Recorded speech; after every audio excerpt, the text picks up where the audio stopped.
Hello! Hello! Welcome to Kaijutopia! I am Tom. And we're going to be doing our first ever live stream of ranking all the Godzilla movies. We're going to be ranking all 36 Godzilla movies today. But fear not, these things tend to, well, they are all subject to change in time.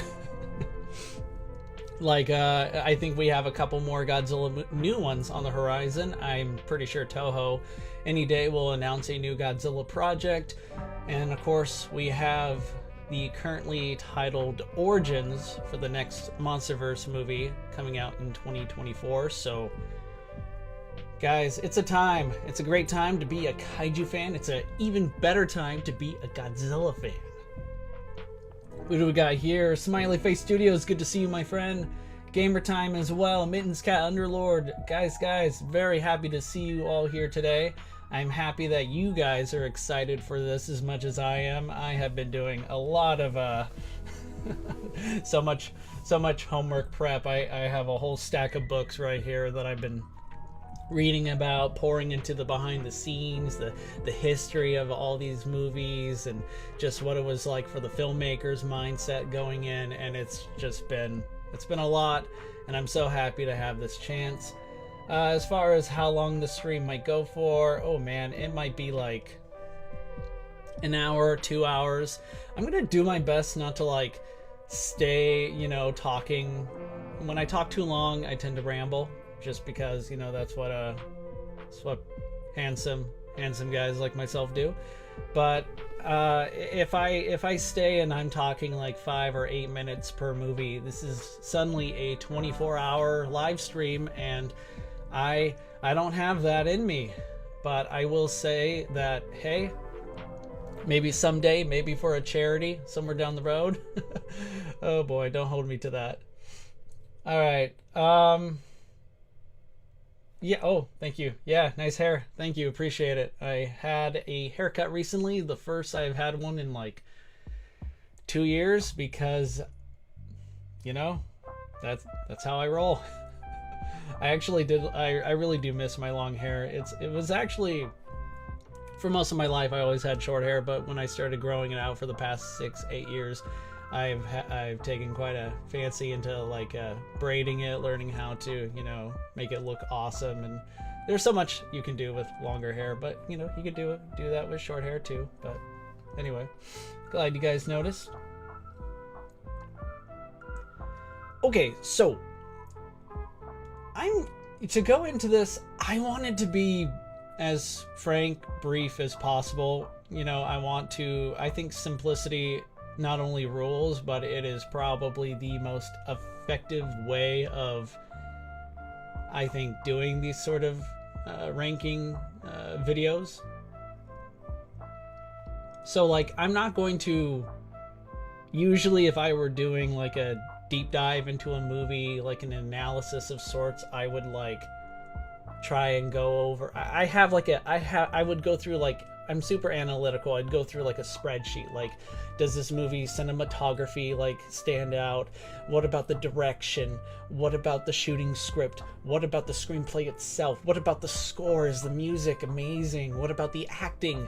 How are the monsters depicted? I could go on and on. This is not going to be one of those videos. I know everybody wants me to get straight to it, and I love that. That's great.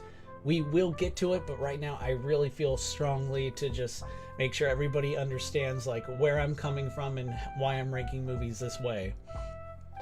So I have it all up here for everyone to see. These currently titled Tom's Way of Ranking Movies. Very simple, like I said, because I'm a simple-minded person. Number 1 is every Godzilla film matters. That is true. I really, honestly, truly believe every Godzilla film matters. And the main, I could go through several reasons why, but the main reasons what you see for the number 2 here, which is every Godzilla movie on this list is someone's favorite, and I will respect that. This is so important because for like so many of you, I'm sure, Godzilla not only served is a great series, but it served as a gateway to movies, like to actually science fiction to me, which then went on to appreciating cinema as a whole. And I really do strongly believe that every Godzilla film not only matters, but it matters because that is someone's favorite, not just favorite Godzilla movie, but it could very well be their favorite movie, period. Stop me if you've heard this one before, but usually when guys get on here, and you know, you probably have heard someone like this before, just completely butcher and maim a movie that you liked. Like, they spend like so long ranting about it, and then at the end they find out you might like it, and they're like, oh, I'm so happy you like it. Like, no. That's not the kind of person I am. That's not what this stream is going to be about. Right now, right above me, in fact, I want this to be something where everyone feels invited. Everyone is, I'm sure I don't have to tell you guys, but we're friendly here. We're also respectful. And that doesn't mean it's all patty cake when it comes to expressing our opinions, our views. No, I mean, you could say that all opinions are equal, but not all arguments are equal. I really strongly encourage everyone to express themselves, but also be prepared for some pushback. Like, why do you think that? Just understand, if I do it, and I hope I speak for everyone here, we are coming at this in good faith. And which brings me, I don't want to skip a couple of these reasons here, because honestly, they're all kind of like, they're basically all straightforward. But you could see here for spot number 5, when it comes to discussing art, I prefer talking about what we like. In other words, if I happen to talk about a Godzilla movie I'm not very fond of, and I've been spending 2-3 minutes just throwing it under a bus or whatever, explain to me what you like about it.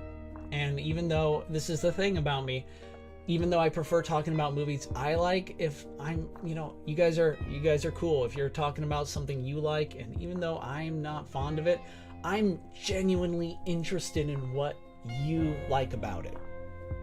And we're going to touch upon some Godzilla movies here that this is going to kind of be a callback to. I know I skipped some of these, but they're all here on the screen at your discretion to read through.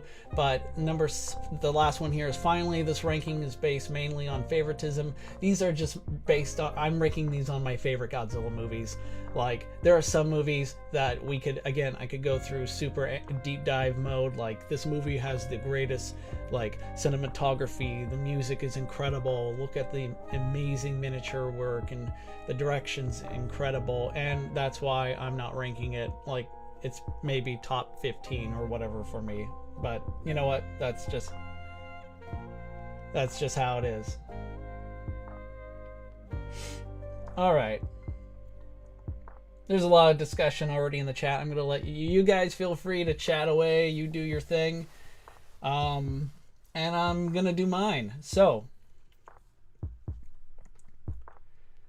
yes, Mittens Cat Underlord just asked a great question. What order are you going in? Like, are you going in release order? That brings me to this next part, the tiering system. We'll be going in order of era. So the Showa era is first, the Heisei era is on deck, and I'm not going in chronological order. This is in order of release. Now over here on the left side, you can see King, Alpha, Titan, Category 5, Monster 0. From top to bottom, it goes from my favorites to least favorites. But what do each mean? I really didn't go too much into this.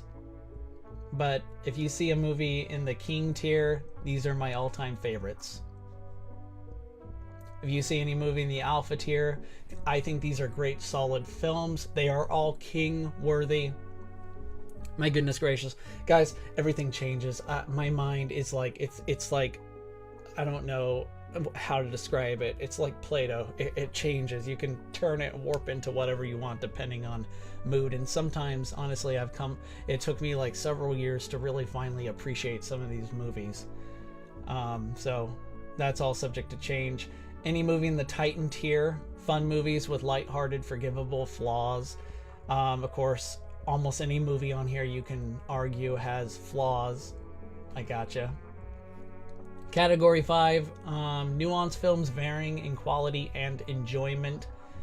So far you can tell these are all very nuanced, very like nebulous, open to interpretation. It's kind of where I'm going here. Finally, Monster Zero. I just have a quote here from Ishiro Honda. Monsters are tragic beings. They are born too tall, too strong, too heavy.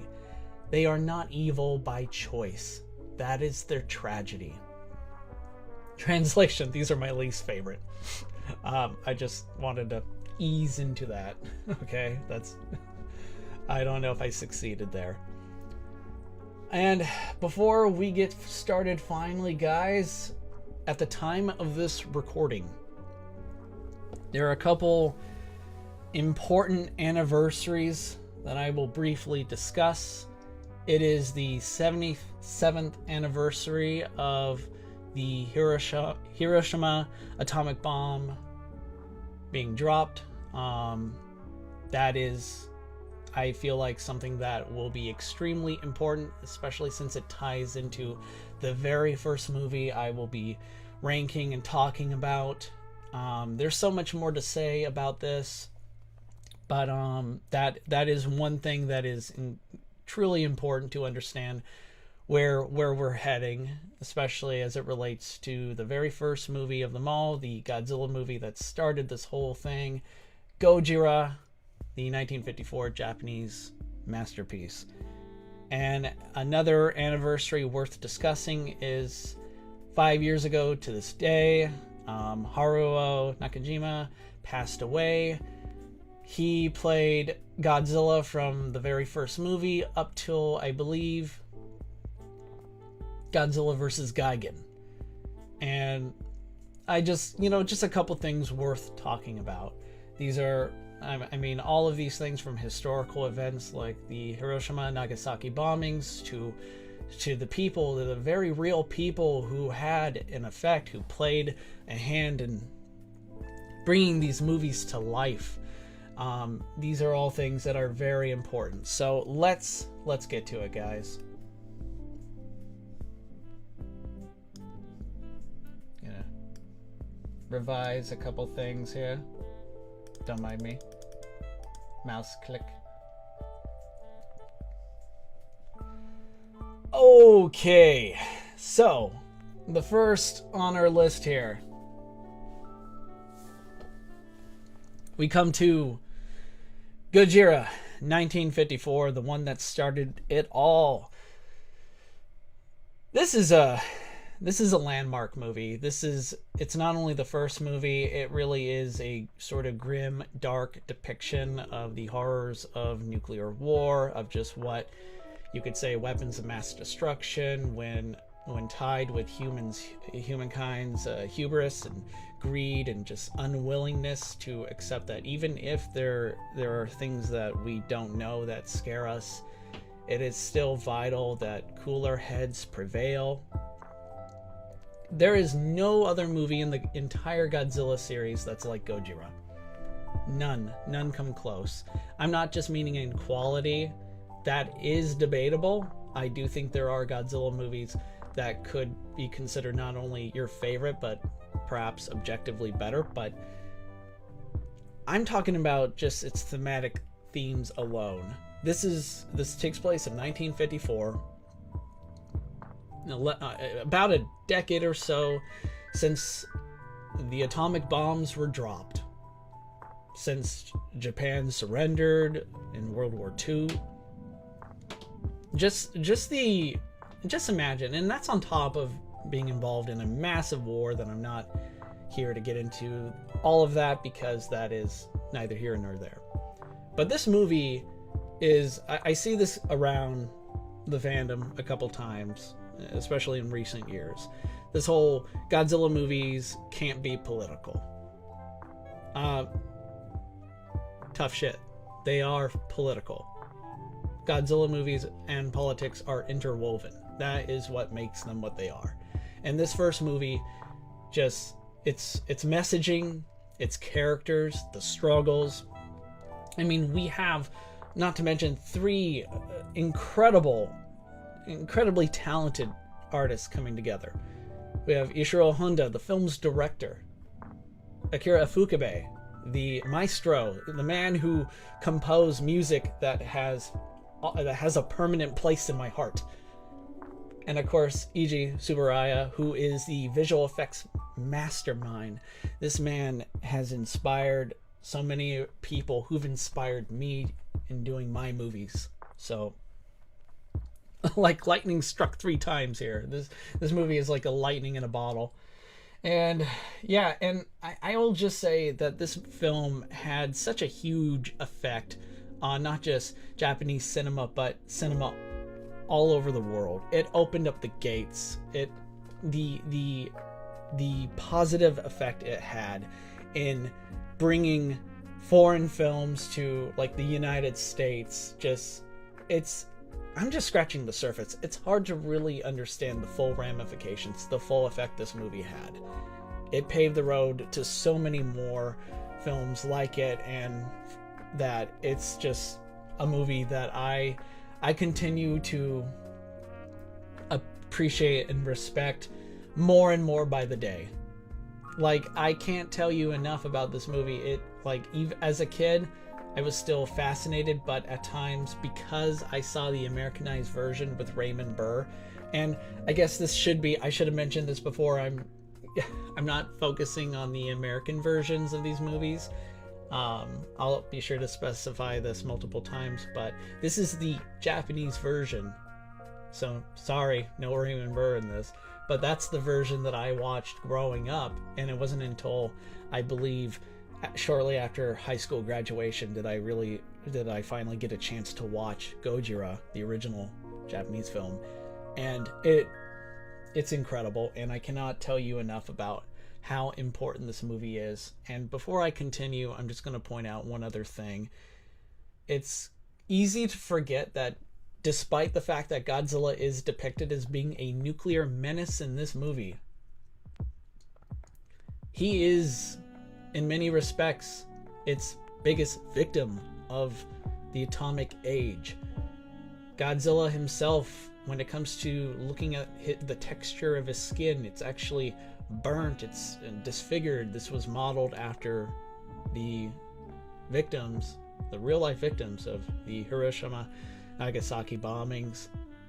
It's easy to forget that, but Godzilla, despite being a monster, wasn't always a monster. And this is what makes him truly a tragic character. And the humans that that unfortunately suffer under his wrath too are not monsters as well. It's one of those things where both sides in this, the protagonist and Godzilla, are victims of something bigger, something that even they may not be able to overcome, at least not alone. So where does Gojira go? Gojira is not in Monster Zero. Gojira is king. Gojira receives king status because, well, it's not only the movie that started it all. It kept the bar. The bar has been set so high that only a few movies since 1954, only a few Godzilla movies, in my opinion, either come close or surpass it outright.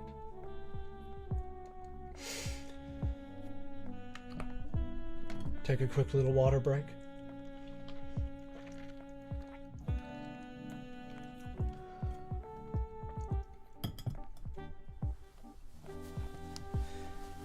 What we have next is Godzilla Raids Again.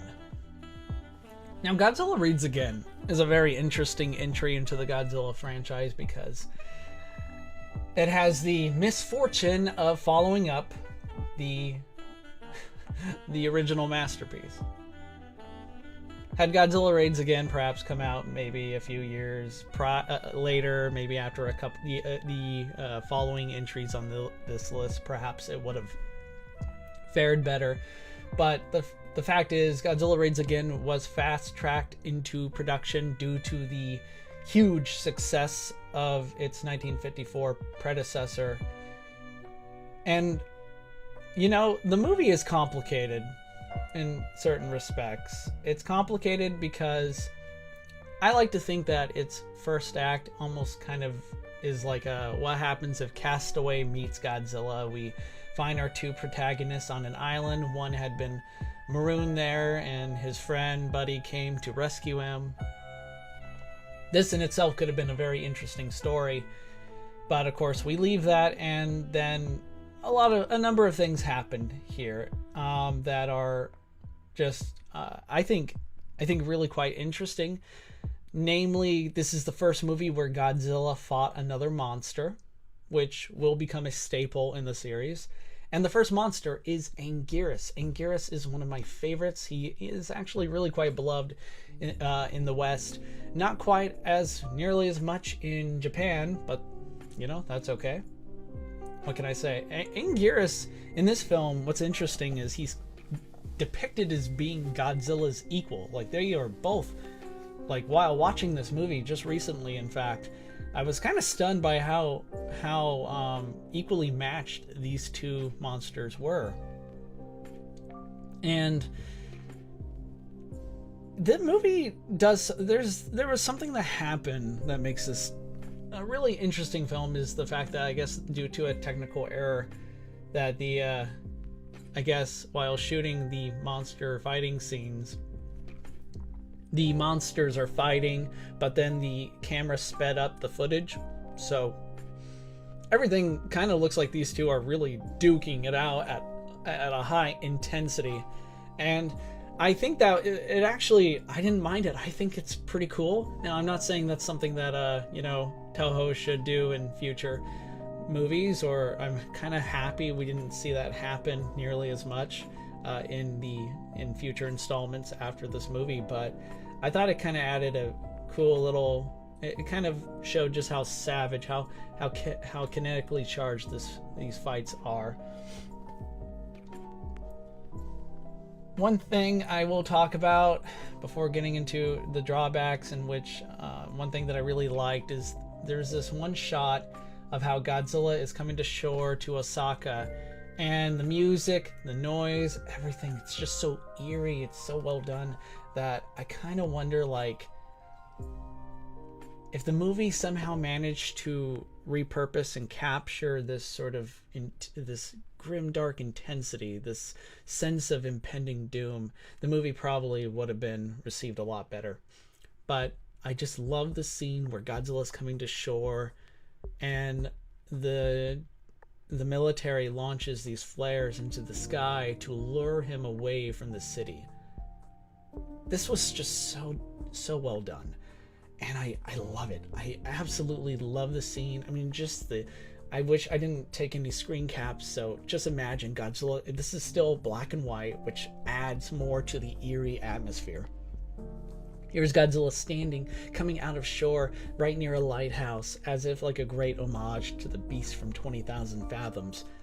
And it's almost as if, like, here is this prehistoric creature literally stepping out from like 65 million years, a different age, a different era, and like entering modern times, and we are woefully unprepared. And it was so well done. I loved it.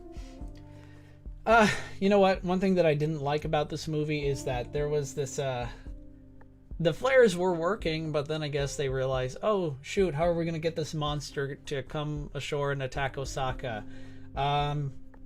Let's have these prisoners escape and engage in a high-speed chase with the police, and which will then promptly end in an explosion, a massive fireball that, you know, will attract Godzilla's attention. He's all like, ooh. Oh my, that's a nice fireball you got there. It'd be a shame if somebody just wiped Osaka off the earth.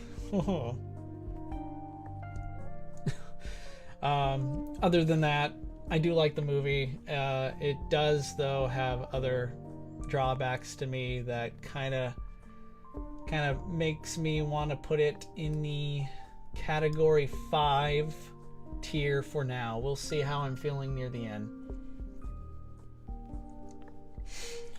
Oh boy. All right. King Kong versus Godzilla. Again, this is a movie that I watched a lot growing up as a kid with my grandpa. I was a big Godzilla fan then, as I am now. He was a King Kong fan, so this felt like a sort of WWF kind of like showdown, or you're watching some sports entertainment movie or show where, you know, we are rooting for different teams, and that's kind of like how this was like. And absolutely, Smiley Face Studios, first in color for Godzilla. I believe it was the first movie in color for King Kong as well. This was a first for many of these two titans. In fact, it's interesting is that this is also the first time we see Godzilla's atomic breath in blue, and I think it wasn't blue before then, so there was a first for everything here. And guys, I encourage you guys to read up into the making of this movie. It is really interesting. At one point in time, this was, I guess, kind of pitched as being King Kong versus Frankenstein's monster, which later explains why certain plot elements are, you know, switched up, and Kong himself later becomes strengthened by lightning, you know, in the finale of this movie. But what's I find it interesting is that during this time period, Godzilla hasn't been around in cinemas for like nearly 10 years. And despite that, Kong is still, at that time, and arguably even to this day, the most popular giant monster of all time. So Godzilla, it takes a very interesting role in this movie. He is both billed as the underdog, but he's also the antagonist. So even though he's kind of treated as having an advantage over Kong, it's not denied that Kong is the build as the main attraction for this. Also, let's dispel a couple things. Yes, Mittens Cat Underlord is asking, the different ending thing for this film was just a rumor, right? It's like you just read my mind. I want to bring up this. There is a myth that has been going on longer than I've been alive, and I've been around for, you know, a decent amount of time now, that this movie has two endings. That the American version, the one that I grew up watching, ended with King Kong emerging victorious, and that the Japanese version ended with Godzilla winning. For context, both monsters crash into the water and only one pops up, right? And that's King Kong. But then some people think in the Japanese version, Godzilla is the one that rose out of the water instead. This is a myth that has long been debunked. This movie only has one ending. I guess you could say the only real difference is in the Japanese version. After we see Kong swimming away victorious, we hear Kong roar, and then we hear Godzilla roar, which signals he is still very much alive. But yes, the multiple ending thing is a rumor. You know what I really like about this movie is the fact that it is a departure not only from Godzilla's atomic roots, but also for Kong. Both monsters are suddenly receiving a far different kind of like entertainment, WWF, you know, professional wrestling entertainment kind of depiction here. And that is something the director Ishiro Honda was not very fond of, but, you know, he had a job to do, so he did it.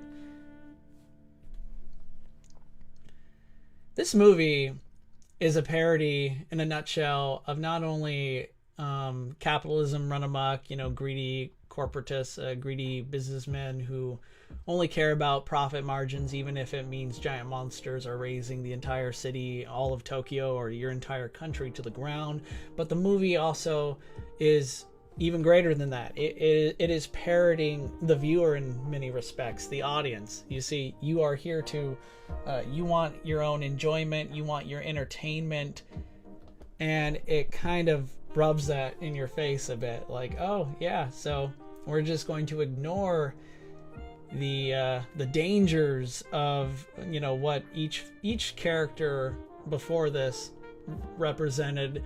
In Godzilla's case, he was a nuclear menace. He represented the horrors of nuclear war, and that's, while acknowledged subtly in this movie, it takes a backseat, and instead everything that's supposed to teach us, to warn us about how we can maybe avert a cataclysm, is lowballed. It's in exchange, it's replaced by this need to be entertained, and this is why this movie is a big deal even to this day.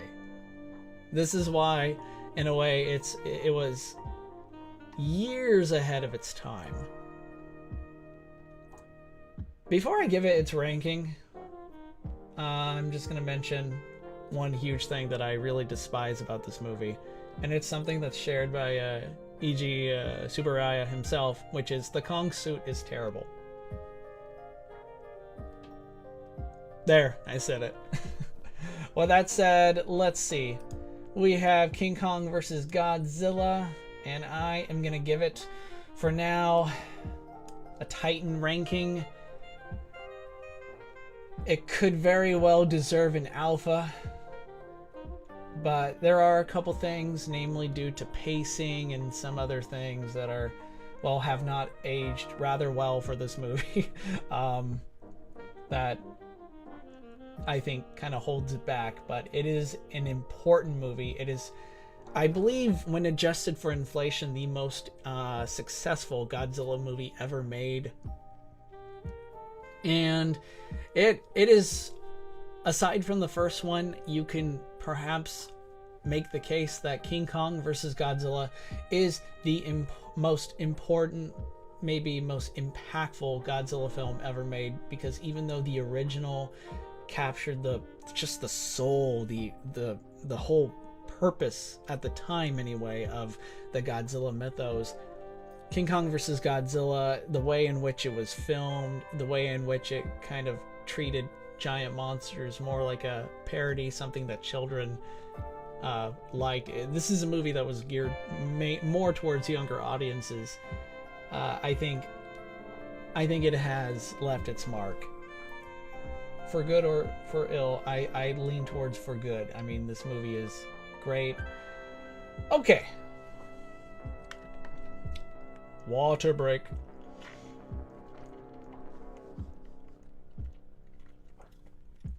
How we all doing, by the way? Hope you're, it's Sunday, so I hope your weekend has been treating you guys nicely.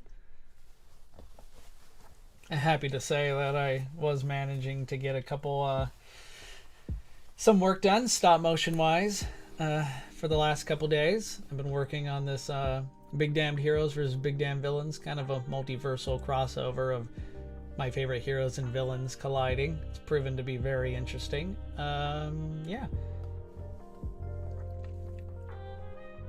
Also, if you haven't already, friends, do me a favor. Click that like button. Click it. By clicking that like button, YouTube's algorithm is going to be all like, whoa, this Kaijutopia guy is pretty awesome. And it's true, but, you know, the algorithm might not think so. So it would help me out a lot. Next up, we have Mothra versus Godzilla. Oh boy.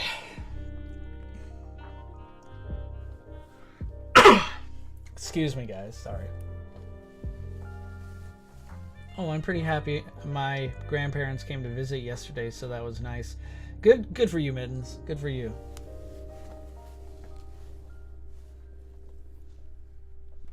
So, Mothra versus Godzilla is incredibly well made. This movie, if I were to go over my long, arduous list of going through all the technicalities of what I think makes a movie great, this movie checks like most of them off. It is it's got a great storyline, really great metaphors and meanings. I mean, it's funny that we just saw King Kong versus Godzilla depict monsters as being kind of more of a kind of a Saturday morning cartoon, like just something that's hilarious, whereas, you know, the sense of maturity returns in this movie a bit, because on one hand we have Godzilla, who is, you know, at this point becoming, or he's on the cusp of becoming Toho's bread and butter. Like, this is around the time where I think Toho's heads, the executives, started realizing they have a franchise on their hands. And then there's Mothra, who is a unique monster. She is one of the most important characters in the kaiju mythos. She is one of my favorite monsters. Didn't start out that way, but once you really begin to understand her significance, what she represents, she is literally a goddess kaiju. There's like, you can almost say every kaiju in some way is a god or a goddess, but she truly is a divine monster. She is single-handedly the reason why I started rethinking my whole stance on just what are monsters, are they really good or bad. Let's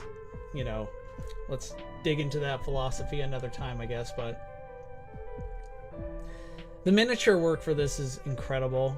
I mean, the set designs are just unmistakably exquisite. The kaiju action scenes are intense.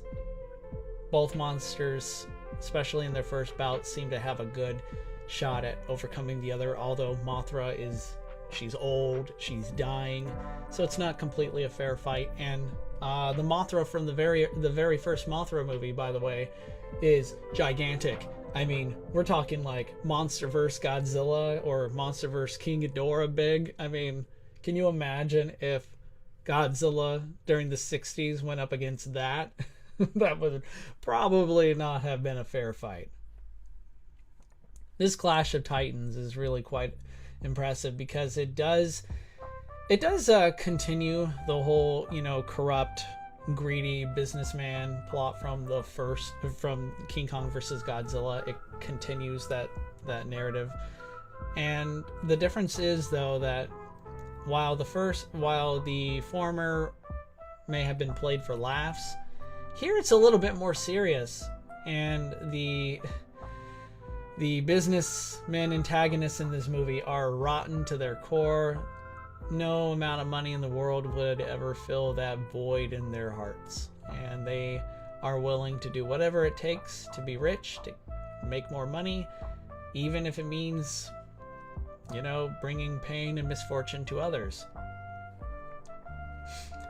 I'm going to talk real quick before moving on, before giving this a ranking. One of the most powerful scenes from this movie that I think is arguably one of the best scenes in the entire Godzilla movie series. Our main protagonists travel to Mothra's island to seek help from its goddess, because Godzilla is rampaging, cutting a burning swath of destruction through the Japanese countryside. And they come seeking Mothra's help, and initially Mothra's followers reject them because upon landing on the island they find out it had been scarred by atomic bomb testing. The island itself is almost just reduced to a gaunt, pale imitation of what it once was.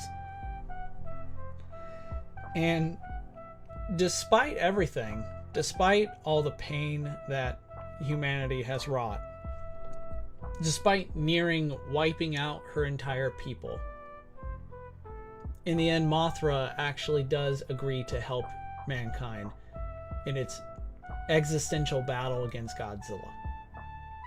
And she did it because she sees the good in humans. She believes in hope. She believes that humanity is capable of not only being better, but doing better. Maybe not the best way of describing it, but it is a powerful scene of not only of forgiveness, but hope. And it is why right now I'm going to give it the alpha ranking. It could be considered king, and in some ways it probably is deserving of that rank. One thing that I kind of had a rough time with this movie is the fact that it just its pacing is a little off, if you ask me. There are some character moments that felt less, felt like they were trying to get from scene A to scene B, and it just, there are definite things or forgivable flaws for it that still just keep me from crowning it as one of my favorites.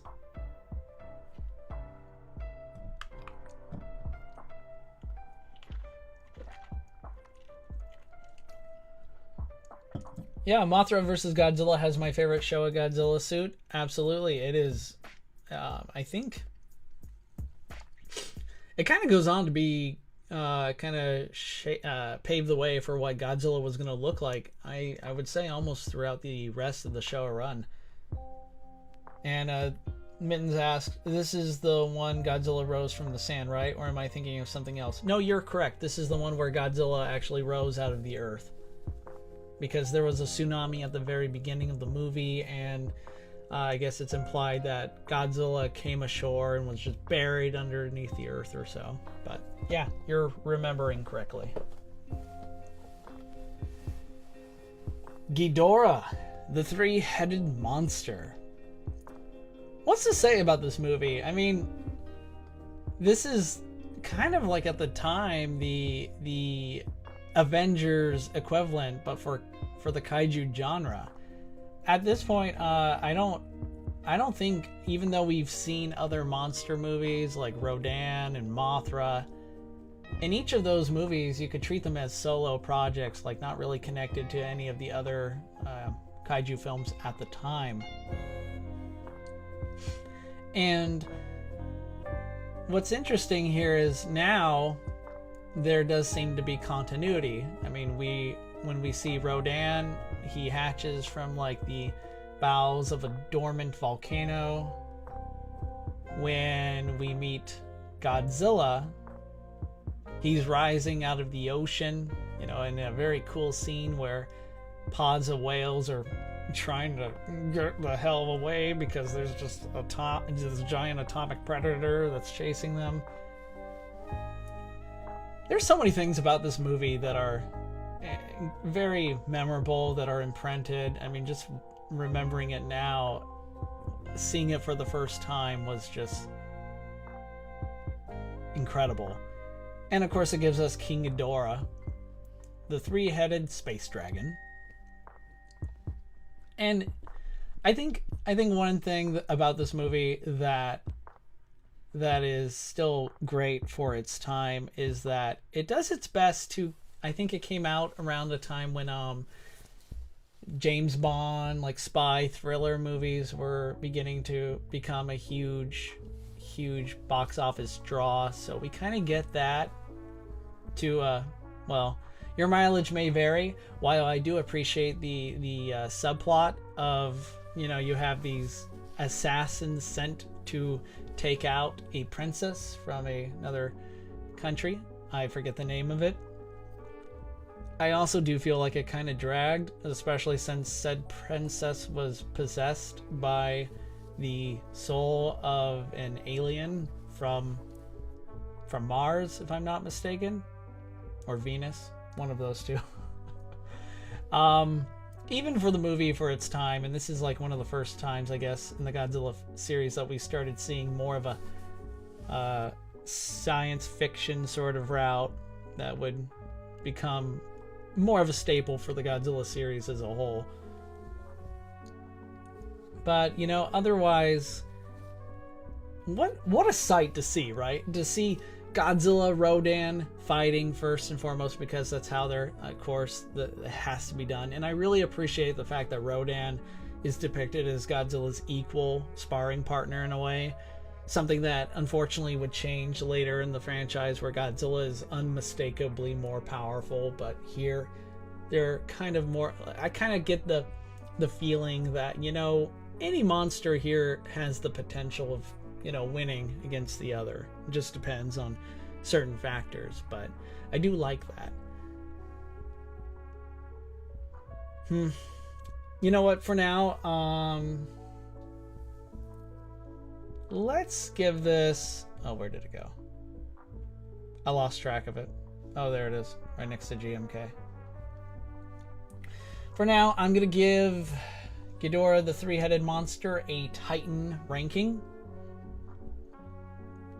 I do think it stands out for being Ghidorah's first movie, and how Godzilla and Rodan fight and Mothra comes in to break up their fight and basically talk sense into them is really quite memorable. I do think, though, that the human drama is kind of lukewarm at times, kind of left much to be desired. If you ask me, it's still interesting, but overall, it kind of pales in comparison to the next movie, which is Invasion of Astro Monster, also known as Godzilla vs. Monster Zero. Okay, this one's a doozy, guys. I absolutely love Invasion of Astro Monster. Love it. It was one of my favorite things watching as a kid, and of course, when I was a kid, I had no idea that there were different eras of Godzilla movies. I didn't realize not all of them shared continuity, so I'd bounce back between watching like Return of Godzilla or Godzilla 1985, as I knew it then, and this movie, and it never really bothered me. But wow. Okay, science fiction. This is definitely where Godzilla movies take just completely just throw themselves into the science fiction genre, and it's for the best, at least at the time. This movie is so memorable in so many ways, where, I mean, talking about the actors, we got Nick Adams as Glenn. He is, of course, an American, but very speaks fluent Japanese. And when you watch the Japanese version of this, it's not like he's dubbed over by anyone. He actually is speaking the language, which is cool. We have Ghidorah returning, and if you ask me, his depiction in this is a bit more favorable. Now we actually see the very first time that he's controlled by aliens, and while this is an interesting plot, unfortunately it gets used over, in subsequent entries. But it's not this movie's fault for it, because how could it? His alien controllers are the people of Planet X, and the Planet X controller is like, guys, the controller of Planet X is one of the greatest, I guess, he's not human, but anthropomorphic character or alien character in the Godzilla franchise. Like, every scene this guy's in, he steals. I'll leave it at that. And of course, we have Godzilla and Rodan being kaiju napped to Planet X, fighting on an alien world. And we could look at the just the design from a filmmaking standpoint. This movie is really quite remarkable for what it achieved. Standout miniature work, of course, from E.G. Tsuburaya. The kaiju suits are really impeccable. I really do dig Godzilla's design here, and of course we get dancing Godzilla, when he's jumping up and stuff, he's all happy. That's what's not to like about this movie? Oh man, there's just so much to get into with this movie alone, but I'm already thinking we're almost an hour in, and I'm only what, at number 6. So you know what, Invasion receives alpha status. It's king worthy. I'll leave it at that for now. The next one is Ebira, Horror of the Deep, also known as Godzilla vs. the Sea Monster. This is, I believe, Jun Fukuda. I hope I said his name right. This is the director Fukuda's first film into the Godzilla franchise, and it's good. It's done really well. I really like the change of scenery. This is, I guess, described as being one of the first Godzilla movies where he starts, a tropical Godzilla series sort of narrative, and it's done really well. The human characters are all very interesting. I think they all actually go through very well done arcs. They're all different. I mean, one of the main heroes is you know, originally not a very good person, kind of a thief of sorts. But lo and behold, they all, one of the characters needs to take a boat in order to find his long lost brother. So they all find themselves on a ship at sea, which gets hit by like a tsunami, and during that is one of the coolest scenes. It's a visceral moment where we see this strange creature come out of the water, and we find out later it's actually Ebira's claw just emerging out of the water before getting ready to smash the, just pulverize the boat. It's done very well. And also it gives us an interesting cabal of antagonists in the Red Bamboo, a terrorist organization that somehow managed to acquire a nuclear bomb. There's that. And they're also maybe not controlling Ebira, but they managed to create a system where they can use the sea monster to their advantage. Per my understanding, this movie was originally meant to have King Kong in it. It's almost every time you see Godzilla being powered up or so by electricity, or some kaiju at this time being strengthened by electricity, it's probably safe to conclude that, oh, so they originally meant this movie for Kong. And how the human protagonists find Godzilla just chilling at the bottom, like inside of a mountain. It's really cool. And then they, you know, use a machete to act as a conduit for the lightning to wake him up with electricity. The whole sequence is just breathtaking. Godzilla comes back, he breaks out of the mountain, and the theme at this time, I can't remember who's the music composer. It could be Akira Ifukube, but I could easily be mistaken here. But everything, it just, Godzilla breaks out of the mountainside, it's raining, and then later we see him confront Ebira, the space monster, the sea monster, in their first bout, and it's awesome. This movie is just great. I enjoy it greatly. Let's see.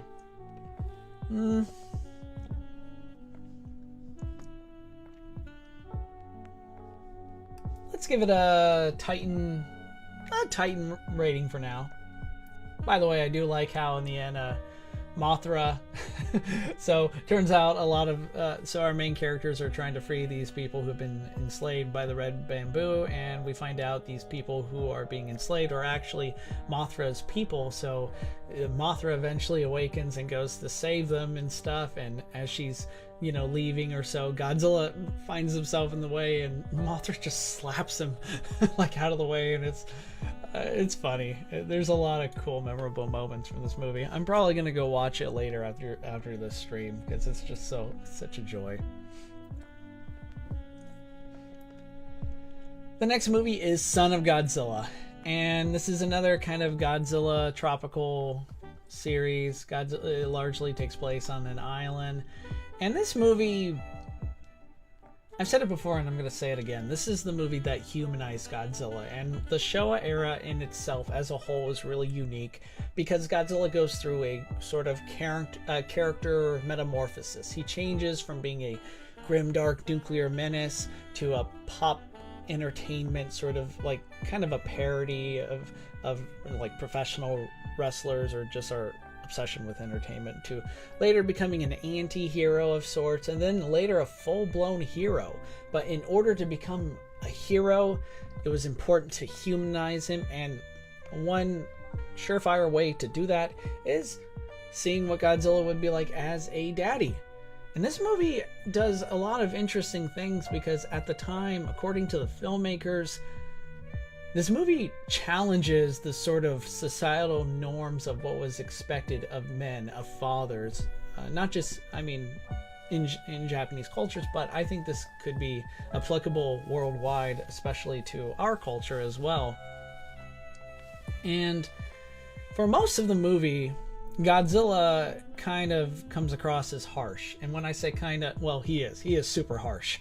He kind of, aside from saving Minella from a group of hungry, ravenous Kamakuras, Godzilla does his best to teach his adoptee son, and when I say adoptee, I will get into that in just a second, but he does his best to teach his son how to defend himself, how to be Godzilla, but the way he does it doesn't seem practical, it doesn't seem effective, and that's because Godzilla is too much trying to like suspend his emotional attachment to his child, and instead is trying to, even despite being the king of the monsters, he's kind of putting on an act, wearing a mask of sorts.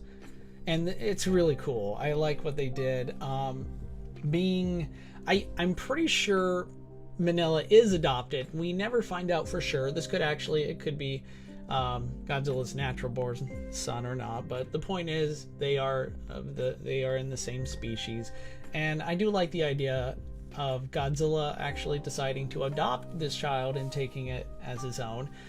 To those of you who don't know, I myself am adopted, and so growing up, as a kid, I was raised by just a single mother. I kind of saw Godzilla as a father-like figure, and so this movie means the world to me in so many respects. But this is one of the biggest reasons why, because gosh, you know what? One other thing I'm gonna say, just so I don't forget it. The parts with the weather balloon, because the whole subplot in this is that humans have found a way to like change the weather and stuff, right? And the scenes where the hot air balloon's going up with the sort of fancy device that will allow them to change the weather are just so scary, terrifying. It's the music that does it, especially the music. There's just impending feeling of doom that things are going to go terribly wrong, and they do. But anyway, I'm going to leave it at the most powerful moment in this entire movie, the scene that I believe humanized Godzilla for the better, and that's when the humans try and undo the damage they've wrought, and it causes like an instant snowstorm. A new ice age comes to this island, and Kumonga, the evil spider, has been beaten. Godzilla and his son are victorious, but now it's snowing, it's an ice age. Godzilla has the chance to leave. He can leave for warmer waters, he can go anywhere he wants really. But then as the blizzard continues and Manila can't keep up, the poor little Godzilla falls to his knees, he's freezing, and Godzilla, I think at this point, does the right thing. He turns around, comes back for his son, and holds him. And I think this is a scene that it's gonna make me cry just thinking about it. It's a very powerful moment between father and son, how Godzilla chooses his son chooses him. I mean, they will survive together. They'll just go into hibernation, and they'll be back as soon as the snow thaws. And the point is, neither of them are alone. This is the first time where not only Godzilla is humanized, but he's no longer alone. He finally has family. He has something that can really tether him to this world. So I think in this way, it's quite ingenious. Now Godzilla has more than a good reason to protect the sanctity of the world, because it means he's protecting his son. I am giving this movie, let's see, oh gosh. Son of Godzilla receives an alpha status.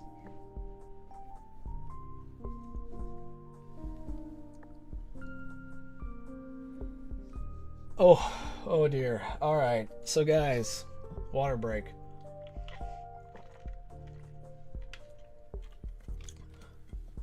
It was sad. You're right, Smiley Face Studios. That whole scene is well sad, but for me, it kind of, when you see the context, it's sad, but for good reasons.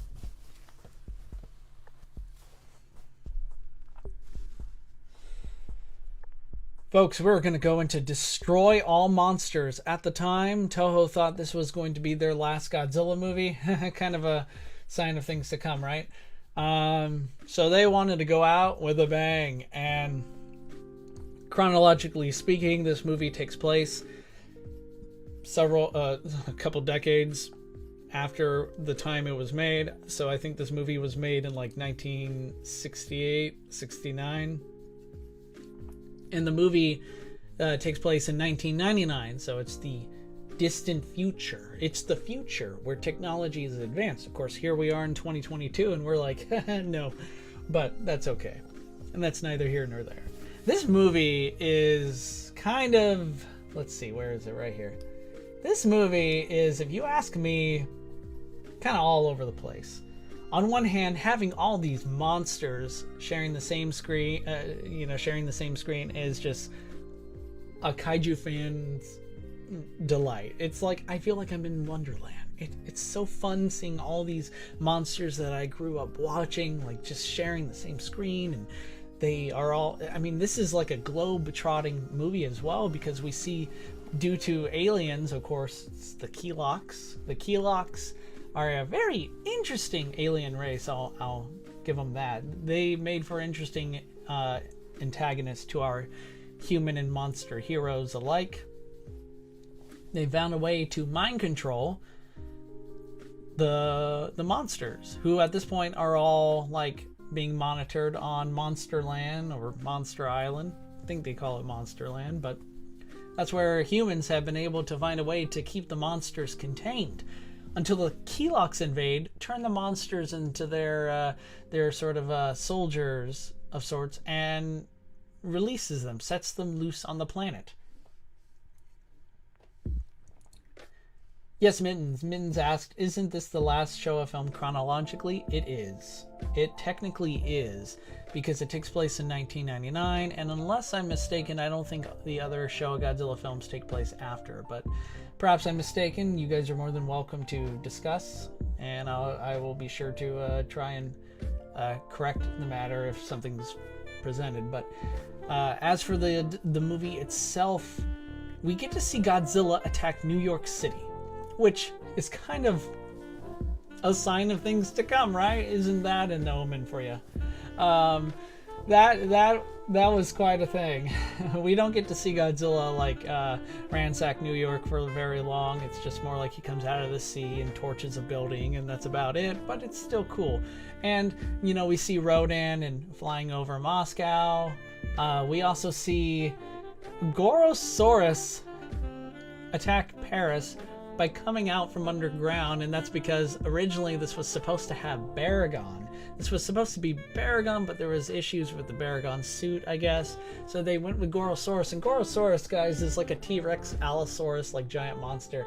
How does this guy burrow through the ground? How is this? What was he like chomping? Was he eating the dirt or the earth in order to move? I don't know. It's just kind of funny. I do think, though, that I will start with one thing that stands out with this movie, and it's the final battle of Mount Fuji, where we see Godzilla and Earth's monsters gather because the humans broke the mind control, and the monsters know who their true enemies are, and the Kelok headquarters, they're stationed near the base of Mount Fuji. So Godzilla rallies his monster allies. They're going there to take these aliens out. And what do the Keloks do? They summon King Ghidorah. I still remember seeing this for the first time as a kid. It was just a dream come true. We get to see Godzilla, Anguirus, Rodan, Mothra, Gorosaurus. We get to see Kumonga. We get to see all these monsters go up against King Ghidorah. Now they all take their turns, and there's really mainly just like 3 or 4 monsters that mainly fight Ghidorah, but it's still a sight to behold. Unfortunately, despite it being the final battle, the movie continues on. There's this whole fire dragon thing where the Kelok mothership can take on the form of a burning dragon or fire monster, but not really thing. And I kind of feel like the movie goes on a bit too long, but I will say that the ending is satisfying. See all the monsters, now returning to their homes on Monster Island without human control. kind of goes to show you how far we've come as a series, how far these monsters have come, that they are thinking, feeling, sentient beings. So it's a good ending, all things considered. Oh, but despite all that, I do have some issues with it. I do think there are parts that it's a bit too long, and in the areas in which we see some, really cool monster scenes, monster action, and some good human elements too, but ultimately it still, in my book, leaves a bit much to be desired. And for a movie that has all these heavy hitters, I kind of feel like it could have been more, but it is what it is. Now, we're going to talk about All Monsters Attack, which is in the States known as Godzilla's Revenge. I don't know why they call it Godzilla's Revenge. It's really not. In fact, it's one of the most uniquely made movies in the Godzilla era, because it's mainly told from the perspective of a human boy who's being bullied, who's going through some, well, at the time, Japan as a whole is going through rough economic conditions. And it's pretty clear that this is a more personal story, where this kid, in order to fight the problems he and his family are facing, very real world problems, mind you, he has this sort of escapist fantasy where he goes to Monster Island, befriends Godzilla's son, who can talk to him. And then later we see this kid's bully take on the form of Gabra. And Gabra, I admit, being from one redhead to another, Gabra, I think you're cool. This this ginger ogre, or frog thing, I guess it's been described. A lot of fans don't seem to like this movie, and that's a bummer, because I think this film should be kind of allotted for just its uniqueness alone. It really is a interesting perspective that it's like, I don't think it's ever been replicated since, because this sort of approach it's very nuanced. I'm trying to find a way to put it into words, but I will just say this movie is, I think, ahead of its time. It's human driven and it's also, for that, a bit more relatable. As a kid, I kind of felt very like, man, this kid gets me. Like, I grew up in a household where, things, financially speaking, were tight. Sometimes we were barely getting by, and these Godzilla movies kept me going, when I was younger. And, they still uplift my heart even to this day. But during this time, Godzilla movies were what I turned to in order to just not only be entertained, but just kind of enjoy myself. And for that, I feel like this movie does deserve more respect. I mean, for the longest time, it was considered to be one of the worst Godzilla movies. And still to this day, I think it's unfairly thrashed. It deserves more credit.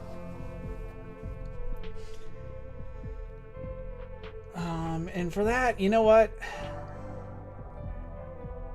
I'm going to give it a category 5. So far, we don't have a Monster Zero, but I think this movie stands out. It's got a very unique plot, and while it could be considered corny and campy, but come on, guys, we're Godzilla fans here. That kind of... It's always funny when fans denounce a Godzilla movie because it's campy. Like, there are other movies besides the original, right? But hey, we'll see. I'm going to go back through all these movies near the end of this stream, so by that point, who knows? Might have a change of heart, might not. Next we have Godzilla vs. Ghidorah, the smog monster. Whoosh!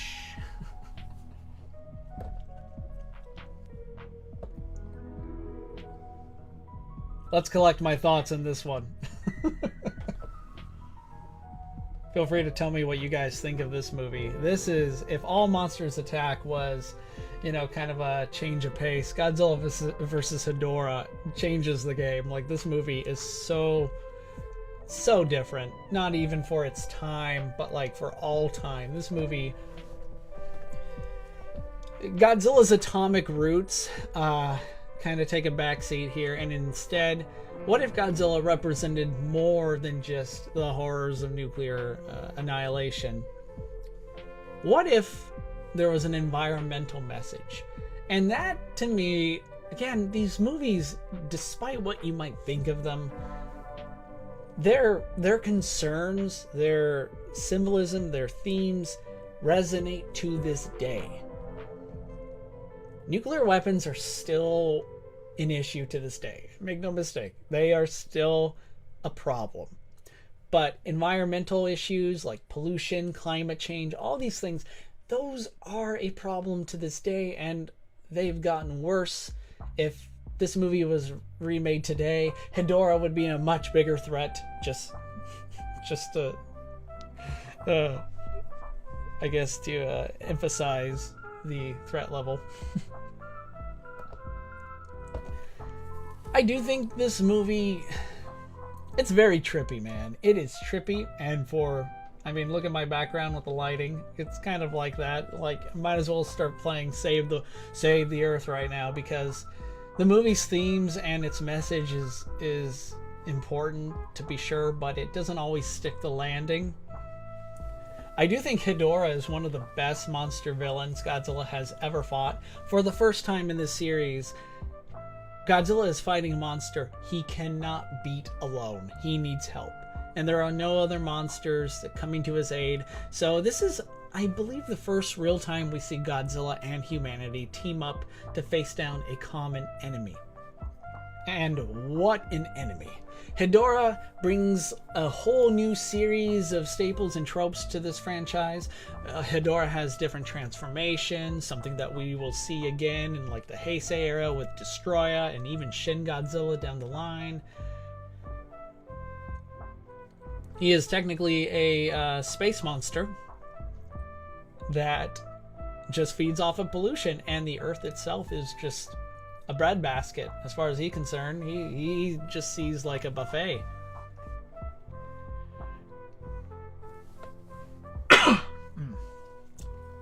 Excuse me.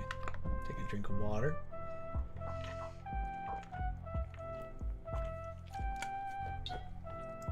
And it almost seems like every time Godzilla found some sort of advantage, some sort of way of maybe winning the day, Ghidorah in turn would adapt and just come back and become far, far more dangerous. I mean, this guy... There's a scene where Ghidorah literally flies over a city and we see people reduced to skeletons. This movie was terrifying. And then at times kind of silly. And then at other times there's a scene where Ghidorah enters like a club and leaves no survivors except a meowing cat, which breaks my heart. But also I'm happy the cat survived, so good for it. I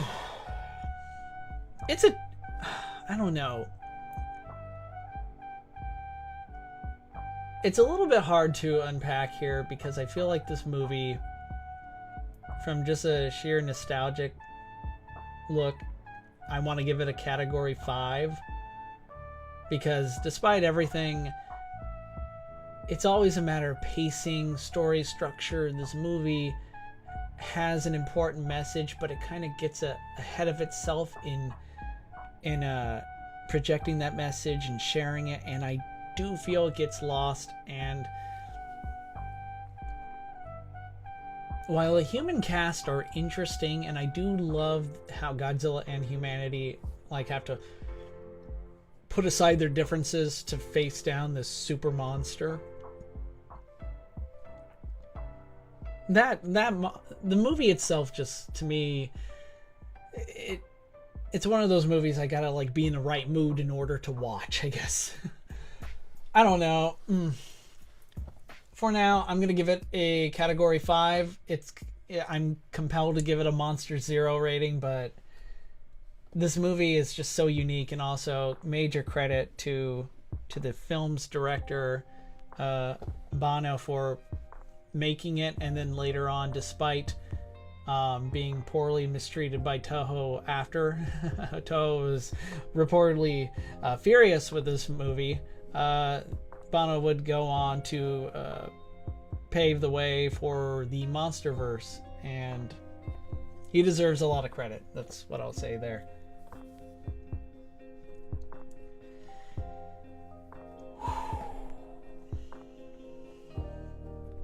Godzilla versus Gigan. I understand, and I have quite a number of friends in the kaiju fan community that loves this movie. And there are many things to love. Gives us Gigan, one of the coolest monsters Godzilla has ever faced. Gives us the Godzilla Tower, which is awesome. I wish I had a Godzilla Tower. I would live in it. If I were a billionaire, I would build a Godzilla Tower, just for funsies. Blood, yeah. This is a messy movie. We do see violence. The kaiju do hurt each other, and it's fierce. We also see Godzilla and Anguirus talking, which is far out. I mean, we saw that with All Monsters Attack, but now, like, not in a kid's imagination. Actually, literally, the monsters are talking, but I guess they always have in their own way. I really dig just the monster presence in this, but due to the fact that the movie and Toho was going through financial hurdles at this time, that this was a limited budget affair. I do believe they brought back Jun Fukuda from from Ebira Horror of the Deep. I think his last movie was Son of Godzilla, though, so he came back to direct this, and there's a charm to it. I mean, the Nebulans, the alien cockroach villains. You know what these guys did? They actually found that they dug up human corpses and wore them. Like, I'm not making this up. These alien cockroaches are masquerading as humans that died like a year or two before the events of the movie. And at times, when you really think about it, this is messed up. But yeah, what can you do? I know this is a fan favorite, but aside from, I'm going to just throw it a bone here one more time before I just talk about what I briefly just what it doesn't, where it fails for me, is that I do love how diverse the human characters are. I mean, we got like an author, a guy whose dreams of writing stories for kids, like a monster who ate my homework, or Mamagon and such. You got a hippie who like wields a banana, and of course, this black belt jujutsu lady. Her name escapes me, but she's probably one of my favorite characters. You should have given her a beta capsule, borrowing from Ultraman, because I believe the actress goes on to be an Ultra 7. Give her the beta capsule, guys. Your monster threat would have been over. She would have just annihilated Ghidorah and Gigan, no problem. But man, I guess I'm a cheeky pig, because this movie, I'm giving a Monster Zero rating, mainly due to the fact that I understand the film couldn't help it, but it's a limited budget, rush production, and the fact that you are sporting some interesting character, new kaiju and Gigan, but I feel like this more could have been done, or it should have. It's tough, but this movie to me is not one that I usually I have a hard time, I guess, just when I watch it. Really I'm kind of torn between what's going on most of the time, and also, okay, that's cool, I guess, but it just, for now, it just doesn't do it for me. I've gone back and forth on this for years now, but if it's your favorite, please share, friends. Please remember, I don't want to trash talk any of these movies, and this movie definitely doesn't deserve it. It has its place. So if this is one of your favorites, or there are some things that you like about it, please share, not just in the chat, but leave a comment. Speaking of which, just a friendly reminder, click that like button. Help me out. But yeah, we have our first Monster Zero ranked film, and it won't be the last, which brings me to the next movie, Godzilla vs. Megalon. Unless I'm watching the Mystery Science Theater 3000 version of this movie, I honestly have a hard time making it through all the way. And it's a shame. This movie does have a lot of great elements. I mean, it brings back Gigan. It gives us Megalon, who's an awesome kaiju antagonist, even though he's kind of not that smart, but that's okay. Seeing Megalon and Gigan team up is cool. I mean, the part where they Gigan holds up his claw and Megalon clashes it with his drill. It's like a fist bump or a drill claw bump, whatever. It's cool.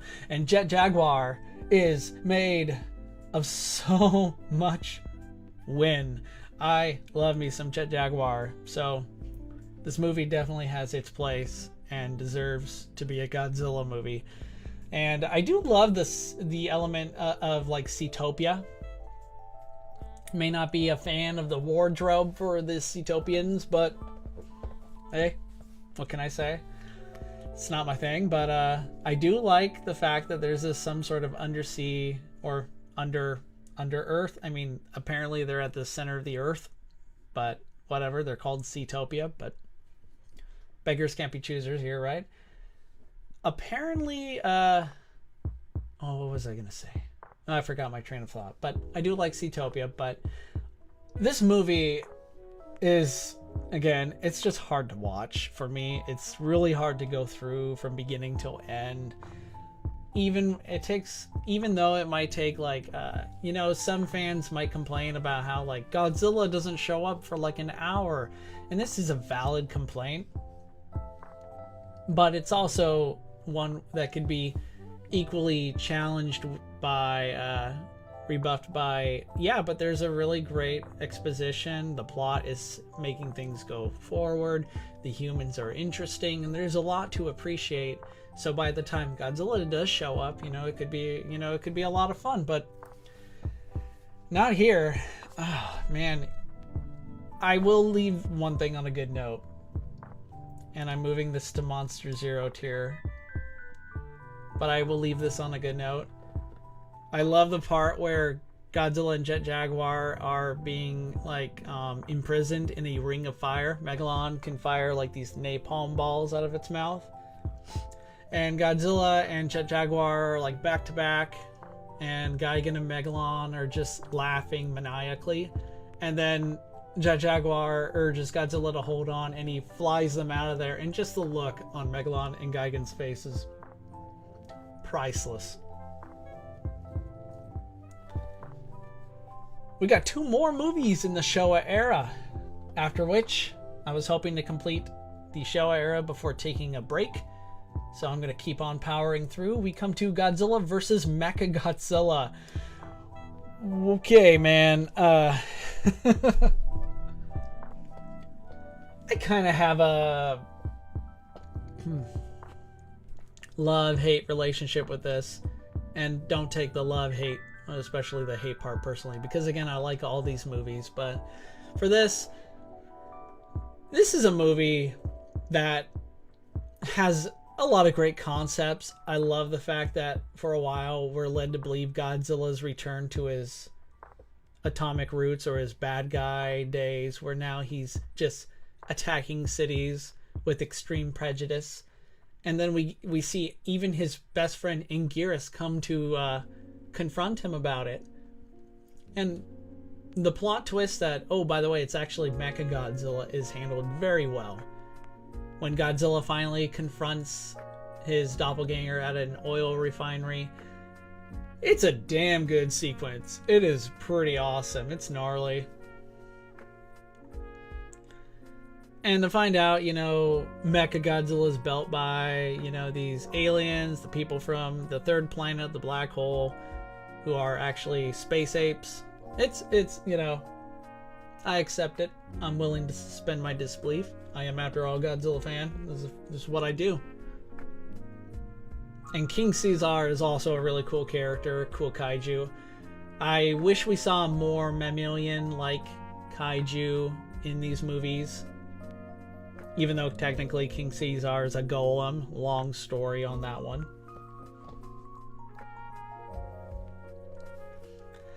This movie, though, just to summarize, based on the scene where the Okinawan princess is singing to free King Caesar, it's a scene that like bores me to tears every time because it just overstays its welcome.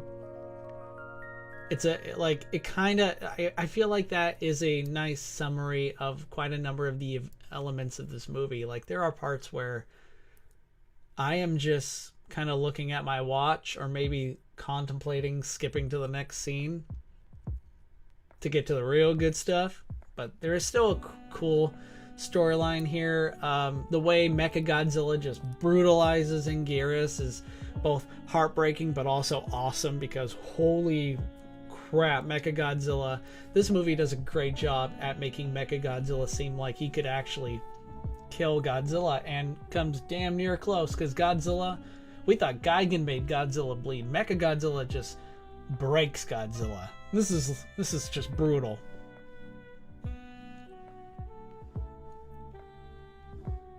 Oh, I know this is the one with the drop kick. Oh yeah, Megalon did give us that classic bit, right? Oh boy, I didn't even talk about Godzilla flying from Ghidorah. I'm a kaiju hack. Like and subscribe. I guess the stream's over. I have failed you.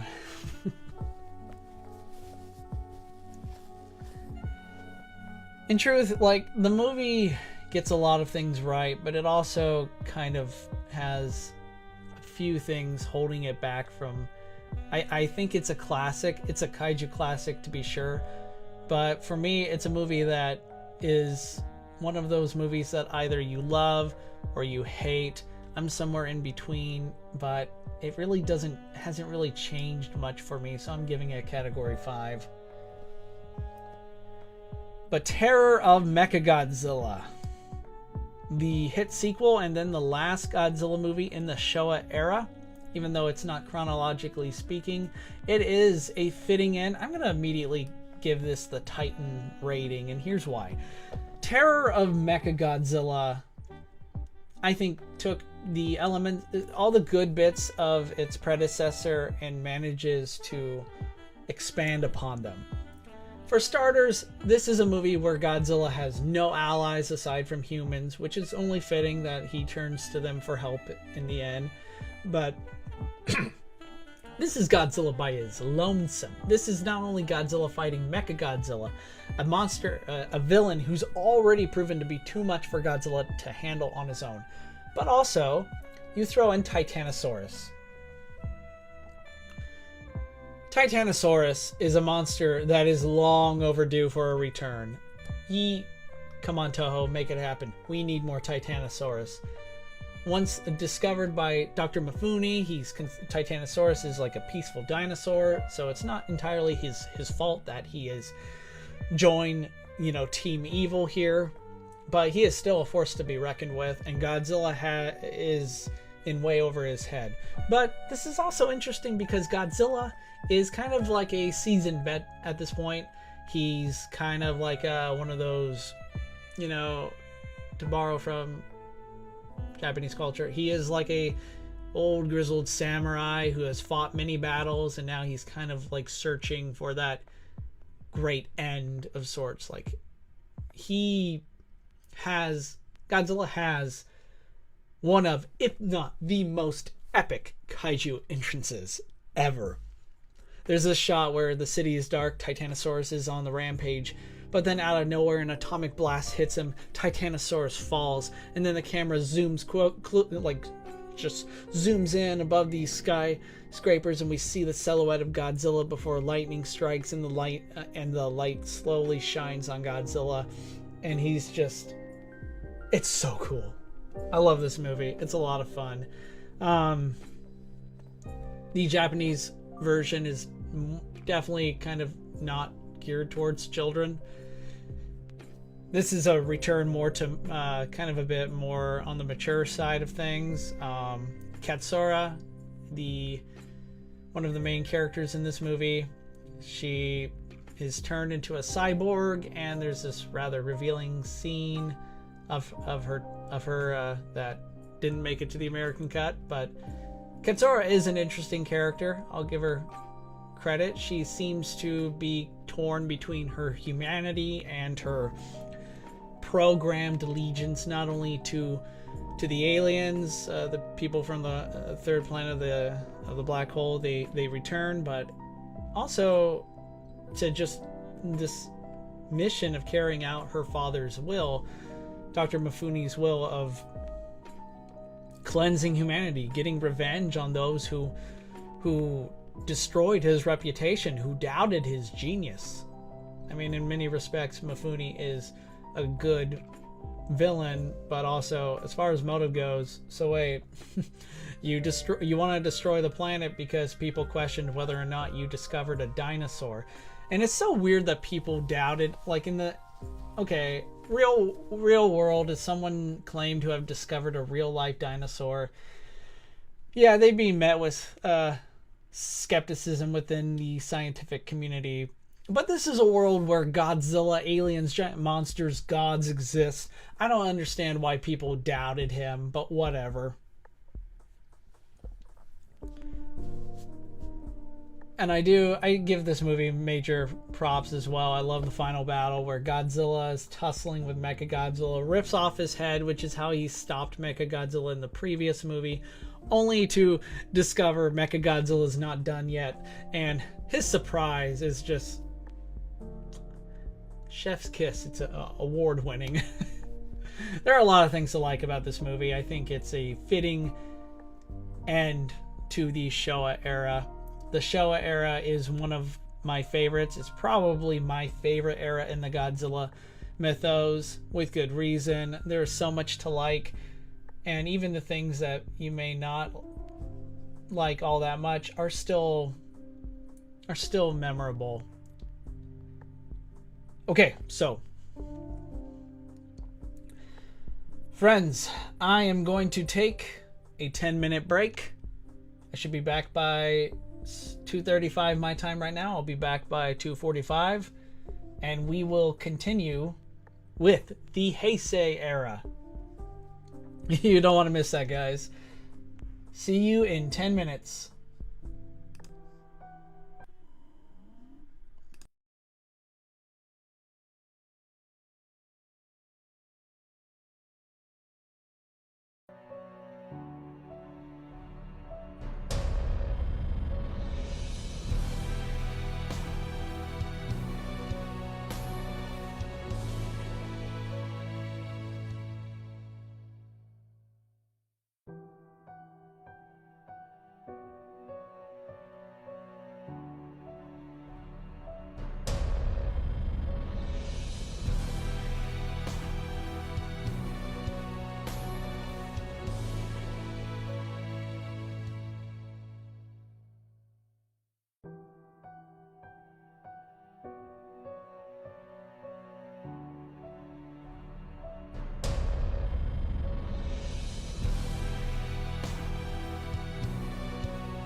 Hello, hello, hello!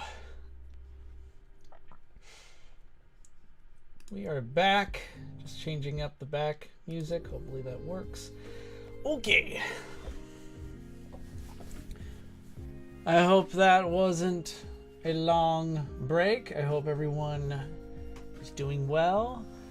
And I hope you are enjoying this stream. If you are just tuning in, we just wrapped up ranking the Showa era, and now we're about to go into the Heisei era.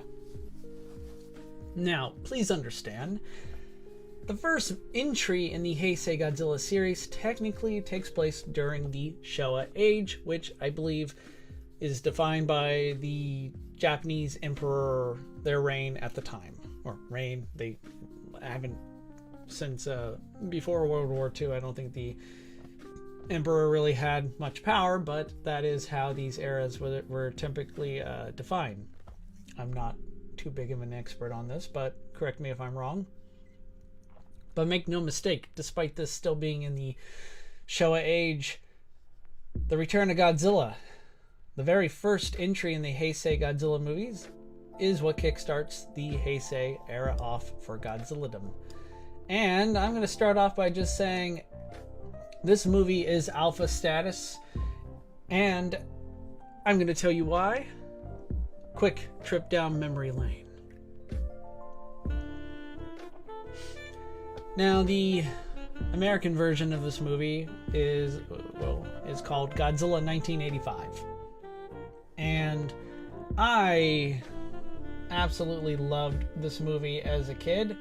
One huge thing is that this was my first Godzilla movie, guys. This was my gateway into not only the Godzilla series, but the kaiju genre.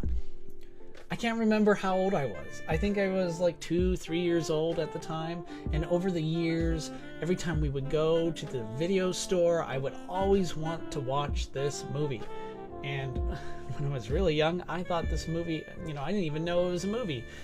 It was just playing on the TV, and I thought it was a news story or something of this giant monster attacking the city. And instead of being scared, I was just in awe. I was mesmerized. So I kept going to the video store over the years and kept wanting it was this thing called VHS. I'm not sure some of you know what that is, but these videotapes. And I kept getting this movie to the point where finally the owner of this video store just made me a copy. I remember it, Sharpie, Godzilla 1985, and gave it to me, and I actually still have that VHS copy. It would take some searching and gathering, but anyway, this movie left a huge impression on me, but it's also so important to the Godzilla era because this is a return to Godzilla's atomic roots. When we last saw Godzilla, it was at the end of Terror of Mechagodzilla. Godzilla was had a really good ending. He had become an ally of humanity. That is no longer the case. And just so people don't get confused, this is a new continuity. The Return of Godzilla only shares continuity with the original Gojira movie.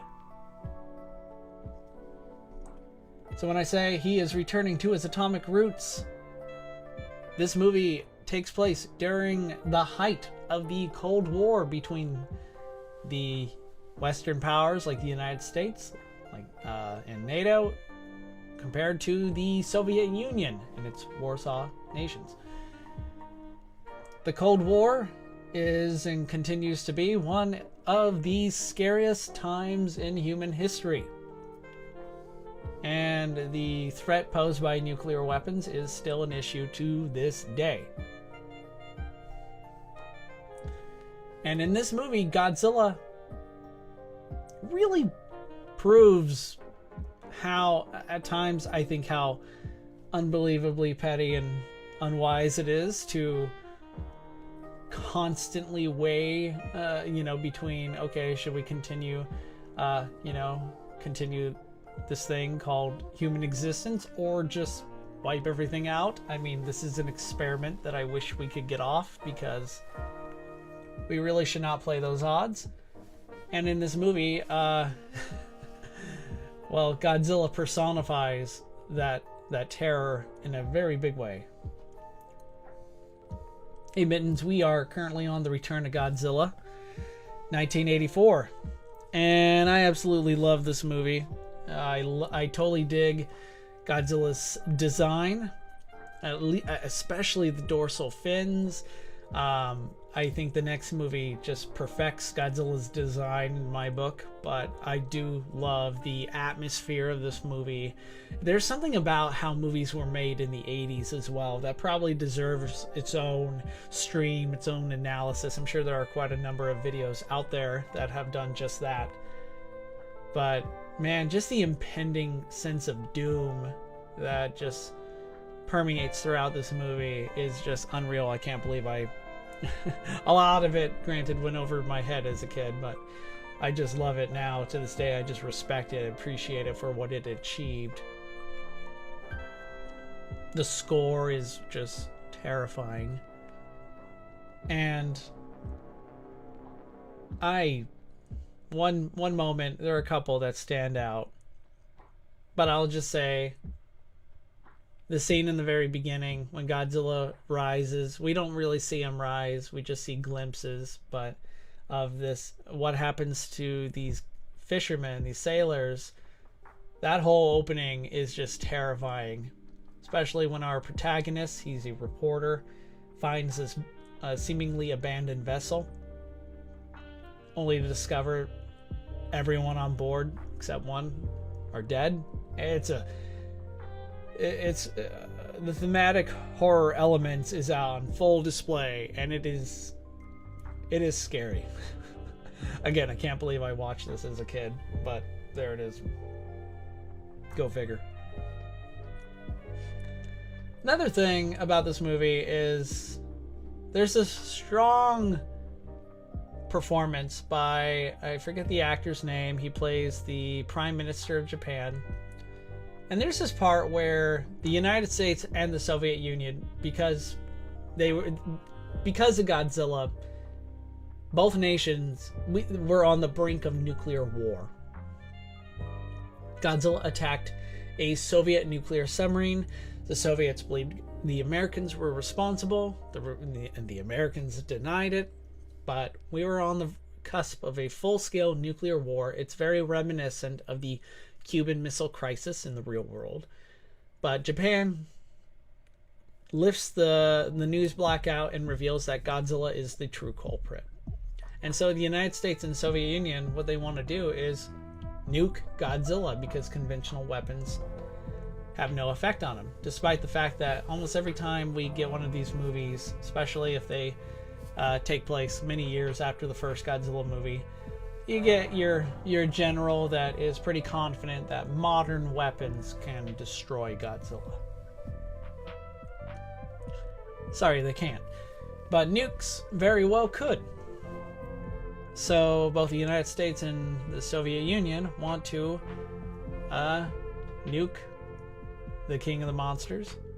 But the problem is, it will likely take out a Japanese city or two.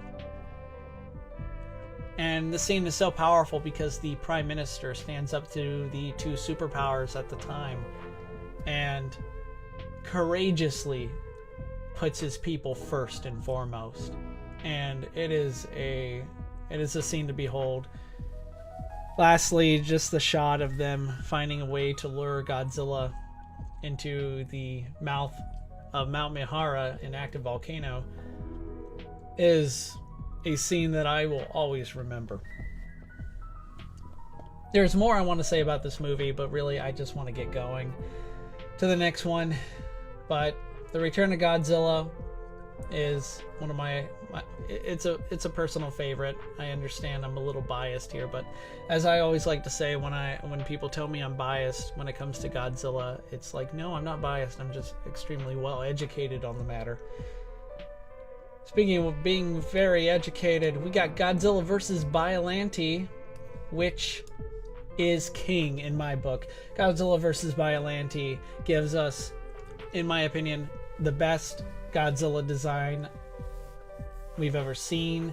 Godzilla's explosive entrance from being freed from Mount Mahara is one of the most iconic scenes, if you ask me. And speaking of iconic scenes, another one's when, you know, this classroom of psychic children, don't ask, are asked, oh wow, you've been having the same dreams. Well, show us what you've been dreaming of. And it's just, all these kids just raise posters of Godzilla, either being free from Mount Mahara or just Godzilla in general, and just, oh my gosh, the scene is so amazing.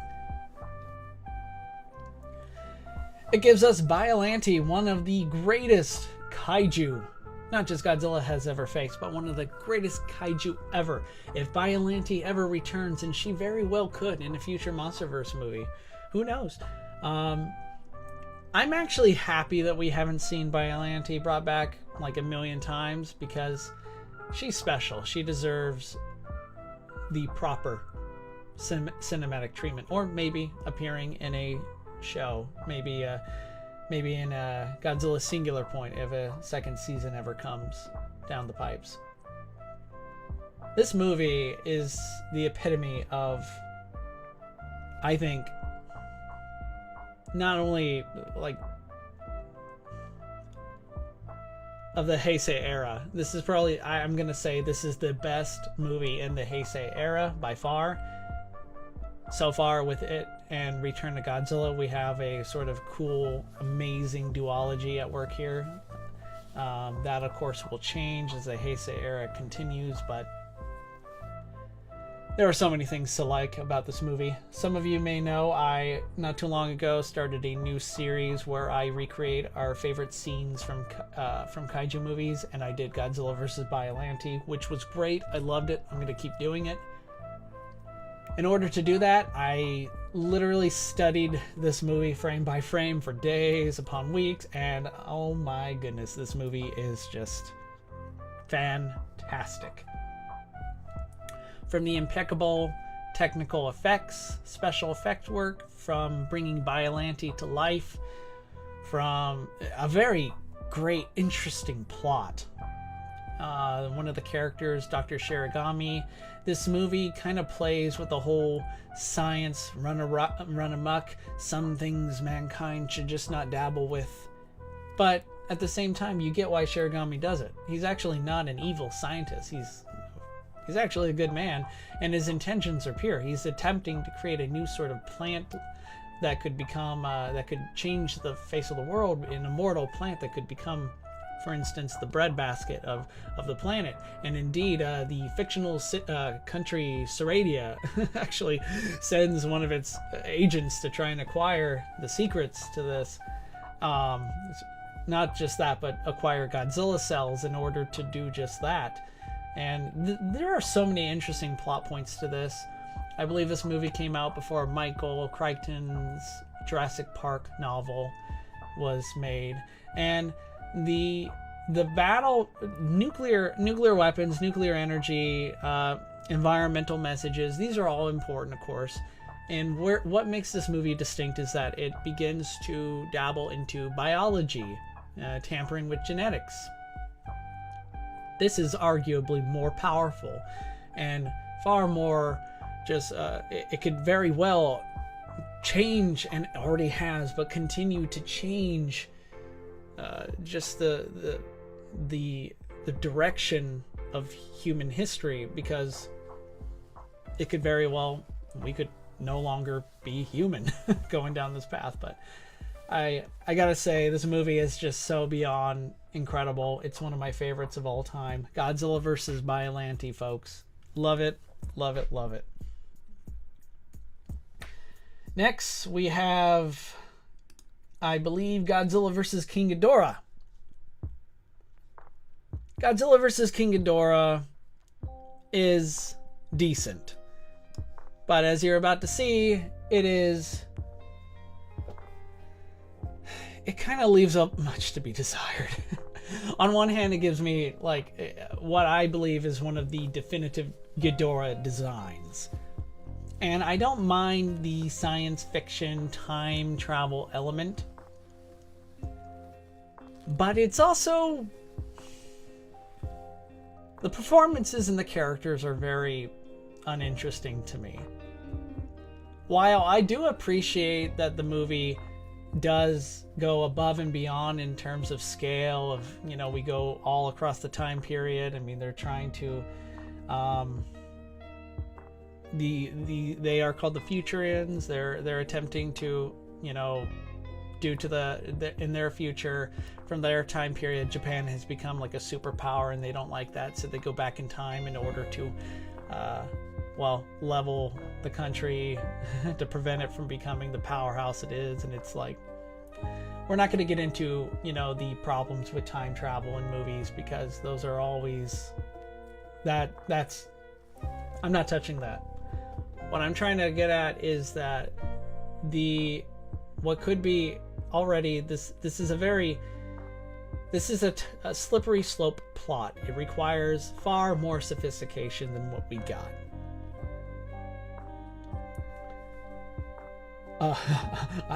It wanted to be the Terminator, but also Godzilla. True, and you know what? In some respects, it's not a bad approach. It very well could have been done if handled better, I guess. It could have been one of those huge bedrock Godzilla films that could have changed the face of the series itself. But instead, it just is so, at times, campy, and not in a good way. Don't get me wrong, M11, this movie's version of the Terminator, I guess, is pretty cool. But also, come on, it's just kind of silly, too. Oh, Cooper, are you going in order? I am going in order of era. So currently just finished the Showa era, and I'm currently in the midst of doing the Heisei Era. I do like Mecha King Ghidorah too. I guess that's also something noteworthy about this movie. It's a shame we kind of have only gotten Mecha King Ghidorah once. I feel like there's potential to be had there for maybe the character could return someday. And it's probably best to treat Mecha King Ghidorah as a separate character than, you know, King Ghidorah. They're very different.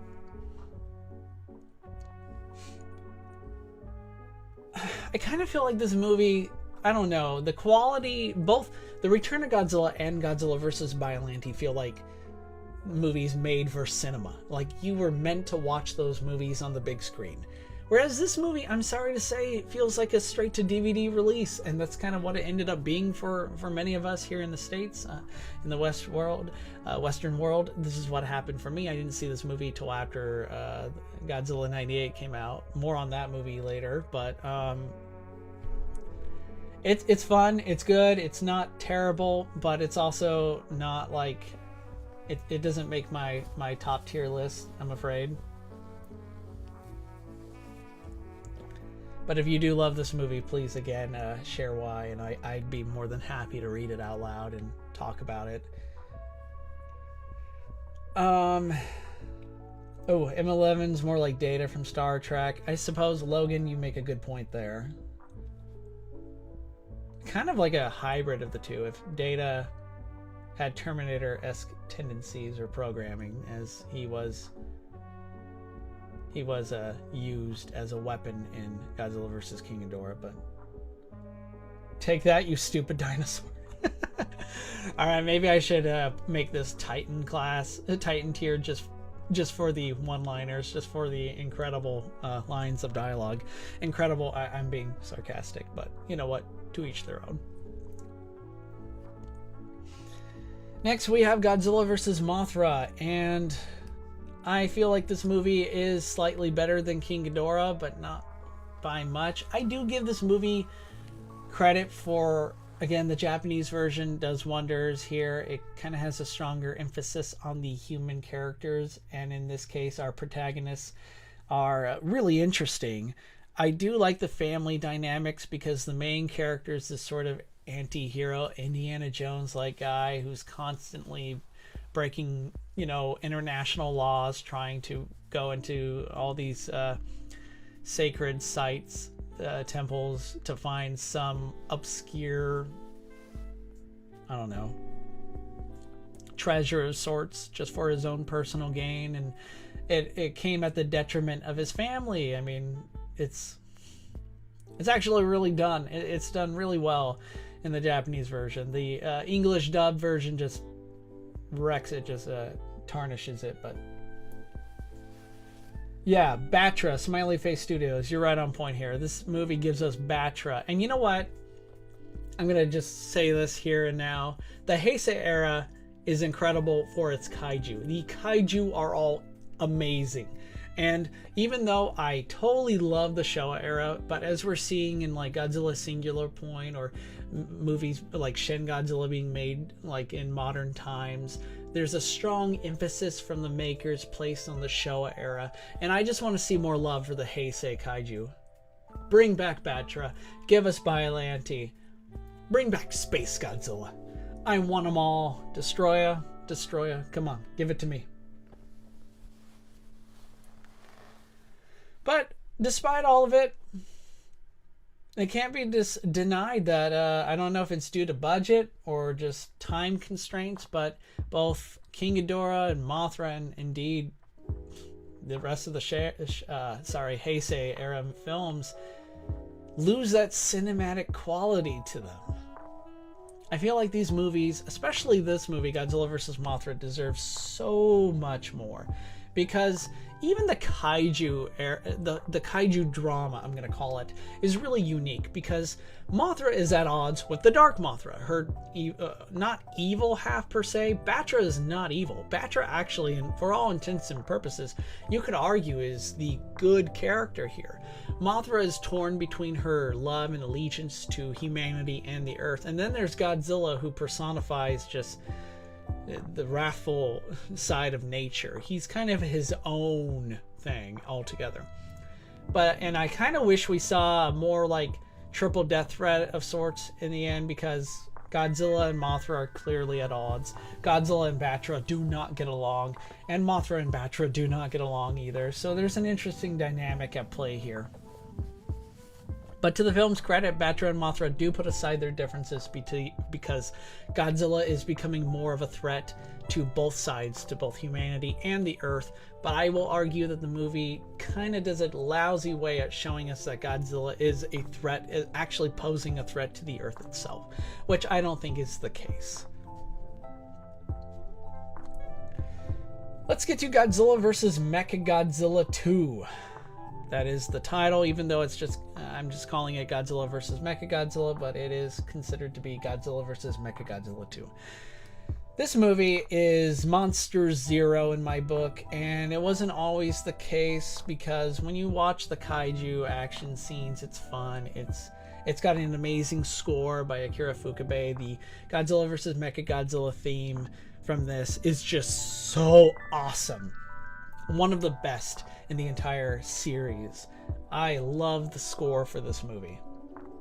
And the kaiju designs are great. I love the Heisei Mechagodzilla design. I love that Rodan returns as well. We haven't seen him since, I believe, maybe aside from stock footage, or maybe a couple shots from like Godzilla versus Megalon, we haven't seen Rodan in a long time, and he returns here with an interesting plot. He's actually the half-brother of the return of another character, the son of Godzilla, in this case baby Godzilla. Now don't get me wrong, I'm not opposed to Godzilla having a son in movies. I actually think this is the direction Godzilla, I hope the MonsterVerse takes, because if handled correctly, it could actually really I don't want to talk about the MonsterVerse just yet, but it could really take the MonsterVerse in a good direction. But this movie, there's a lot to like, but just to me, what falls flat is just that the plot just has these huge gaping holes to me that just makes it hard to follow. And I'm all for suspending my disbelief, but at times it's just a bit much. I kind of feel like there's a lot here that it's not given its full due. It's not. I feel like we're seeing a pale imitation of what could have been, and perhaps if Toho spent more time on the script and the production, this movie could have, instead of being fast-tracked into production, it could have actually been far better. But as it stands, I understand that this is a favorite to many of you, and there's a lot to this movie that's great. I think just for me, it just doesn't quite resonate as much. And that brings me to the follow-up, Godzilla vs. Space Godzilla. Unfortunately, this movie also receives Monster Zero tier. And it hurts because I'm a big fan of Space Godzilla. This movie gives us some amazing cinematography composition. Like the part where Godzilla comes out of the sea and he's approaching Birth Island. There's this extreme wide shot that's actually, I believe, taken, maybe not on location. I don't think there's an island called Birth Island, but it's a composition shot that's done extremely well, and it's inspired me in my own projects over the years.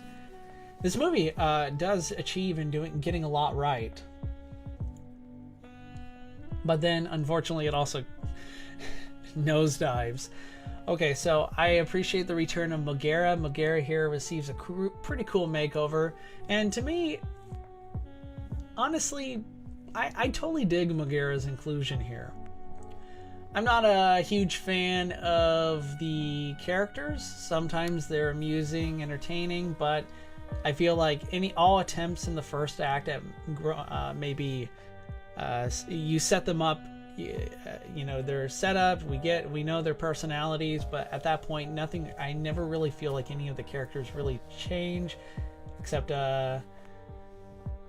Yoshi, I think that's his name, or gosh, I'm forgetting the guy who has who hates Godzilla and wants to kill him because Godzilla killed his friend from Godzilla vs. Biolante. You know, the guy with the bazooka that fired bazooka shot into Godzilla's mouth?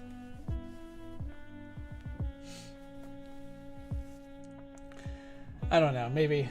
But Yuki, I think Yuki was his name. Yuki's special, right? He created this blood coagulant bullet that was supposed to kill Godzilla, and oh boy, that was kind of ridiculous. But Space Godzilla is one of my favorite kaiju. I think this is a character who needs to return, because I know the name Space Godzilla, even for Godzilla fans, is kind of silly and ridiculous, right? I mean, we totally buy Mechagodzilla because Mechagodzilla, it just sounds cool, and it is cool. But Space Godzilla, it's kind of like, okay, now you're just messing with me, right? This can't be real. It's real, and the movie itself is just, for the most part, it's got a number of things that are cool about it, but then quite a number of embarrassing sequences as well. I mean, Mothra's space fight with Space Godzilla, we've all heard this many times.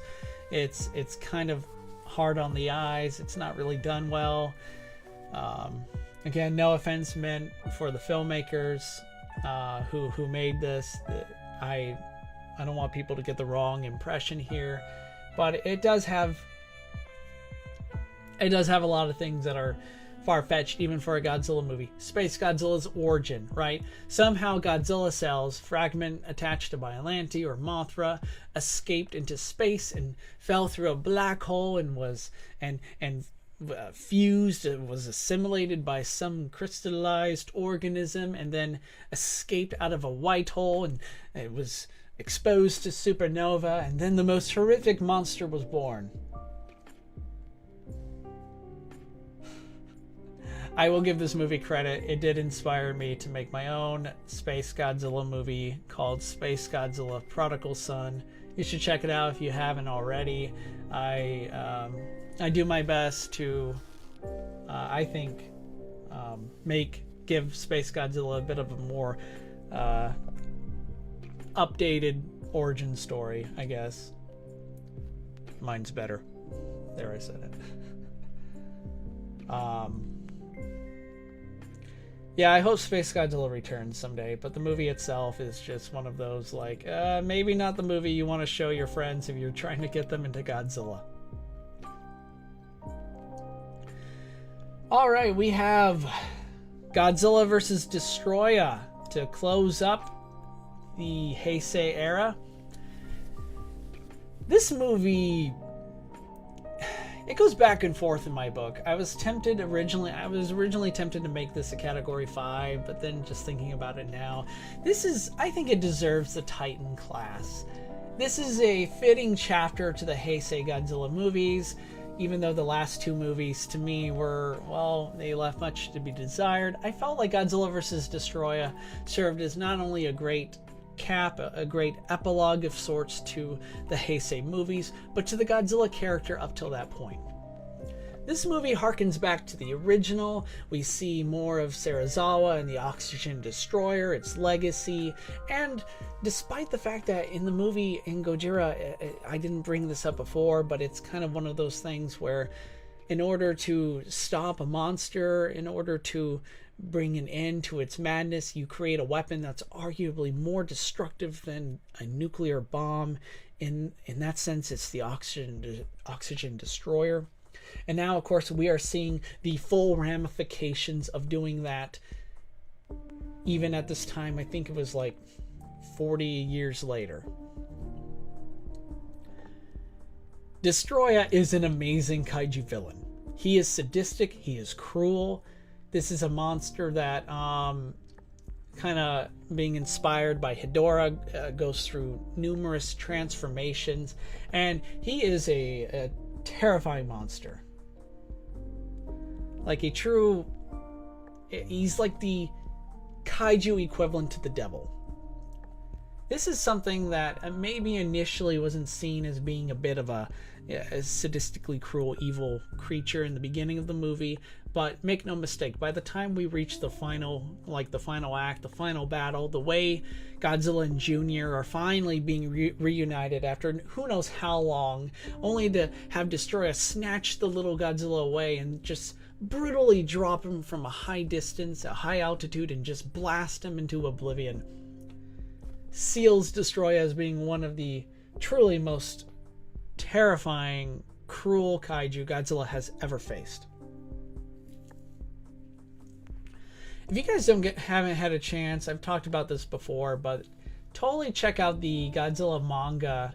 Hunt down the Godzilla manga for these movies. The mangas made, they're comic books made for the Heisei Godzilla films, and they go in way different directions, especially like Mechagodzilla, Space Godzilla. They're all way different, but Godzilla vs. Destoroyah is even more crazy. In this movie, God, I haven't even talked about Burning Godzilla yet. Let's just do that. Burning Godzilla. What an original take on this character, guys. Sorry if my voice got a little loud there. I'm just very passionate about all this. Burning Godzilla. I remember when I was a boy and I heard on the news that Godzilla was going to die. And that shook me.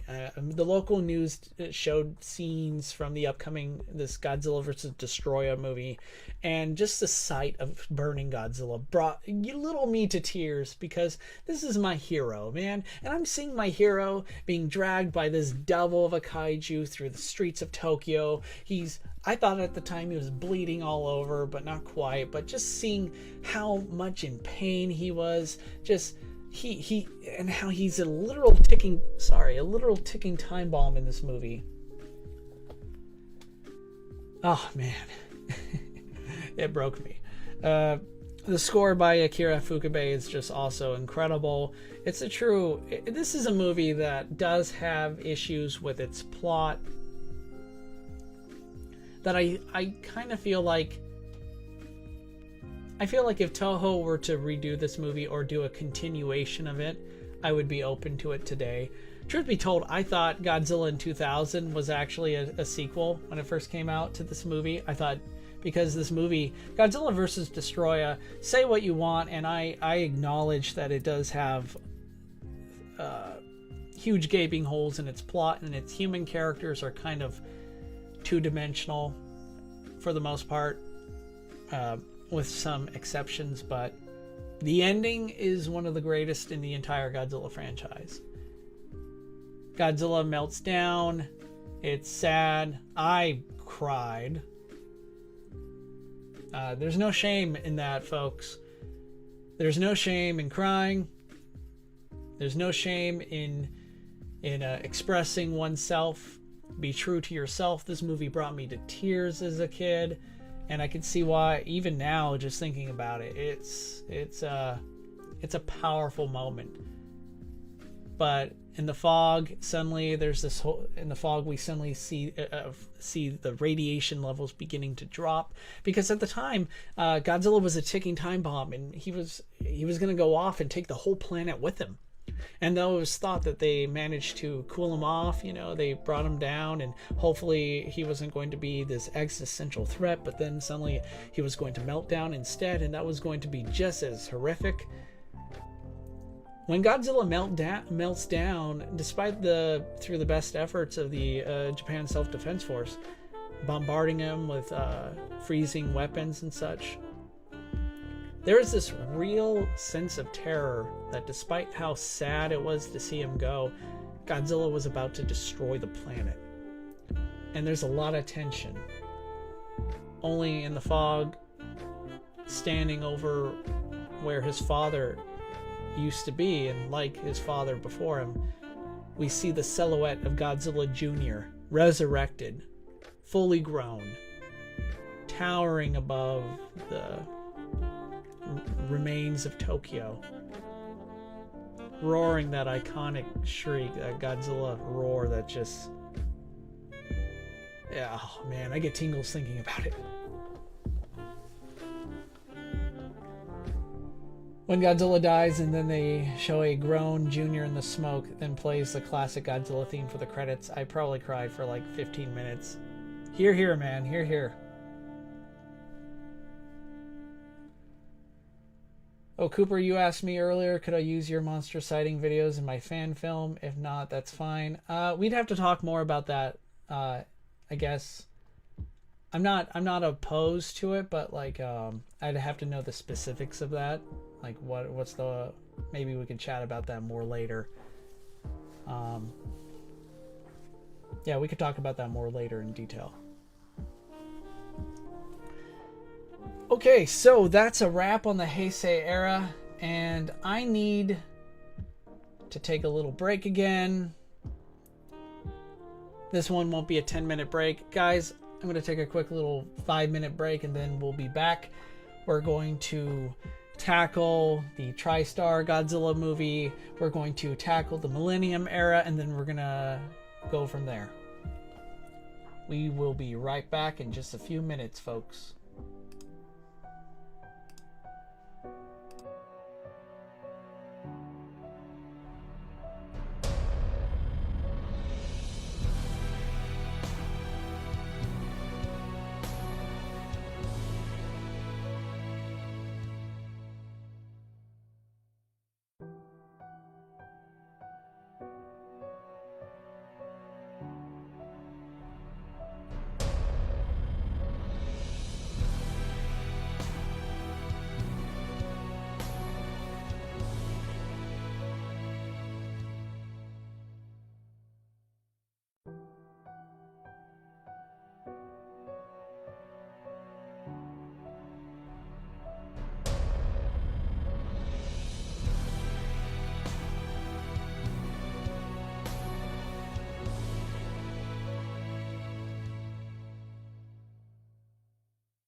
right, I'm back. That wasn't as long of a wait, but here we go.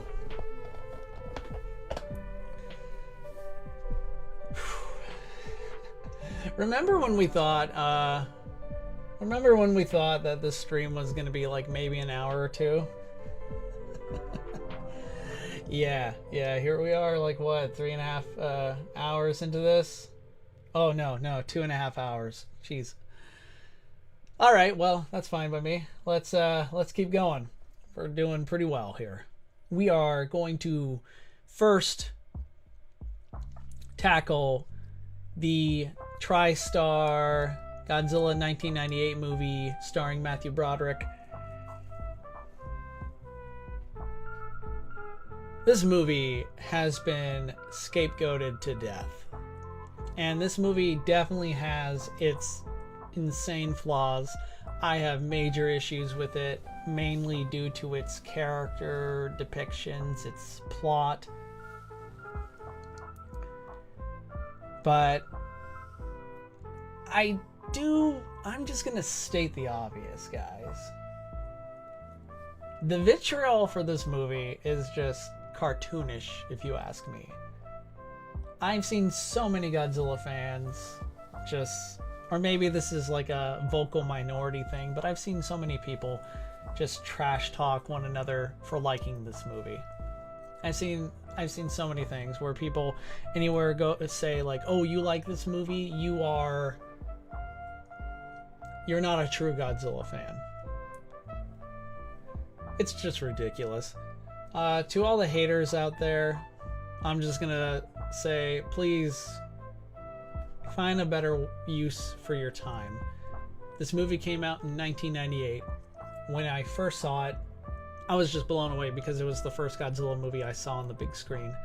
And of course, then you have people go, Godzilla in name only. It's not really Godzilla. Tough. It is. We don't always agree, and I think most of us can agree that this depiction of Godzilla is definitely the weak link. It's the weakest, both literally, but also from a pure thematic standpoint. It definitely doesn't really do Godzilla justice in many regards, but it is still Godzilla. I personally can enjoy any Godzilla movie. Smiley Face Studios, you deserve the king status on my list. Well said. Though I will defend anyone who likes Godzilla 1998, anyone who says they love this movie, I can see why. It does have a lot of great moments. I do love the design for Godzilla, or Zilla as he's now officially recognized today. There are a lot of sequences in this that are great. The first act for this movie is really interesting, and the second act, I think, carries on with what the first started. The third act is where everything begins to crumble. I feel like the movie makes a lot of mistakes, and I guess I can already hear it now, but Tom, Roland Emmerich, and Dean Devlin had no respect for the Godzilla character. I mean, they even admitted it, even trash talked all the movies that came before. And this is a point where we can separate the art from the artist. I completely disagree with them, of course, and it's a shame that they didn't respect the character and the genre, the series, at all.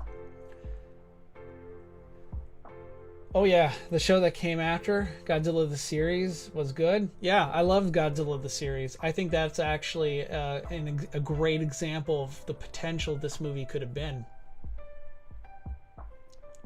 And you know what? I feel like if the third act just completely erased most of the Godzilla babies in Madison Square Garden, with perhaps something a bit more like, wouldn't it be cool if Godzilla, and this is of course something Shin Godzilla would do many years later, but wouldn't it be cool if Godzilla started off as weak in this movie, which he was by Godzilla standards, only to adapt and evolve throughout the movie and become more and more of a threat, to the point where eventually it crescendos in him having like his atomic breath instead of a weak hurricane flame breath or whatever it was. There's a lot to say about this movie. There's a lot to dislike. Me personally, I despise the love story, the forced romance story between Nick Totopoulos and Audrey Timmons. Two great characters, and they're expanded upon more. Like, I feel like they become more likable in Godzilla the series, but in this movie, I feel like, and I understand this is kind of a staple in movies, Hollywood movies at that, where, oh, two people are coming back together to rekindle their lost love, and if it's handled well, great, but here it just feels super forced. And honestly, both characters, especially Audrey, she does a couple things that I feel like is a huge red flag to me. And you are not someone I would want to have a serious relationship with. I do admire her tenacity in becoming a journalist, in her dedication to, telling the truth and such. And there are other memorable characters in this movie that stand out and are always entertaining. But this movie just falls flat. It just fails in so many ways that I just have a hard time going out of my way to, want to defend. I've already made my peace with it. I don't think it's worth, I think there are some good things to it that it succeeded in doing, I guess unwittingly. Godzilla 98 opened the doors for the Heisei Era movies to come to the States at long last. It, of course, brought us Godzilla the series, one of my favorite cartoon animated shows. And I think it also served as a gateway for Godzilla fans the world over. So what if that's the case? I mean, to its credit, it served its purpose. It brought new fans into the fold, and I am happy to have you guys. If this was your first Godzilla movie, if it's what got you into the Godzilla series, good. Happy that you're here.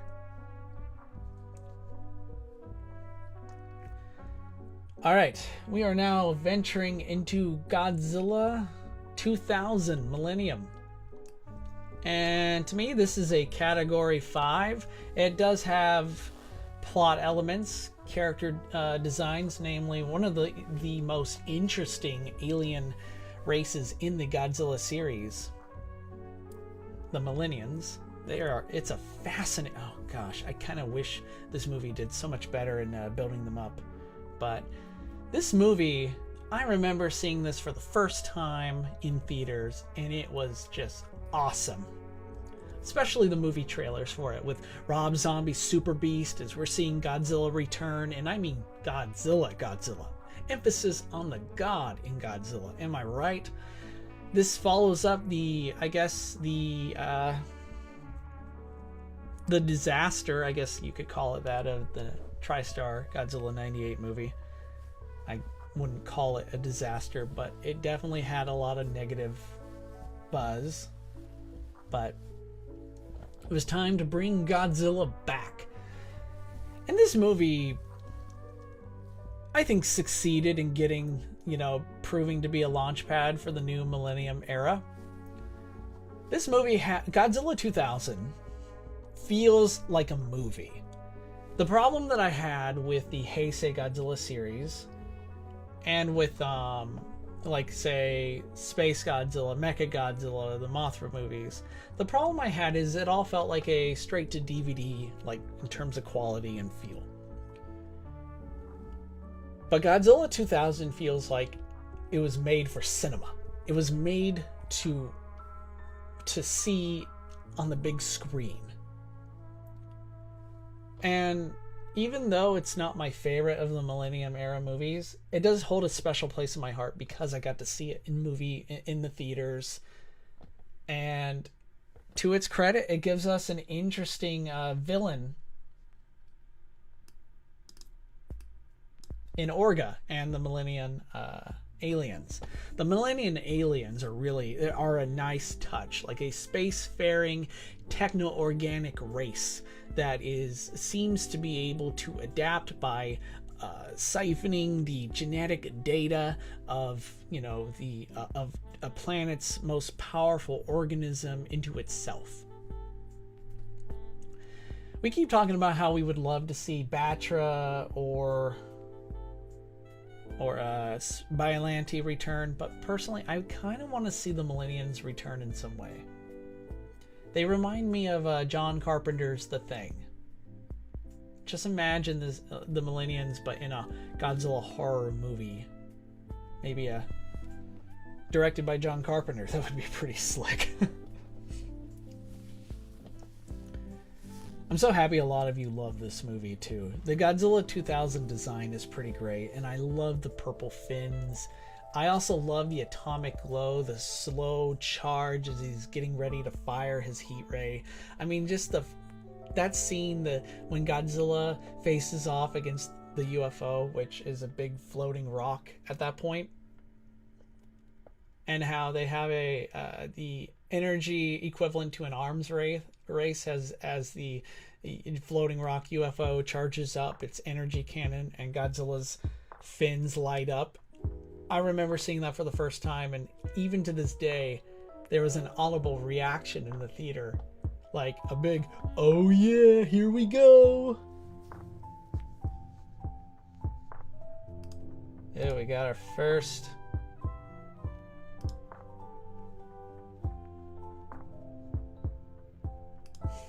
spammer. Oh jeez.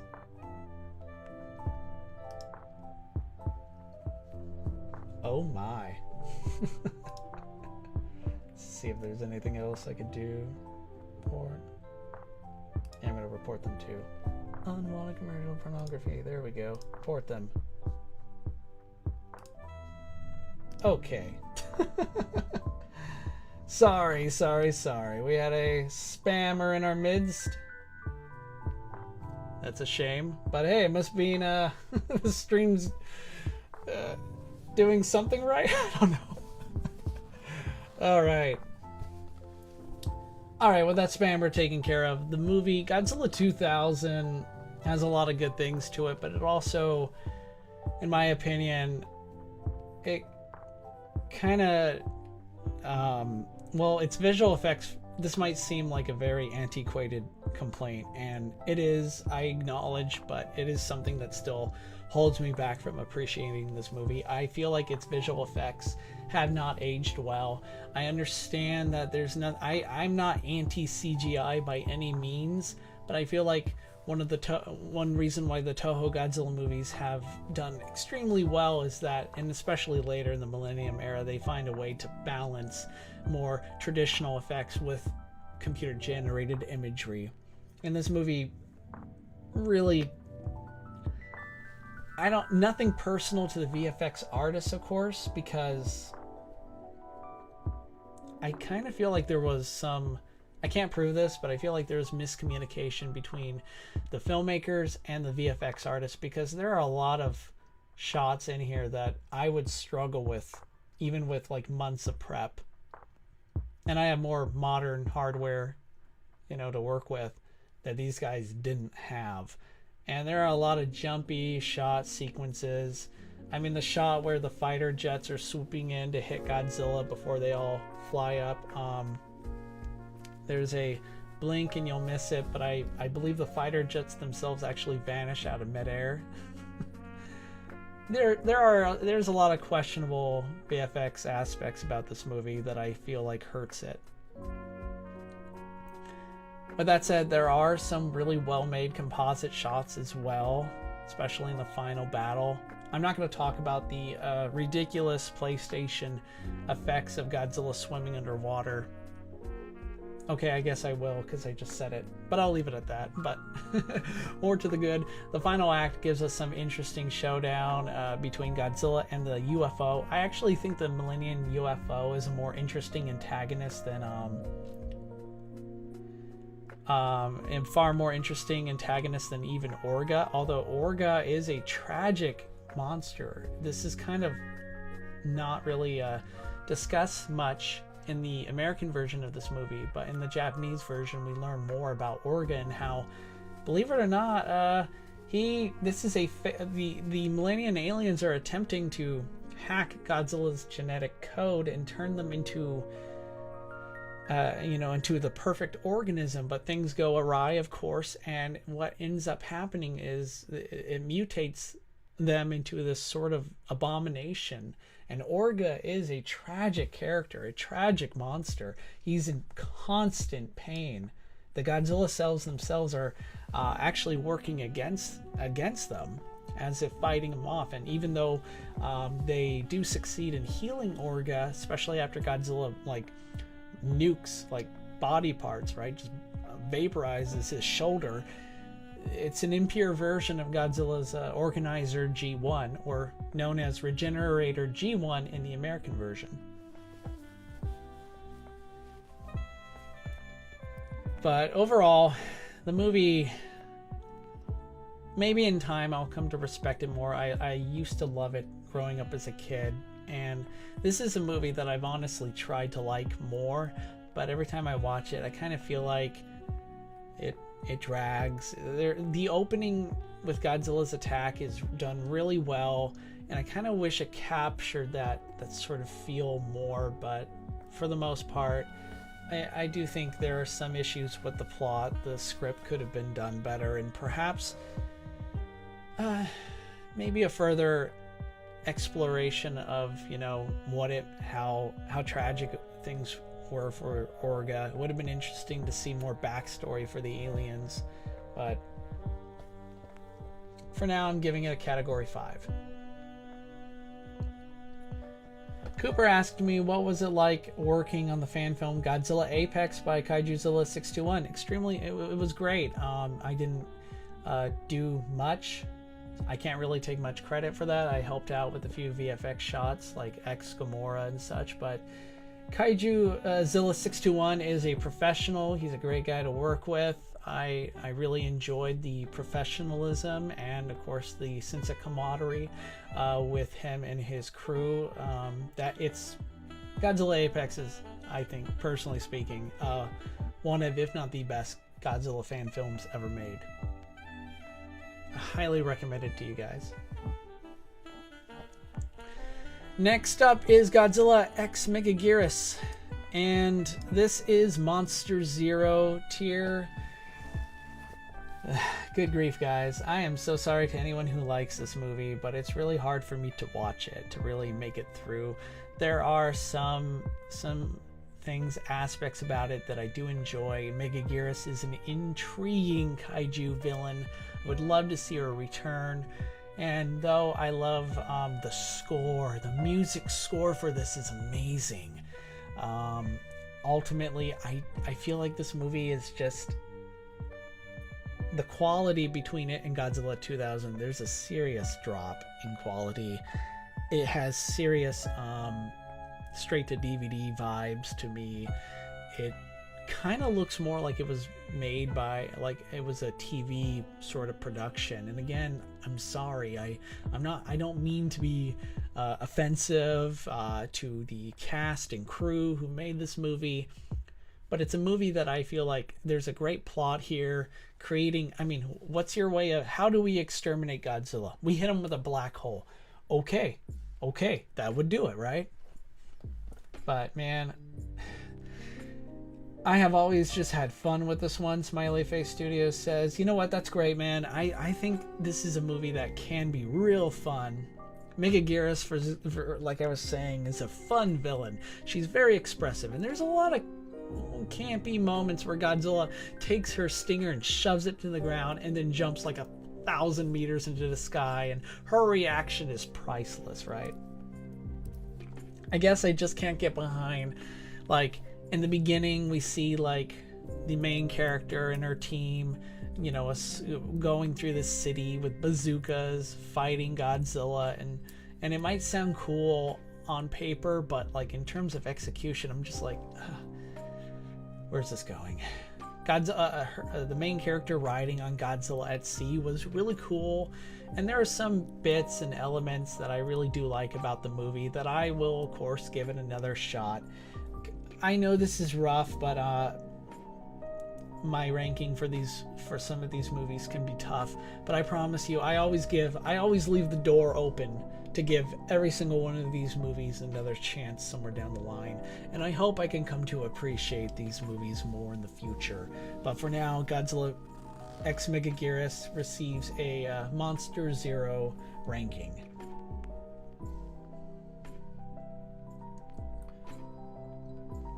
We all know what's next, right?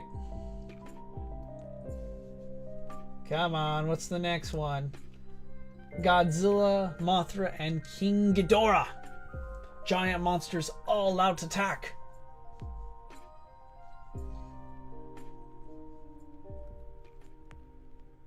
GMK for short. Directed by Shusuke Kaneko, I think. This movie is king status. GMK is one of the best Godzilla movies ever made, directed by one of the greatest kaiju directors of all time. And though I do think this movie could have been a little better if it had more production time, if the crew were given more time to flesh out, to not only work on the plot but also carry out some effects shots. What can I say? This movie is incredible. I really love the messaging. It really begins to tie together everything. It almost serves as a sort of amalgamation of all the Godzilla movies up till now. It brings back Godzilla's atomic roots. And more interestingly, it really begins to bring horror, elements of horror into the Godzilla series. Like, Godzilla is the god of destruction. He's possessed by the souls of all those who died during the Pacific War, all those who died under duress, it's pretty messed up. And interestingly, we see a couple of returning kaiju faces here. We have Baragon. Baragon in this movie, this is the best Baragon design I think we're ever going to get. Maybe I'm wrong, maybe. Adjusting my mic for a second. Maybe that will be challenged someday. I'm open to that, but if you can do a better Baragon design, well, let's see it. We also have Mothra, who kinda is less mothy and more wasp-like, but I totally dig the design. And finally, King Ghidorah, while the design is not the greatest, I do kind of like the good guy Ghidorah portrayal here. I kind of want to see more of that. But where to begin? Yeah, some are bringing up the hospital scene. To those who don't know, Godzilla is waltzing through a city during the daytime too at that, which is really cool, and it looks amazing. And he's terrorizing the city, and there's this innocent girl in her hospital bed. She's helpless, she can't leave, and Godzilla's making a beeline straight for straight for the hospital, straight for her. And at the last second, he passes by, and there's this calm sense of, wow, you just dodged a bullet there. And then Godzilla's tail comes crashing in through the window, and it levels the whole hospital, and it's just sad. It's tragic. One of the best scenes in this movie, and in all of kaiju-dom, one of my favorite Godzilla scenes of all time, is where Godzilla charges up his atomic beam for the first time in this movie, and it cuts away to a school, and the school, they're unbeknownst to them, there's this raging, wrathful kaiju a couple miles away, and then a blinding light appears, shakes the whole room, it shakes everything, and the teacher, to her horror just looks outside and sees a mushroom cloud, and it's terrifying. It's powerful. It doesn't like somehow the scene manages to achieve exactly what it set out to do. It doesn't overstay its welcome. It's not super dramatic. It just is really, it kind of puts you in the shoes of anybody, really, for that matter. Like, you kind of know exactly where she's coming from. Like, one moment you're teaching your class, and then the next there's this atom bomb going off miles away, and it's just terrifying. And the point of GMK is it's a matter of legacy. It's a matter of not forgetting our past. Japan has, and to this day, unfortunately, has a difficult time, I'd say, of being honest of the atrocities it's committed in the past, particularly during World War II. And GMK is a sort of film that challenges that. Don't forget our legacy. Don't forget what we've done. And I feel like this is, of course, something that applies to everyone, no matter what country or cultural background. All of us have red in our ledger, and this is a movie that challenges us to not only remember, but learn from our mistakes. Don't become like Godzilla in this movie. Don't become consumed by rage.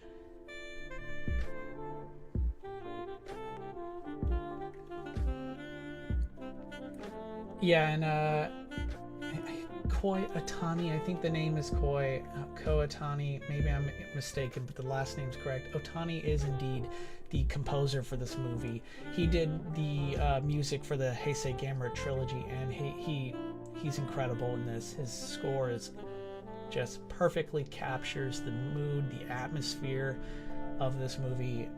It's incredible. GMK is king status. It is one of the best Godzilla movies ever made, and to this day, it remains one of my personal favorites. Next on the list, we have Godzilla x Mechagodzilla, or Godzilla against Mechagodzilla. This is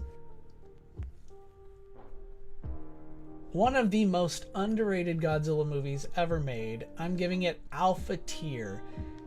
Let's talk about Godzilla x Mechagodzilla for a second, because this movie gives us a new Mechagodzilla that is just, for the first time, a Mechagodzilla that is actually built over the bones of the first Godzilla. A great design, by the way. Kiryu Mechagodzilla is one of my favorite Mechagodzilla designs. And I really, even though I'm not a fan of how Godzilla is depicted in this movie, namely he kind of looks like a deer caught in headlights almost throughout the entire movie.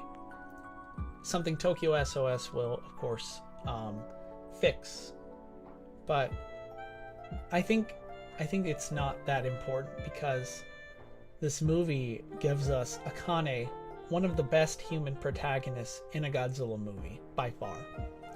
In the very beginning, the opening, during a tsunami, as Godzilla is attacking this village, and we see Akane attempting, she's like one of the controllers of a maser cannon, and she and her crew are attempting to thwart Godzilla's advancement. Something goes wrong, she makes a mistake, something that happens to all of us, and one of her teammates dies for it. And it haunts her. It haunts her for years. Already in the very beginning, we are seeing just an amazing human character, a great protagonist, who then becomes the pilot of Kiryu Mechagodzilla, who develops a close relationship not only with Mechagodzilla, because Mechagodzilla is actually sentient in this. It's really quite interesting where this movie goes. I mean, I don't know if it's like the original Godzilla somehow becomes sentient, but then again, the whole, memory, you don't really, if you make a clone or something, you don't actually, you don't make a clone of their memories, but that's an interesting science fiction plot, I guess. But it's safe to say that somehow the original Godzilla suddenly becomes more self-aware, very subtly throughout the movie, but in the end, it does establish a very close bond with Akane. But Akane also develops a close bond with the other human characters in this movie, and it's really hard for her because she's still dealing with her trauma, and the other characters have their own trauma, their own problems they're working through too. One of the most powerful moments in this movie, and it's generally underlooked, is that in a way, in order to make Mechagodzilla, one of the main characters, he's actually develops a way in which you're essentially bringing Godzilla back to life in a way, reviving his cellular structure in conjunction with the computer coding to, make this giant kaiju-sized mech come to life. But his daughter is constantly wondering why her dad is so fixated on bringing a terrible monster back to life. I mean, she clearly doesn't understand. It's meant to protect, the country, other people from Godzilla, but she's wondering, why are you bringing back a monster and not mom? Because her mom had passed away a few years prior. And that is one of those, I think that's a testament to this movie. This movie is so much better than people generally give it credit for. It does have its flaws. It does have a couple things that really hold it back in some regards. Granted, you could make the case for every single movie on this list today, but this movie, Godzilla x Mechagodzilla, is one of my favorites. It's a movie that I feel like I can watch again and again for many years to come and just discover new amazing things about it that makes it really quite unforgettable. Which brings me to Godzilla Tokyo SOS.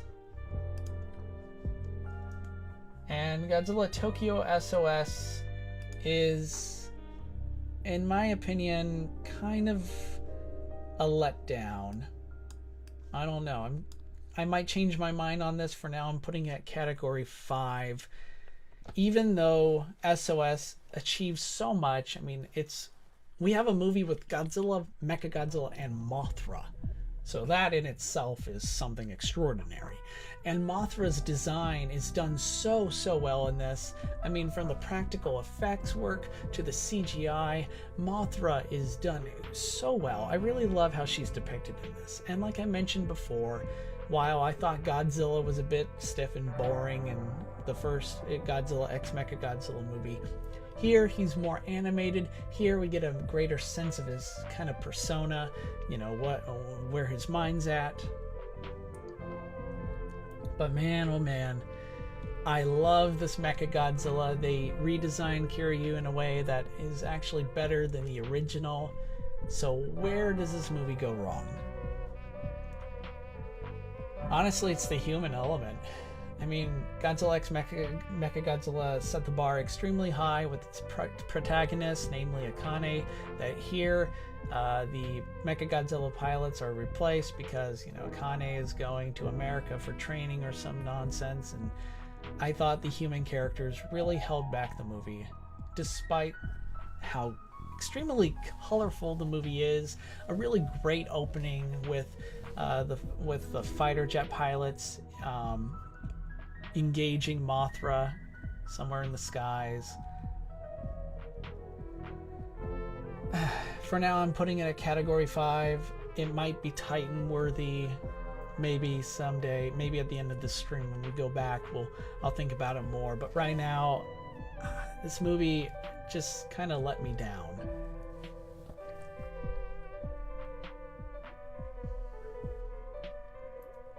I guess before I move on to the next one, I will also say I do feel like this duology of sorts, the Kiryu duology, deserved a third movie. It would have been really interesting to see where they were going. I understand the ending. Yeah, Smiley Face Studios is right. The ending was cool. Absolutely. I didn't even talk about the ending to Godzilla x Mechagodzilla either, even though it's just amazing. Again, I'm not going to be able to go through every little detail about all these movies, but Tokyo SOS does have a pretty cool ending. especially with Mechagodzilla, essentially the first Godzilla, taking his son back into the depths. And also finding out later that humans are looking into other DNA samples of other kaiju, which makes me think, oh great, we just can't learn our lessons. But I think it would have been great to have a third movie, but the reason why there wasn't is because this movie, Tokyo SOS, came out in 2003, and the next movie would mark the 50th anniversary of Godzilla. Godzilla Final Wars.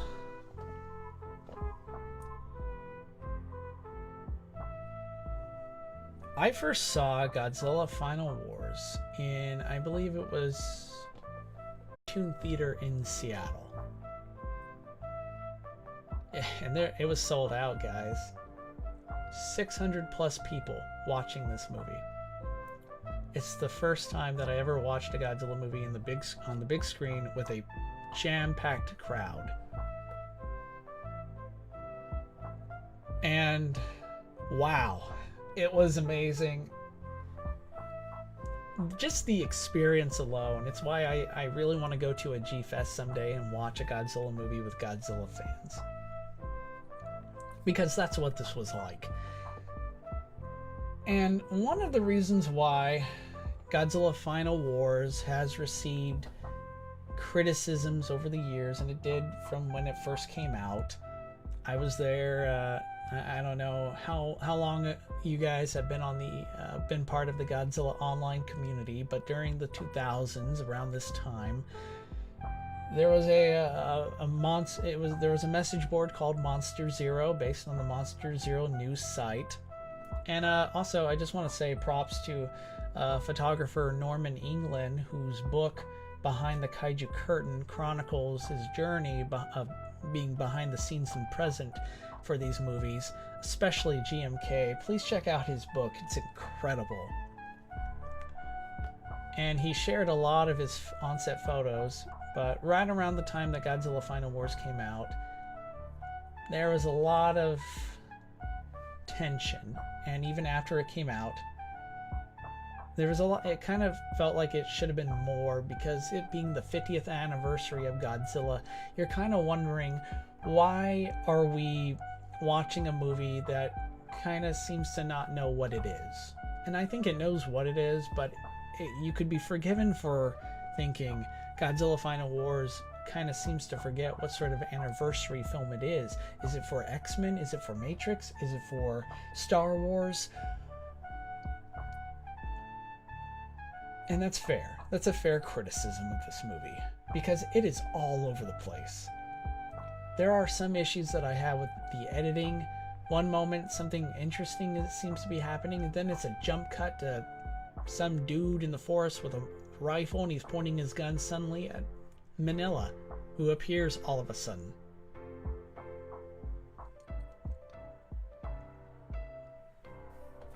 But you know what? As much as this movie, I've had kind of a lot of ups and downs with it. I watched it with over 600 people in a jam-packed theater. Loved it. It was so much fun. But then there are times where I've watched this either with a small group of friends or or by myself, and I'm just kind of like, this movie is just ridiculous. And the movie knows it's ridiculous. It knows what it is, and like I said at the beginning, I respect a movie that knows what it is, and more importantly, it's good to, I think, rank a movie for what it's trying to be, as opposed to what I want it to be. I'm giving Godzilla Final Wars a Titan ranking, because despite, it may not be how I would have wanted a 50th anniversary film, it really has a lot of heart, has a lot of character, and it fully tackles almost every scene it's in. No matter how silly or ridiculous or far-fetched, it goes all in. Or as in the words of Captain James Gordon, played by the great Don Fry, go into it. it goes straight into it, and it's not afraid. It is so unabashedly, like, it has this sort of at times it's inspiring how it just knows what it is, and it has this sort of like, I know I'm the coolest kid in the room. I know I'm awesome. Look at me show off. And you know, you can't help but just applaud it for the fact that it just delivers. I mean, love it or hate it, there's no other film like it in this series. Yet another movie, I think after watching Ebira Horror of the Deep later, I might just watch Godzilla Final Wars, because there's just a lot to this movie that I can't do it justice here. I guess the only thing I will say is it's a shame that some of its kaiju characters, memorable kaiju monsters, are kind of thrown to the wayside. I mean, Ghidorah is one of the most dangerous Godzilla villains of all time, but then he's reduced to kind of like a C tier list or whatever of a villain. Godzilla, or King Caesar, reportedly as being the director's Ryo Kitamura's favorite kaiju. I mean, he's in the movie a decent amount of time, but the design for King Caesar is just so ridiculous, but whatever. Some of you are pointing out the Zilla scene, or We're All to Blame, that song.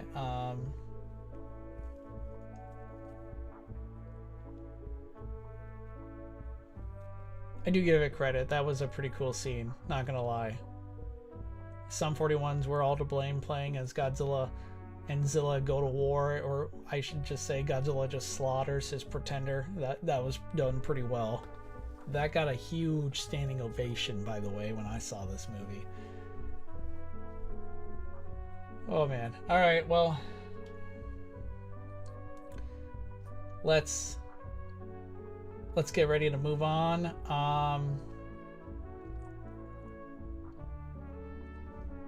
Friends, I'm just gonna take another quick break.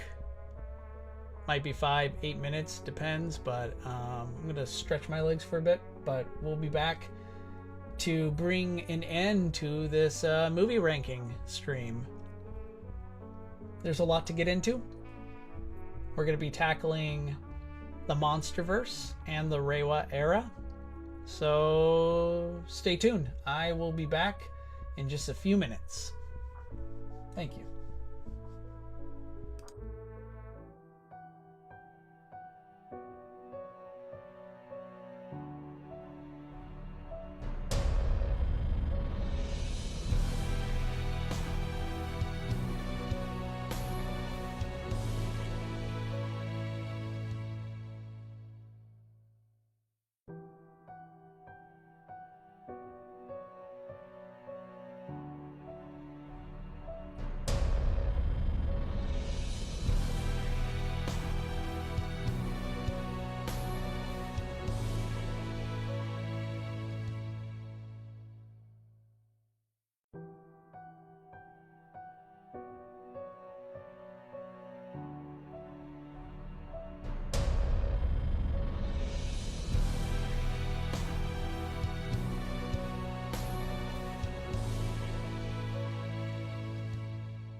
Attention, Godzilla fans!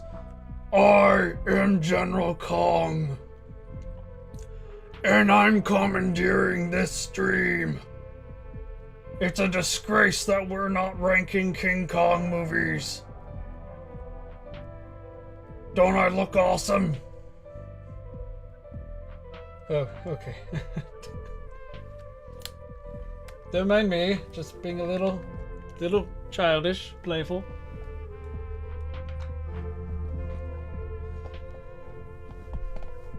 You know, if you think about it, Kong does have a point. Perhaps I will one day rank the King Kong movies, as they are all pretty interesting in their own way. Okay, so guys, this is going to be a first. This is a first in the Godzilla series. We actually have two eras happening at the same time. Last I checked, the Reiwa era has not ended, and the MonsterVerse era is still ongoing. So we have two eras happening around the same time. So it's kind of a coin flip. I mean, if we're going like in order, technically the MonsterVerse started first. You know, that it actually, Godzilla 2014 came out before any of the Godzilla anime Earth trilogy movies or Shin Godzilla. So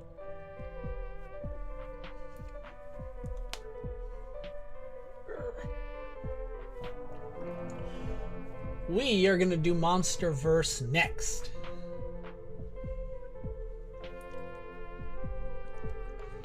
Godzilla 2014. The beginning of the MonsterVerse. Perhaps not chronologically speaking, since Kong Skull Island took place before. Directed by Gareth Edwards, Godzilla 2014 is a Godzilla movie that you either love or hate, if you ask me. This is a movie that usually when someone talks about what they despise, what they don't like, or what didn't work about it, usually it's not actually made, unlike when it comes to criticizing other Godzilla movies or the TriStar Godzilla 98 movie. 2014's complaints are perfectly valid if you ask me, and we're going to cover them very briefly. Maybe I'll dedicate an entire video to analyzing Godzilla 2014.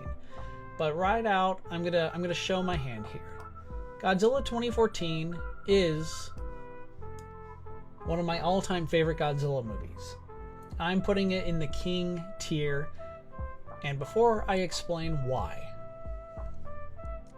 I'm going to steelman the critiques that this movie has. The first criticism: Godzilla hardly appears in it. Every time a friend of mine or a family member brings this up, and to some of my friends, you know who you are, they'll say Godzilla's hardly in it. To which I always respond, I'm very happy that you want more Godzilla. I have a whole Godzilla series to show you. Jokes aside, I think this is stemmed from the trailer. The very first Godzilla trailer that came out for this movie made it seem like this is like a apocalyptic kaiju showdown of epic proportions. And it's a movie that really makes you think Godzilla is going to not only be a true terror, but he's going to be a constant problem through and through the movie. And this brings me to the next problem this movie has, or people have with this movie. And this is, again, another very valid critique. The jump scenes. Every time Godzilla appears, it's just going to, oh, and now we're cutting to a completely different scene, and when we come back to the kaiju action, we don't actually see the monsters fight, it's the aftermath. This is a criticism that I feel like is valid, and I feel like the biggest problem that this movie has is that, on one hand, The build-up to when Godzilla finally shows up in Honolulu to face down the male Muto at the airport is incredible. The pacing, the build-up, the suspense, the music, the acting, the visual effects, everything. This is one of the most epic moments in a kaiju film. And when Godzilla's his foot stomps down, and before that, everybody in the airport lobby is screaming at the male Muto, wreaking havoc. But then Godzilla's foot crashes down, and everyone's silent. The music, the buildup, it's one of the greatest Godzilla entrances of all time. And he is so savage. The MonsterVerse Godzilla design is one of my favorites, and this scene is a huge reason why. This is a true, like, you can't help but look at it. This design, this scene encapsulates Godzilla as both being a terrifying monster, but also having this sense of divine retribution. Like, he is the god king of this world. He roars at the Muto, and we feel like, get ready, brace yourselves, it's a roller coaster. And then it cuts. And I can forgive it for cutting away at that moment, but only if they returned to the kaiju action. Instead, it cuts away. By that I mean, we see the most epic Godzilla moment possibly in all of monster history, and it cuts away, and we see, a kid, and then his mom, played by Elizabeth Olsen, who's awesome, by the way, who does okay, but her character really deserved better in this movie, if you ask me. And I'll elaborate more on that in just a second, but, she's getting ready, tidying up, and the kid's like, look, Mommy, dinosaur. And to Elizabeth Olsen's credit, the way in which she looks at the TV, it's kind of like a way a parent would to any silly thing they hear their kids say, like, sure, a dinosaur. And then she has this perfect look on her face, like, oh my god, is that real, kind of thing. And then it cuts back, and we're expecting to see Godzilla and the male Mutos fight, and instead it shows the aftermath. If this movie gave us 1 or 2 more minutes of this, of a cool monster showdown between these two mortal enemies going at it, I think most of this film's critics would have forgiven it later on for its for constantly cutting away or transitioning away from the kaiju action to the human action. This is the only time where I think they really needed to give us more. And had they done that, I think this movie would have been better received. Because this movie has a lot of amazing things, a lot of performances, incredible cinematography, great direction, the music, the score is incredible. The acting, this brings me to the other issue people rightfully have with this movie. Bryan Cranston is one of my favorite characters, and he plays Joe Brody in this, a man who has gone through so much, who feels a lot of guilt for believing that he sent his wife to die. Guys, the opening with the Muto attack on the nuclear reactor is just spine-chilling. Godzilla is a nuclear metaphor. He's supposed to be like this representation, again, of the horrors of nuclear war, of radiation, and yet he's not the best way at showing that. I think a nuclear reactor rupturing and just radioactive death, like the show Chernobyl, for example, this, to me, is the most effective way at depicting just how terrible, what a horrible thing nuclear weapons are. Even though this was for a nuclear reactor, and of course, I don't want to get into, the pros and cons of nuclear power at this time, but I will just say this is probably the best way of showing the downside to this sort of thing. But Bryan Cranston's character died too soon. I would urge you all to check out Up From the Depths video, the YouTube channel Up From the Depths. He's amazing, by the way, and he does a video of what he would have done differently with Joe Brody, with Bryan Cranston's character.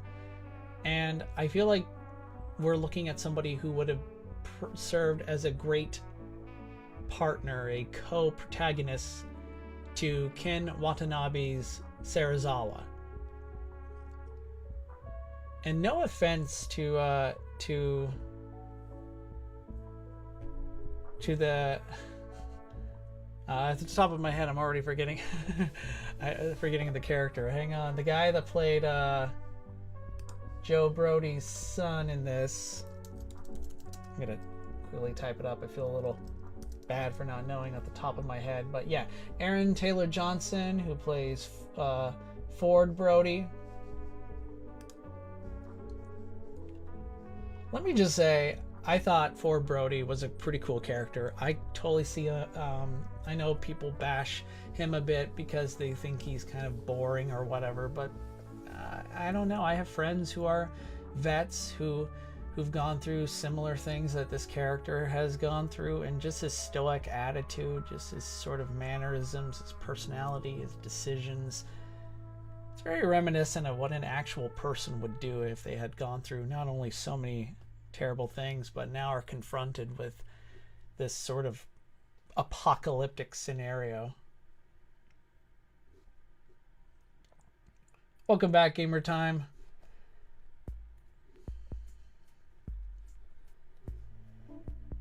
Okay, well, there's a lot about this movie that I really enjoy.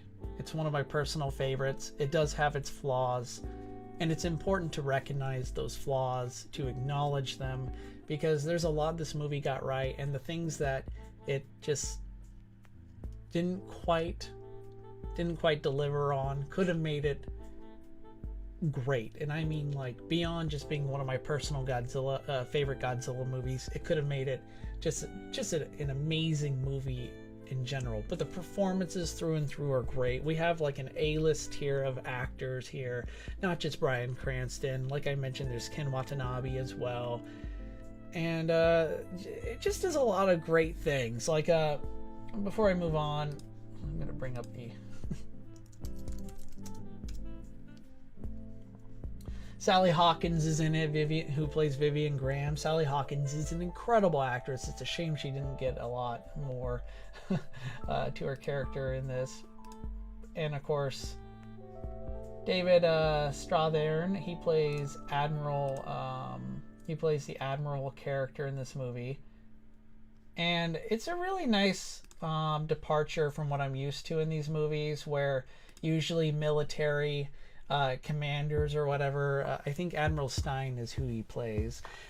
Military leaders are usually depicted as being like bloodthirsty, war-hungry characters, and of course there are real people throughout history who fit that bill, of course.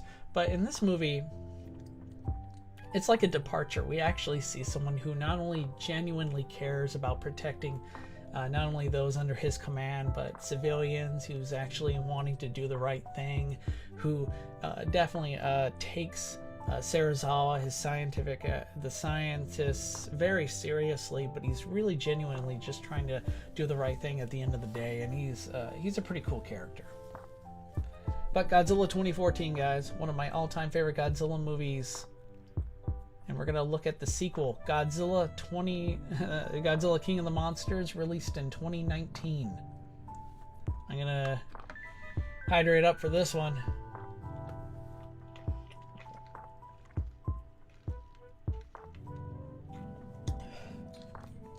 You think I should rank the Gamera films, huh? Smiley face? I'll take you up on that offer someday. Hopefully it won't take me 3.5 hours, but hey.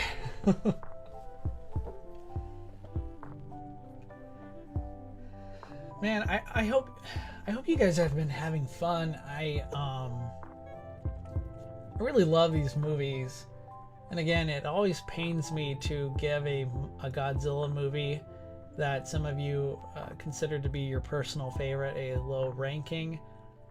Always, please feel free to share your thoughts, come to your favorite Godzilla movie's defense, and I will of course amplify your voice with my own, because I understand this is like a one-sided conversation. So feel free, guys, to chime in more, give me more of your thoughts. I should do a better job at reading more. Let's take a look. Oh, Smiley Face mentioned earlier the bridge scene was awesome. Absolutely, the shot in Godzilla 2014 where he's rising out of the water after being greeted by the United States Navy. That whole sequence is just, I'm going to use the P word, perfection, guys. That whole sequence was perfection. Everything about it was done so damn well. I always try and make sure that I watch Godzilla 2014 at least once a year. And you know what? Before I get to Godzilla King of the Monsters, one more thing about Godzilla 2014, guys. This is a callback to my, my ways of ranking movies, my criterion here. It's important, I think, to judge a movie based on what it is and not your expectations of it. I disliked this movie when it first came out. When I first saw it, I did not like it at all. I felt disappointed. I saw it with my best friend, and as he was going through point by point about where this movie failed, I was just kind of like super reluctant the entire time. I'm not going to say I had my head down in shame, but it sure felt like it, because I had so many. Pacific Rim, one of the best kaiju films of all time, came out a year prior, and it delivered on so much, and I kind of thought it would be great to have that, but with Godzilla. But I forgave the movie. I gave Godzilla 2014 time to redeem itself, and it suddenly, I realized it's not the film that needed to redeem itself, it was me. Like, I came in thinking this was going to be and treated it like a movie that it was not. It's important to always judge a movie based on what it is. And really, when you realize that this is less about a Godzilla versus Rock'em Sock'em movie and more about humankind in the throes of a natural disaster unlike any after, it suddenly begins to, I think, emerge a better movie. Now we come to Godzilla King of the Monsters. Godzilla King of the Monsters, in my book, receives Alpha. Oh boy, guys. Taking another drink for this one.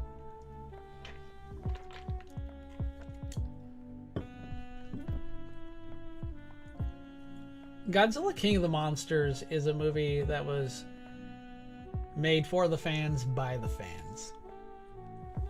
Like, this is such, like, it feels like a sort of an amalgamated remake of the Showa superhero days mixed with Heisei tier of Heisei level of scope in terms of just how powerful these monsters are, with a dash of Millennium thrown in as well. I love this movie for a number of reasons. It could easily be king status, but as of right now, I feel like it's better in its alpha tier. But this movie, I'm going to start with the music. Bear McCreary, who was the musical composer for this, knocked it out of the park. This has some of the best music in all of the Godzilla series, and I understand he's adapting scores from others like Akira Ifukube, for example, but man, Bear really does a marvelous job at not only honoring the Godzilla music of old, but also bringing out new incredible music, just new themes that I think makes this movie a life of its own. As far as I'm concerned, when it comes to movies in general, the musical score is kind of like the soul of the movie. If you can actually close your eyes and just listen to a movie, or especially its score, and if that alone is enough to just whisk you off and take you to a far off incredible place, to embark on a great journey, that is a testament to to the movie, to the music, and that's what Bear McCreary's score did for me. It's remarkable. I really love how all the kaiju have their own personalities in this. Rodan, for example. Guys, the whole sequence of Rodan chasing Monarch through the skies as they're making a beeline for King Ghidorah, it's just a high adrenaline, high octane thriller. It's just a wild, fun ride. Mothra scenes are all scene stealers. Mothra is depicted in such a wondrous, beautiful way, yet still reminding you that she's not just divine, she's a divine monster. King Ghidorah in this movie might be one of my favorite designs and depictions. Ghidorah is a true menace in this movie. It's one of the few times Ghidorah as a character actually scared me a little bit. Of course, even though Rodan in this is probably my favorite Rodan design, it's a shame that they didn't remake Rodan's iconic roar. I mean, every other monster in this movie had their kind of a classic roar. I mean, I guess maybe not Ghidorah, but I do like what they did with Ghidorah's roar in this. They gave him some distinct, unique sound to him, but I really wish we could hear Rodan's booming, reverberating roar like from the old era. The King Ghidorah regeneration scene was cool. Oh my gosh, that scene was just awesome. When I was watching this with my best friend for the first time, and my best friend's, not really a Godzilla fan, but, he loves me, so he's willing to come in and watch these movies with me, right? Because he's a good friend. And that scene terrified us. As Ghidorah is regenerating its head, my friend just turned to me and he's like, "Is that normal? Like, is that a thing Ghidorah does?" And I'm like, "Nope, that's new. Holy shit."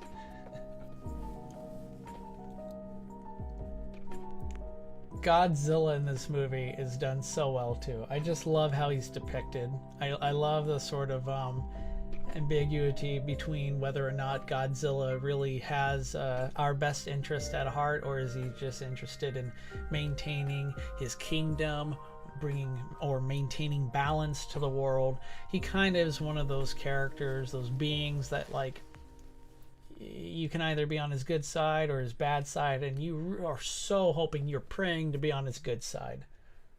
I love how Godzilla is depicted. The kaiju depictions in this movie are just phenomenal. I know they're called titans, but they're kaiju through and through, and the way the monsters are depicted in this is just so dang awesome. And while I kind of wish in the end, I understand why Rodan became more subservient to Ghidorah, because he got his butt kicked. I do wish, well, for starters, the Rodan Ghidorah fight was longer, and I do wish we had a fight between Godzilla and Rodan. That would have been cool. But even better would have been like in the finale of Godzilla, Rodan, and Mothra all teamed up against King Ghidorah. Kind of like a great modern day homage / remake of Ghidorah the three-headed monster. That would have been just so great.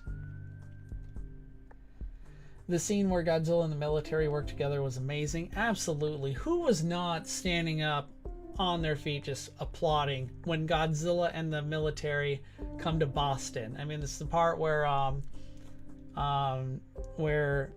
Ghidorah is charging up to kill Madison, and because she just destroyed the Orca, which is, luring which is bringing an end to the Titan mayhem.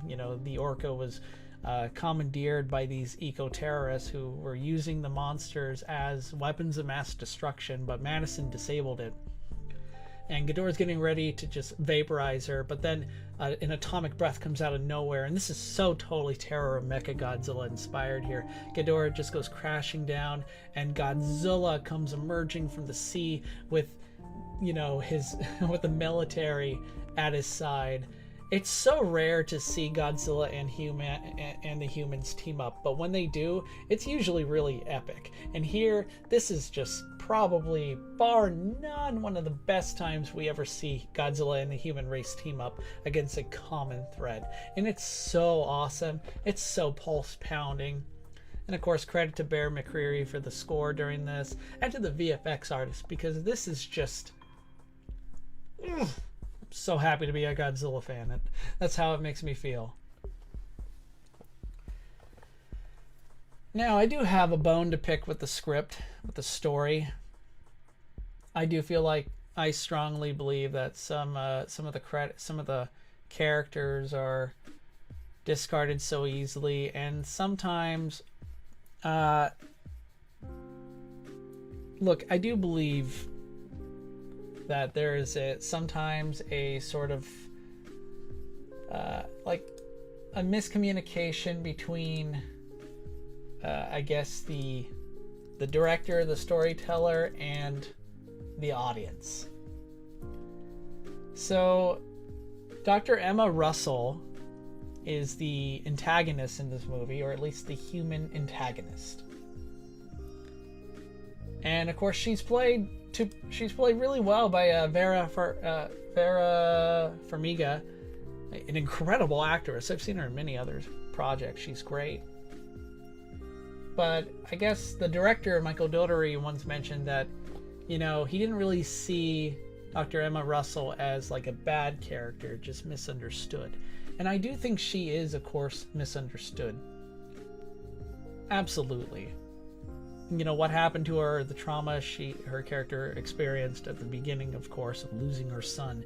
It's terrible. You totally get why she became what she is, but make no mistake, even though she kind of you know, went through the whole redemption with death trope in the end, she didn't win me over. She is responsible for so much pain and suffering in the world now because of what she did. She released the Titans, she released King Ghidorah. She brought about so much pain and misery because she had this sort of misguided view that humans need to remember their place. And in order to know that, we're going to have to basically initiate a kaiju apocalypse and kill billions. So, sorry, it's kind of like, imagine if the Russell brothers said that we don't really see Thanos as a villain, you know? Sorry, yeah, I'm not buying that. Even though she does, I guess, you know, do some good in the end. Sorry, no, you're still a bad guy for what you did. And with that said, she's still she's a memorable human antagonist. So credit to her on that front.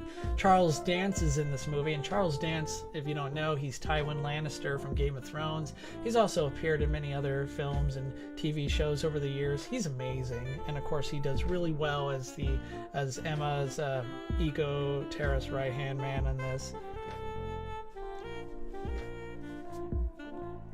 As much as I would love to go over all the what I think of all the other human characters, I'm just going to address a couple things. We're going to get to the nuclear elephant in the room and how this movie deals with Godzilla's atomic roots, because there's a lot of controversy there, and I have no doubt in my mind that I'm not going to be able to change any minds on this. I'm not going to be able... This is not the video that's going to like be clipped that brings an end to this debate. But first, I just want to say, I thought Ken Watanabe's Dr. Serizawa was both honors the Serizawa of old, and he also made it his own. And he is such an endearing human character. He's so amazing, and not only Godzilla 2014, but in Godzilla King of the Monsters. And the scene where he ultimately sacrifices himself to revive Godzilla with an atomic bomb,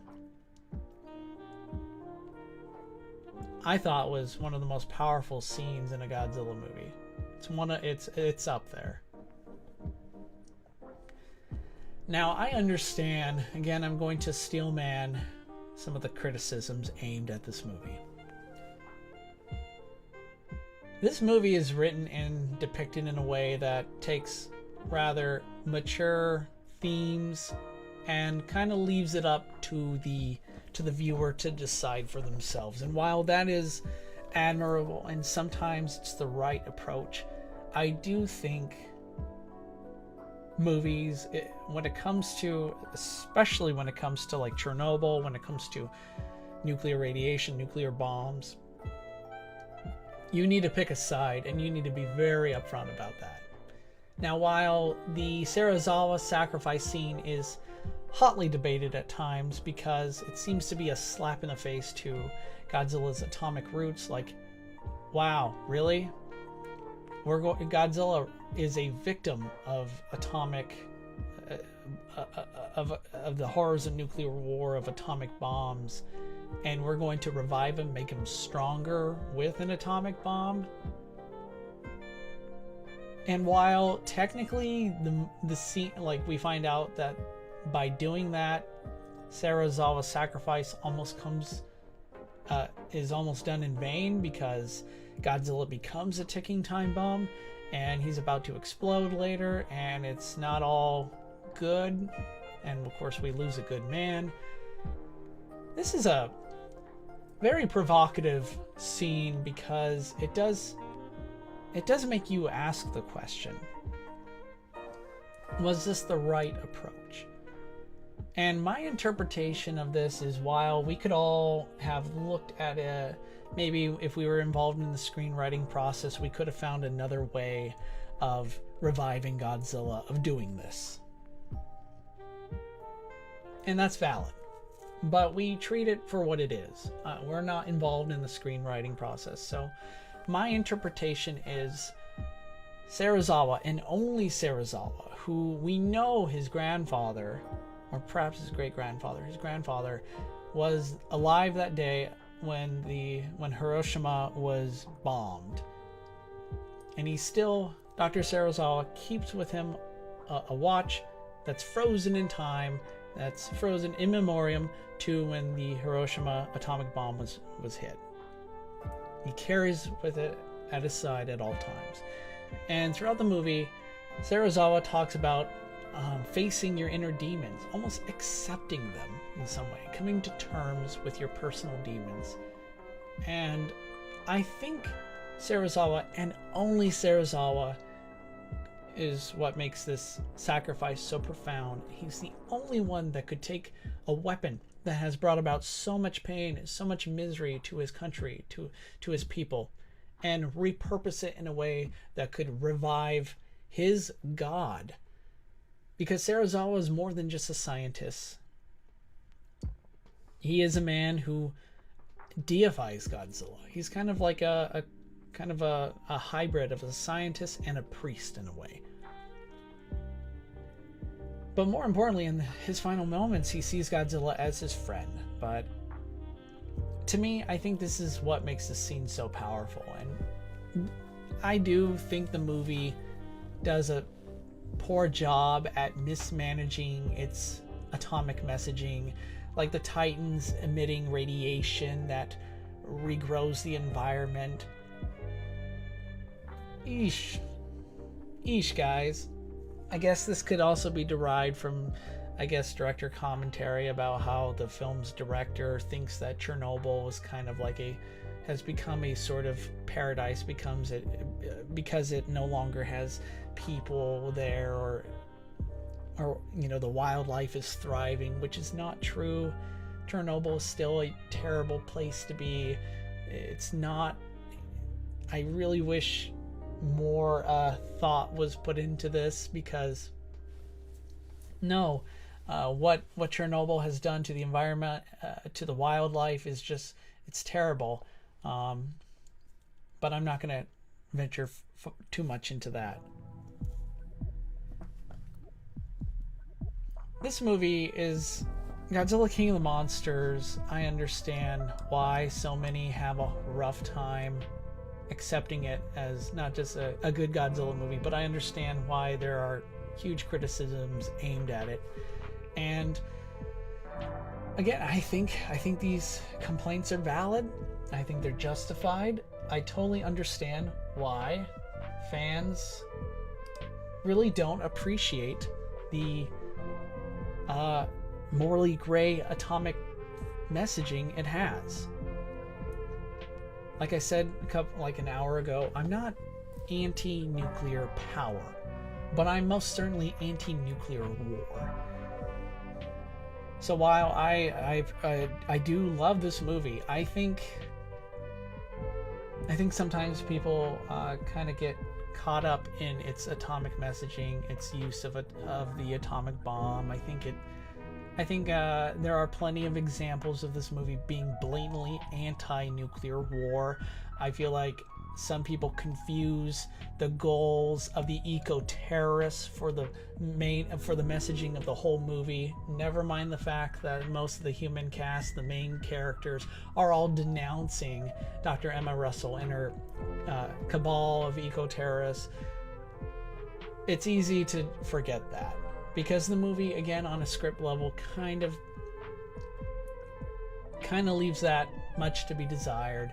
It makes things a bit too morally ambiguous, and again, sometimes you just gotta take a hard stance. And while I do think the movie is very upfront, and far more often than not, I think the message is clear. Radiation, bad. Atomic weapons, bad. But in this sense, it's just one of those hard decisions a character makes, and I think Serizawa did what he did best, but I understand why real world talk, why that did end up upsetting some of the fans. And while the oxygen destroyer was neat, I do feel like that too was shoehorned in, but that could be redeemed further down the line if we find out that the ramifications of it may lead the door to Destroya coming to the Monsterverse, or it may actually prove to be a more powerful plot point later.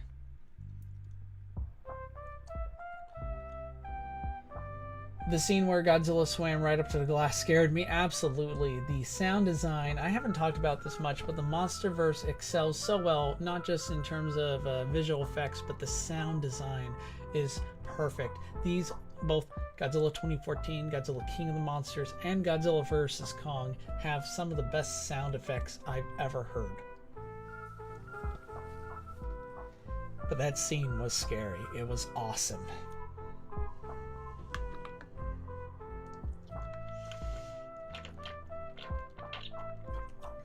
Whew.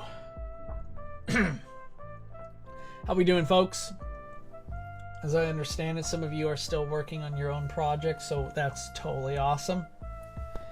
We are about to bring a close to the Monsterverse, and that comes in the form of Godzilla vs. Kong. Godzilla vs. Kong is Titan class for me. It is a movie that understands what it is. It is pure entertainment. It basically is like, it answers the question, why can't we just have kaiju fighting action here? That's what it delivers, providing state-of-the-art visual effects. It is a pure visual spectacle, and Kong is so much fun in this movie. I really think I really dig how Kong was depicted. He definitely takes the kaiju protagonist role. In a way, it's kind of like the original King Kong vs. Godzilla movie, where Godzilla was more of the antagonist. But man, Godzilla in this movie, you kind of, when you understand why he's on a warpath, it makes sense. I mean, he's literally chasing the ghost of his arch nemesis, right? So I can understand why the humans are a little confused, why Monarch was just so taken aback by his actions. But man, this movie, you'd be forgiven for giving it a Category 5 or a Monster Zero rating, because the movie really could have been so much more. I understand why it was made and edited in the way that it was. But having read the novelization for this movie, which was largely based on its original story elements, the original script, I do feel like a lot was left on the cutting room floor that it should not. There's so many interesting human character scenes that were cut, and I gotta say, It's real 50-50 when it comes to the score of the movie. I mean, Bear McCreary for King of the Monsters knocked it out of the park, but here, I loved Kong's theme, but I wasn't really a big fan of Godzilla's theme. But, yeah.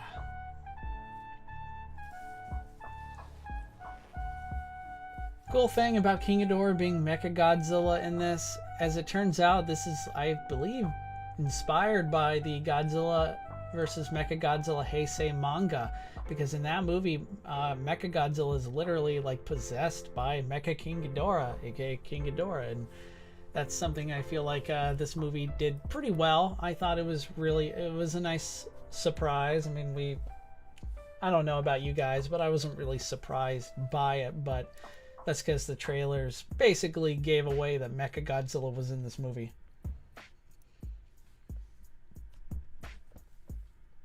Speaking of Mechagodzilla, this is probably one of my favorite Mechagodzilla designs. I really love the look of it. It's not like the smooth, steel, polished look of like Heisei Mechagodzilla.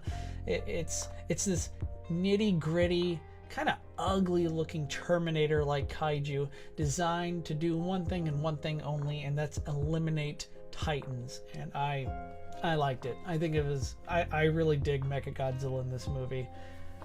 The fight between Godzilla and Kong, or fights, are really great. Oh, I thought it was inspired by Kuryu being possessed too. That could be the case. In fact, the Kuryu possession going berserk could be inspired by the manga as well, but perhaps I'm mistaken on this. But man, you see the light show behind me? Yeah, kind of like the Hong Kong dazzle of Godzilla and Kong's final fight. This movie gives us some of the best kaiju action of all time, and if you were to tell me my favorite monster fight is Godzilla versus Kong in Hong Kong, I'm with you. That it's amazing. It's done exceedingly well. Of course, before with Godzilla and Kong fighting on top of like a aircraft carrier was a nice touch too. This movie has so much, it's just so much fun. I mean, it's just pure kaiju entertainment. And I saw this movie in theaters, you know, about a year after COVID first hit and the pandemic first occurred. I even as a birthday present, my wife paid to have the whole movie theater for just me and my friends to watch this movie. So it was like the best birthday present ever, guys. It was just so much fun to watch this movie in theaters.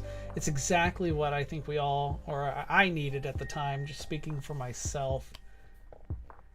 This movie, I love him. Again, it's kind of like Godzilla Final Wars, which it's like next to right here. Godzilla vs. Kong knows what it is. And it kind of, in many respects, I really dig the direction of the MonsterVerse, because while Godzilla 2014 is kind of more like a grim remake of Gojira 1954 or The Return of Godzilla in 1984, Godzilla King of the Monsters then is more like one of those fun, superhero-esque Showa films or some of the Heisei Millennium movies. But Godzilla vs. Kong is where the true 1970s angle begins. This is where Godzilla, it's kind of like you take some of those later 1970 Showa Godzilla movies and give them like a Hollywood budget, and you got Godzilla vs. Kong. Whew.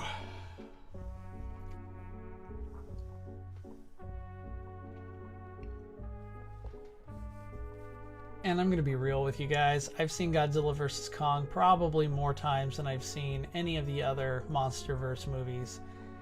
I know it's not a Godzilla movie, but if Kong Skull Island was, I'd give it king status. It is currently my favorite of the MonsterVerse movies. But Godzilla vs. Kong may not be my favorite, but it's probably the most rewatchable. It's the most entertaining. I just have a good time watching it. And I think it's okay to watch a movie that's made just purely for entertainment. I'm all for serious movies, serious dramas. I mean, some of my favorite movies of all time, you know, you're going to see like The Godfather, Citizen Kane. You're going to see other like movies that are more like based on being character driven and having a really solid plot and such, but it is completely fine to watch a movie and enjoy it just purely to be entertained. I don't like crowds. Yeah, Mittens, I hear you. Sometimes, though, a crowd can be a make or break for a movie. Like I said, Godzilla Final Wars left such a huge impression on me because of the crowd.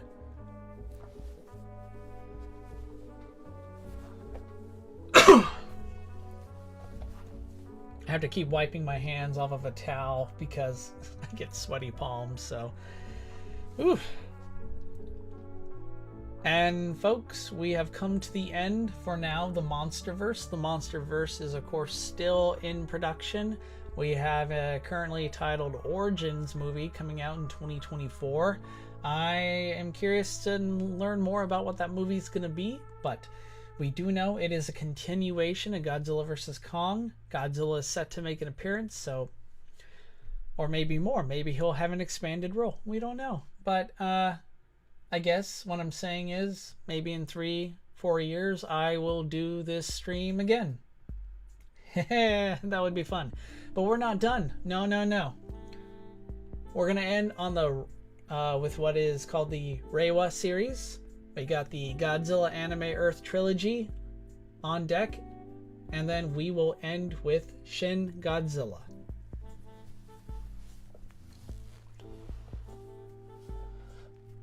Oh boy. Mittens, good timing with your question. I'm about to tackle the anime trilogy right now. And the Godzilla anime trilogy is on here because they are technically movies. Part 1, Part 2, Part 3 of a trilogy of movies. Godzilla Singular Point. You know what? When I'm finished with the Reiwa era, we will do some honorable mentions. Why the hell not? We will talk about some of the Godzilla animated shows. Just because you guys are awesome. So, stay tuned. We'll tackle it. But right now, we're still in the movies. We are still ranking all 34 Godzilla movies.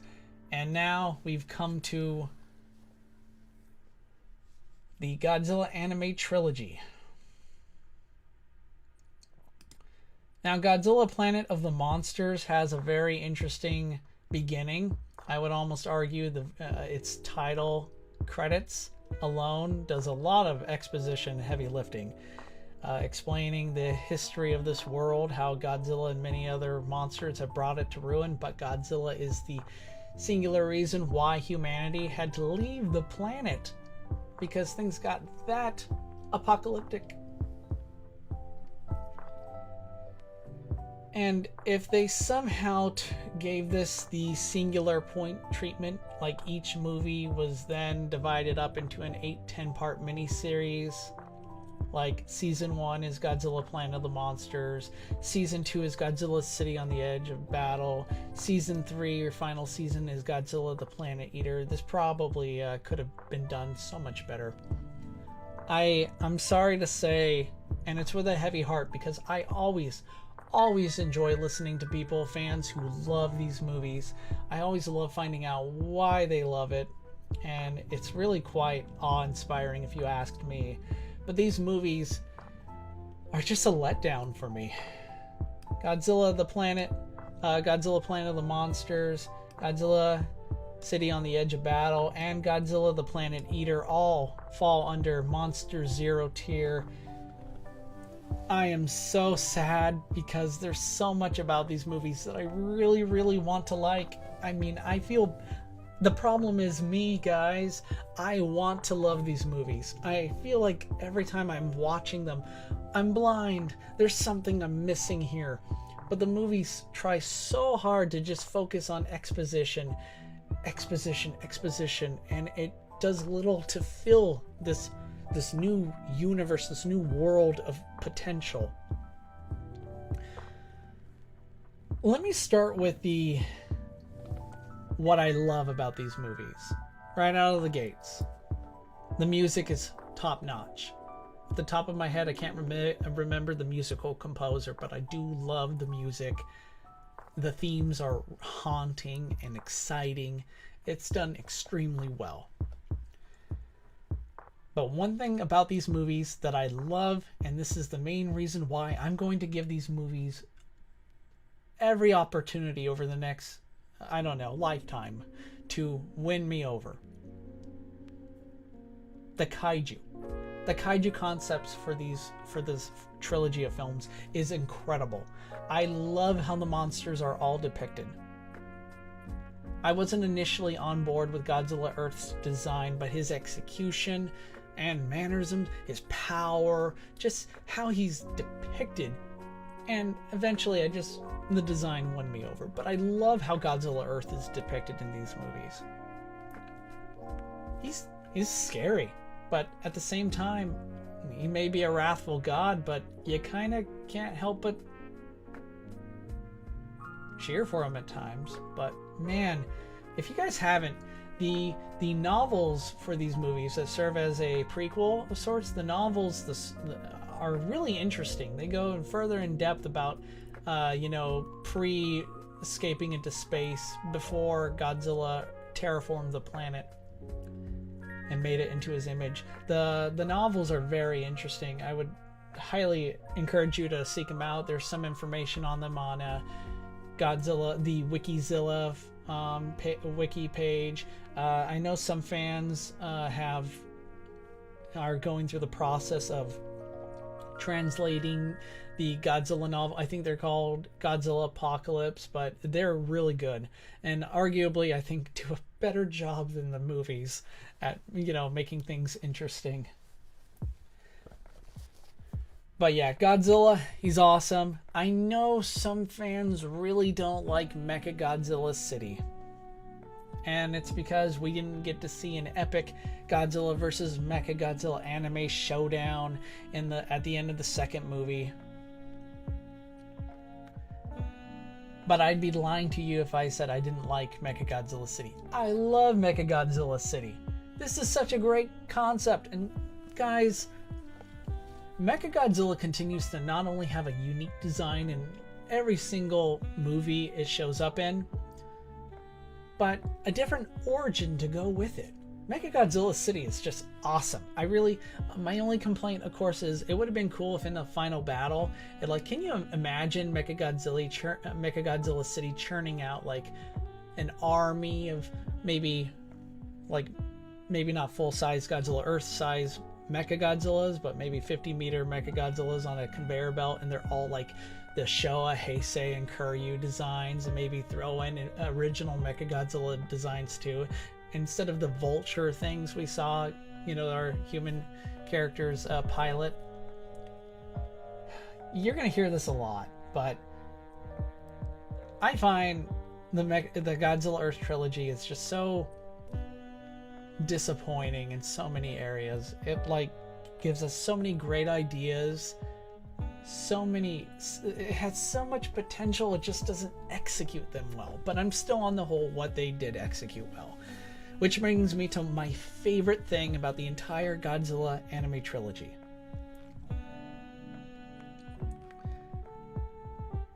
King Ghidorah. King Ghidorah is terrifying in this movie.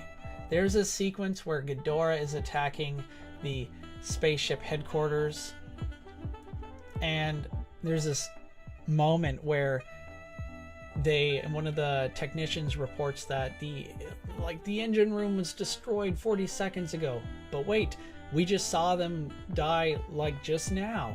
And just the sheer terror that this creature, this eldritch abomination, this thing that's this cosmic horror is bending space and time and continues to take a keen interest in humanity and in sentient beings, mortals, is just terrifying. The cave scene when the Ghidorah shadows are sliding across the ground like serpents, and oh my gosh, Void Ghidorah, as he's called, is awesome.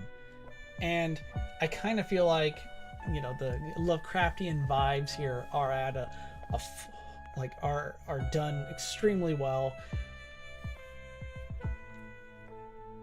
I want to see more of Ghidorah like this. I would love, I mean, the design is actually really unique. I've come to really like Void Ghidorah's design in this. I know some people are not for it. It looks kind of weird and stuff, but for me, I think it's awesome.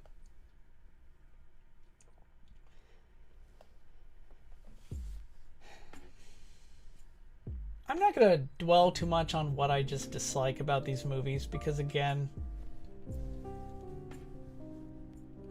I really wanted to like them, but one thing that I really can't stand about them is its main character, Haruo. It's not that I don't understand him. I understand this guy is going through major PTSD. He has issues, and they're completely understandable. I wish this character received help. I wish that he could have found peace of some kind. Maybe if he were like an antagonist to a protagonist we could get behind, I would be more lenient towards him. But he is supposed to be our hero. He's supposed to be the character. Okay, maybe he's not supposed to be our hero, but I'm sorry, but this guy's a wrecking ball. He caused so much harm. He was just a ticking time bomb, did more harm than good. I mean, he himself realizes this in the end, and to the storyteller's credit, they did something with his character that I wasn't expecting, where Haruo realizes he is a threat. His obsession, his hatred for Godzilla is going to get everyone killed, and so of course he sacrifices himself. But I didn't see that coming, but man,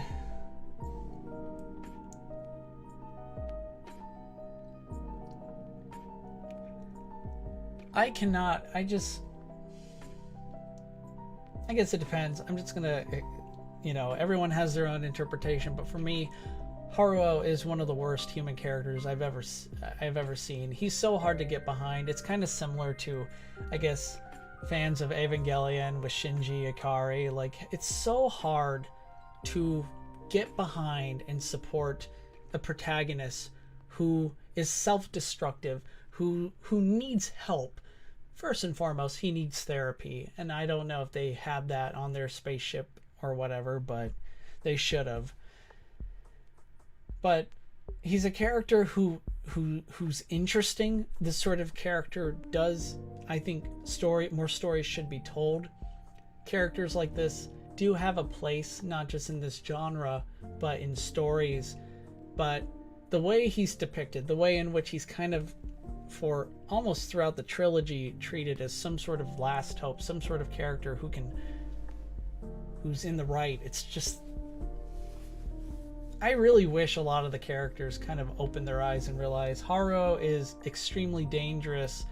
His recklessness, I'm so sorry that he lost his parents. I'm so sorry that he holds so much, you know, he's burdened with so much anxiety and stress and rage. And perhaps I'll dedicate a whole video of just talking about the Godzilla anime trilogy as a whole, what worked, what didn't. But Haruo, to me, is, and maybe this is to the trilogy's credit, but this is what you don't want to become. I know, like, there are shows like Dragon Ball where your rage can transform you into a powerful being, can elevate you, but real world talk, guys, nothing good can be done by being through anger. Anger has its purpose. It's good to wake you up and realize there's something wrong in the world, something is terrible is happening, and it's okay to be upset. But don't think for 1 second that your rage is going to create a solution. It's going to be able to solve your problems and dilemmas. It is the opposite. It will destroy you. You will become the very thing that you are on a crusade against. So in a way, I'm almost talking myself into thinking Haruo is a great character, but It's kind of similar to Rorschach from Watchmen. Rorschach, of course, is not, I mean, he's kind of, some people put him on his top 10 heroes list. Rorschach was not a hero. He was not a good person. He of course, begun life as a victim, similar to Haruo, but in time, their rage, their grief, their animosity, not just towards, like, say, a singular character like Haruo's hatred for Godzilla, or Rorschach's just complete resentment, just how he just rejected society and saw them as just just sinners and just a terrible construct.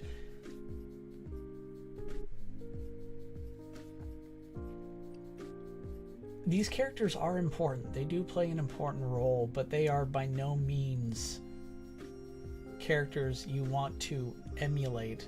They're not role models. I understand why some characters could see Haruo as a great protagonist, or maybe a sort of a story of like what not to be. He's someone that you would tell your friends, like, I know someone like you who was once full of rage, and it never ends well. Hate is like poison. And that's exactly, I guess, one thing that I give the Earth trilogy, these films, credit for is, for a trilogy that I, as you can see, have placed in the Monster Zero tier, for a trilogy that I am not overly fond of, I sure talk about them and can get way into. So to their credit, they can encourage interesting conversations. And what I've read how other fans love these movies due to the philosophy, due to how it tackles nihilism in the face of, like, what do we have a purpose in this universe? No, we live in an uncaring universe that is in this film trilogy inhabited by gods that want to consume you. And while I can totally get behind the sort of Lovecraftian narrative, I do think the trilogy just gets so caught up in its own philosophy. It loses track. It just numbs me to the core in how it just... It knows it has interesting concepts. It's got some of the best kaiju depictions I've ever seen. But it just straight up leaves so much to be desired. And it never follows through on its potential. Guys, I need a drink of water, so I will be right back. We're going to tackle Shin Godzilla, and then we'll get to our honorable mentions, and then that will be the end of this stream. So guys, I will be right back in just a few minutes. See you soon.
Okay, I'm back.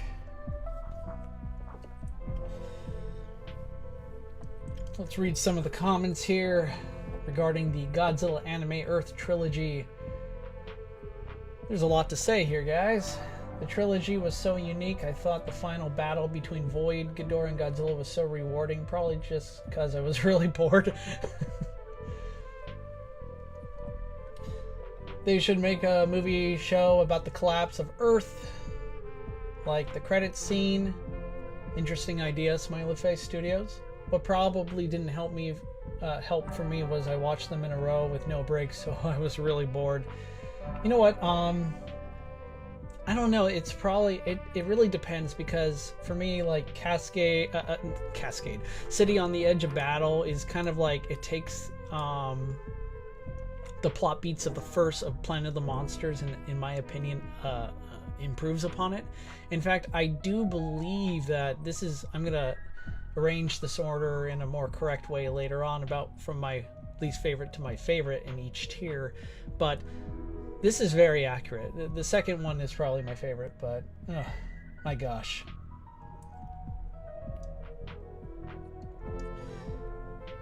Oh man.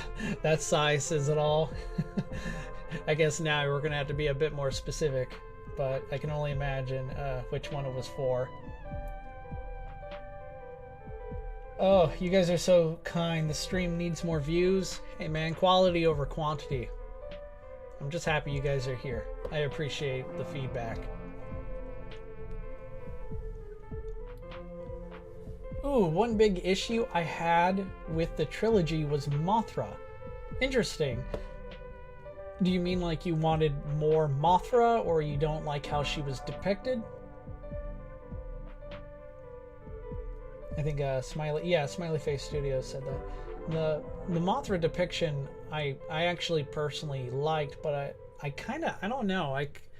Like I said, the kaiju concepts are all great and unique for this trilogy, so I kind of liked how she was depicted. Less of a direct agent of order, but more like working behind the scenes. Very subtle. I do wish we got a little bit more out of that, but I do intend to rewatch the Anime Earth trilogy someday, in order to, maybe not back to back, because as Mittens pointed out, it's kind of, it could take a lot, so baby steps. But I do want to rewatch them someday, because I really do feel like I'm missing out. Like I really wish I could like these movies, because again, the ideas are great, but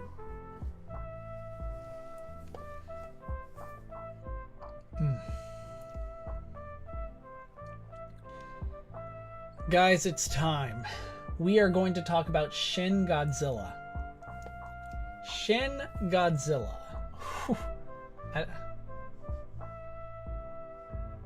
This movie, I remember not really doing too much research in before it premiered. It had a limited stateside release, so I went to see it with my wife and my friends, and I did not like this movie at first. My first viewing was not a good one. There was a couple moments that made me laugh, but not in a good way, and I kind of had a real hard time following all the characters. There were so many human characters, I couldn't really tell, wait, who's the protagonist? Who should I be following?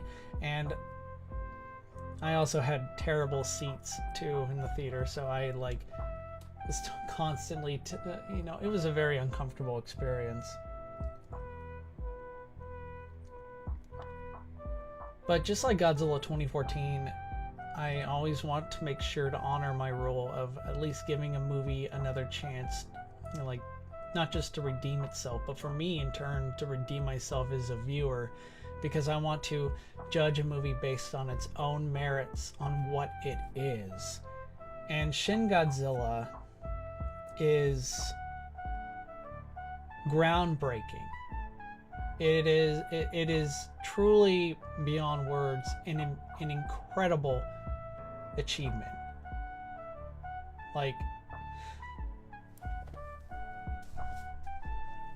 its thematic themes, like what it represents, its messaging is just so important to me that Shin Godzilla is a king amongst Godzilla movies. It is one of the greatest Godzilla movies ever made. And the themes of how I think what really helped me open up more to the human element is to see the humans less as individuals, although they are that, but also in conjunction. At the same time, they are to actually come to see them as being kind of pieces to a larger character. In this case, Japan as a whole. Japan, the country itself, is a character in this. And one thing about this movie that is just so impressive is just the human ingenuity, the willingness to work not only amongst each other in Japan, but how its characters, it reaches out to the world as a whole for help. So in a way, you know, it really humanizes a lot of the human, I guess, getting a little tongue twisted here, but I'm just trying to say, like, I'm touched by the call for connection, of camaraderie, of how humans, we work better as a team. And though our individual personalities are important, of course, obviously, but when tackling something like, be it a hurricane, an earthquake, or Godzilla, the only way to work, the only way to survive, to overcome this problem is with each other. But of course, the Shin Godzilla also points out the downside to that. I mean, when Godzilla was first emerging, he was treated not as as the threat. In fact, it was downplayed, and due to political bureaucracy, due to the fact that you have to go through an entire system check in order to make a move, and you're so worried about your actions being the right one, to score points. You're thinking about your next election, and you're trying to make sure this in turn leads to such a catastrophe after another.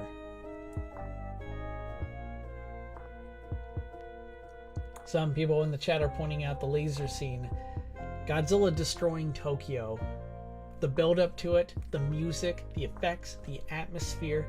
It is one of the greatest moments in Godzilla series. And I feel like I've been saying that several times throughout. And you know what? This is when I'm like, I was serious before, but I'm dead serious here. It's incredible. I just remember being in awe. Like, even my friends who are not Godzilla fans were just amazed by this whole sequence. Godzilla just annihilating Tokyo in such a short span of time remains one of the, oh gosh, it's just so amazing. And it's so well done. The music is also what sells it too.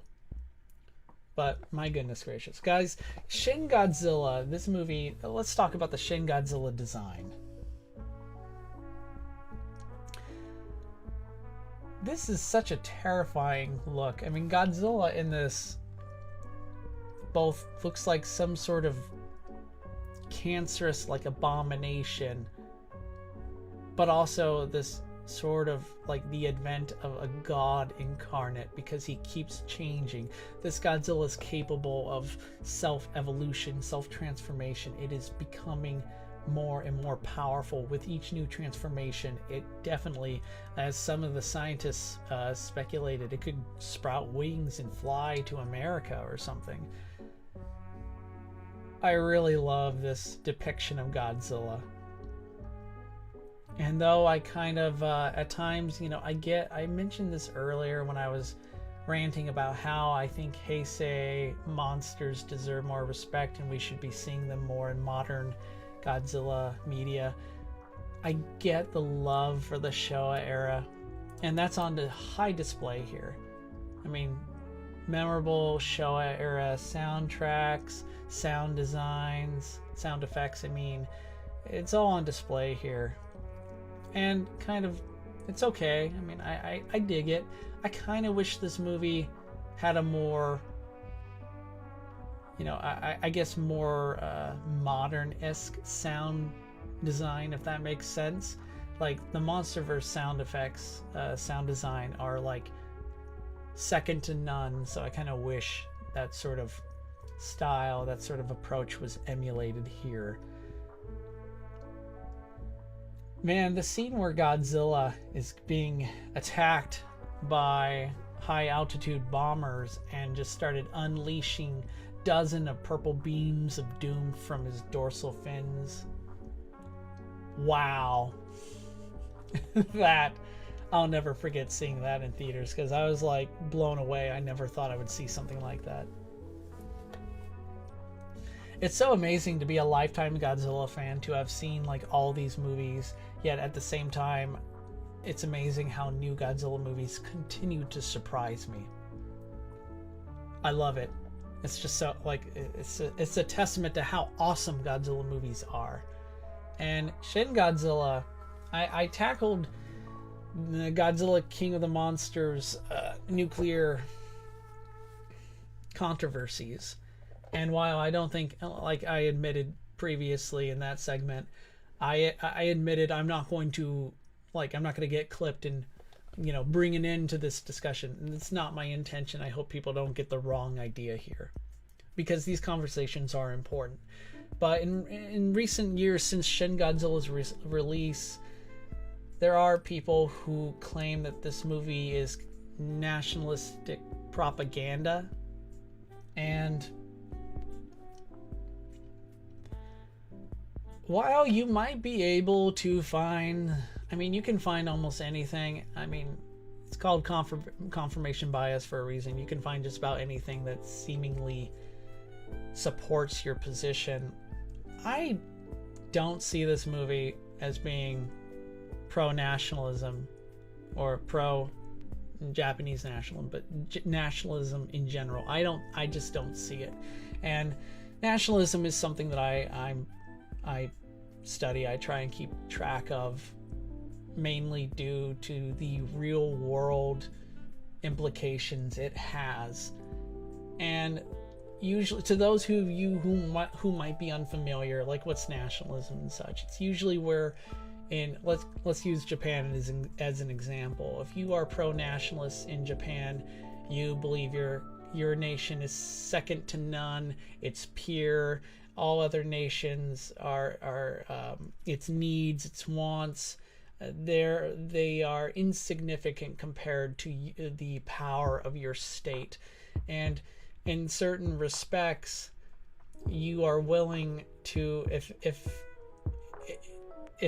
another country's downward spiral is, if that means the success of your nation, of your ideology, comes at the cost of the detriment of others, you're willing to do that. There are don't just, if you're interested in this sort of subject matter, please, there are far better sources, of course, to look into. But I think one huge rebuttal of Shin Godzilla being pro-nationalist is the fact that Shin Godzilla has a huge, massive plot where Japan seeks help from other nations, and stopping Godzilla becomes a multinational operation. The United States, I believe France, I believe other nations all come to Japan's aid, and that's ultimately how Godzilla is stopped. And though there is an impending nuclear threat, because Godzilla is becoming an existential threat, to the point where it's kind of similar, a callback to the Return of Godzilla, where the nuclear powers of the world are preparing to hit Godzilla with nuclear weapons. And though it would bring great damage to Japan, they are offering, of course, economic support and such. But it's traumatic. It's terrible. Like, are we really willing to use nuclear weapons?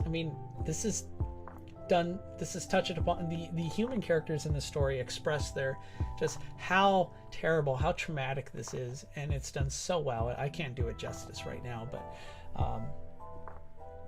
overall, ultimately, I cannot see this movie as being pro-nationalist. Every time I've asked, I know some really good friends of mine who believe this, and honestly,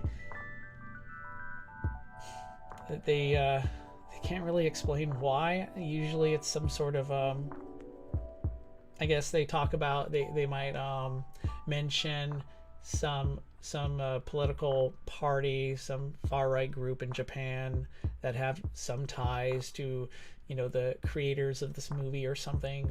But ultimately, I'm sorry, as much as I want to steel man, I don't want to misrepresent anyone, but I really, honestly, if you believe this movie is pro-nationalist, first, if you're in the chat right now, don't feel discouraged. I like, again, I'm not your enemy. I'm not here to like antagonize anyone, but this is an important topic, and if this is your position, please lay it out. Like, leave a chat, leave a comment, message me. You can see right here all over, you can contact me over Twitter or Instagram, or even across YouTube. Like, I really want to hear your thoughts on this, guys. But Shin Godzilla is the king. He receives king status, and this is so far my Godzilla ranking.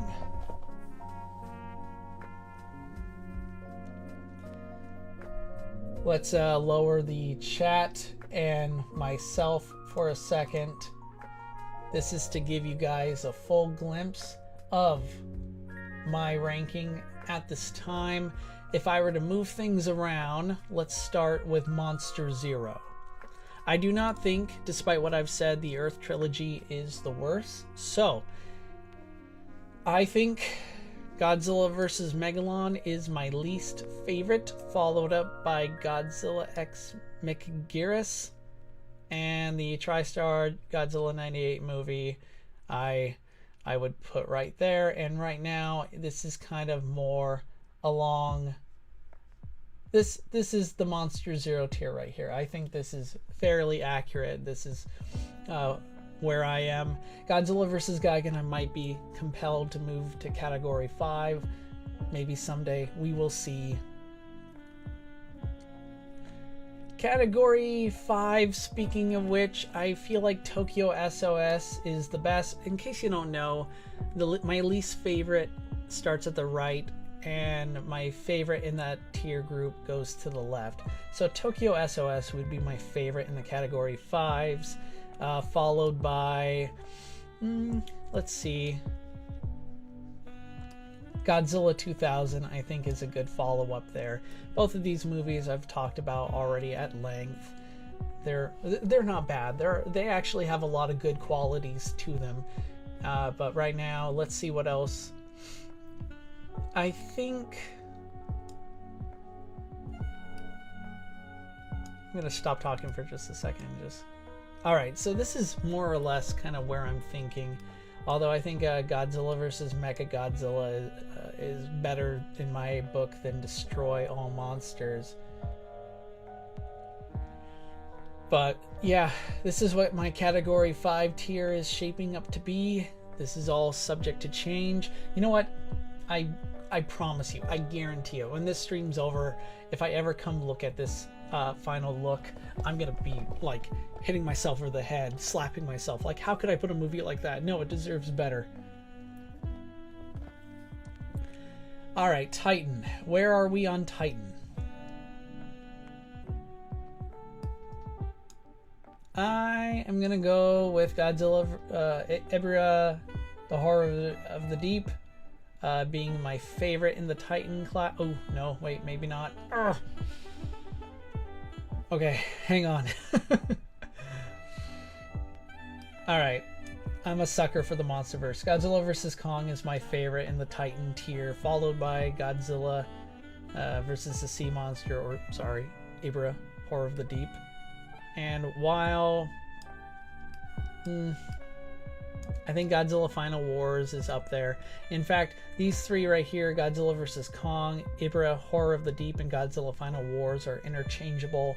They have so much in common. I guess Godzilla vs. Kong and Godzilla Final Wars exemplify exactly how great pure entertainment driven Godzilla films can be. And Ebira, Horror of the Deep, could very well be Alpha class someday. Ghidorah, the three-headed monster, is probably my least favorite of the Titans, although it does my Titan tier group here.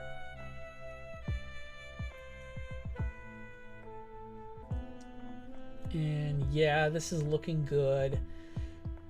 Alpha. Whew. Oh boy. You know what? I think Invasion of Astro Monster is my favorite movie in the Alpha tier group here, with Mothra vs. Godzilla probably being my least favorite, something I never thought I'd say. The Return of Godzilla and Son of Godzilla go back and forth, mainly not just due to nostalgia, but because due to my life, due to my personal beliefs and experiences, namely becoming a dad, has really changed how I view Son of Godzilla. And of course, recent world events, conflicts with nuclear weapons and such. The Return of Godzilla is a film that continue its themes resonate to this day. At the same time, we have Godzilla x Mechagodzilla here, which is really good, and Godzilla King of the Monsters. Oof. Oh boy.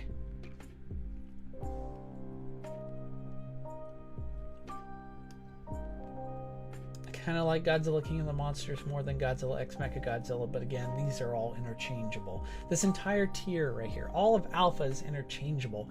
Not to mention the fact that anything in Alpha here could easily be given King status. For now, I'm satisfied with this setting, this arrangement, but it could easily change. Oh, there it is. Oh.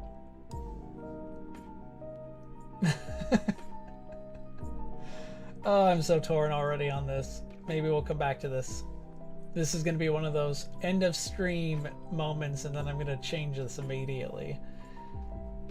And then King, I think Gojira being number one is fitting, but I'm not sure of this arrangement here. I think Shin Godzilla is either my second favorite or my favorite.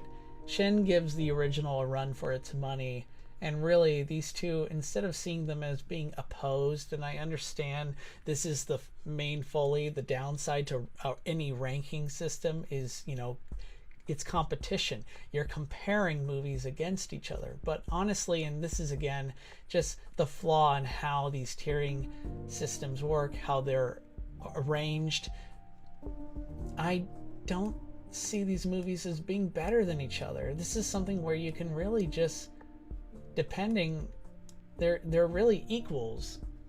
So since there's not a tier above, I guess this kind of works. But where do these other movies fit? Honestly, I think Godzilla 2014 is my third favorite in the King tier, followed by GMK and Godzilla vs. Biolante, although these two do tend to change with time, although right now this is what I'm feeling. There was a time where Godzilla vs. Biolante was my favorite movie, and that could still be the case somewhere down the line, but right now this is where I'm at.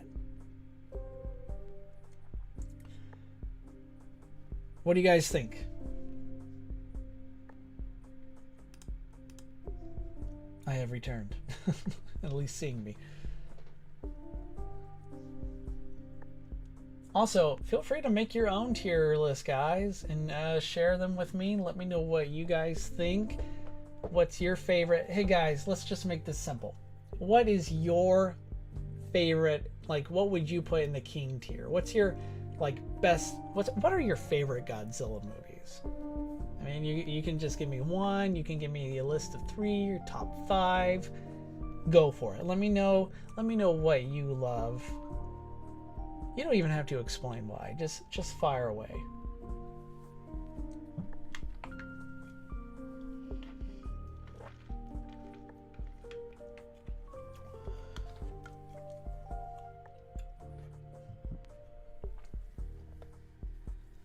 Mittens Cat Underlord says, I think Tokyo SOS deserves better. It probably does. And this is a movie that I honestly wish I watched before doing this ranking. I do think I'm going to be giving a lot of these movies, especially here in the Monster Zero and Category 5 tier, another rewatch soon. And obviously, if any of these movies, like if I feel the need, I'm not gonna redo a ranking Godzilla movie stream anytime soon. We're nearing 5 hours. Fist bump, by the way. Props. We did good. We did good. But if it does come to pass that we have a huge change up here, at the very least, I want to do maybe not a monster review, but kind of an analysis of what makes these movies special and unique. Godzilla Tokyo SOS so far, as of right now, will remain in my Category 5. But again, I can see why you love it. I can see why so many fans enjoy this movie, because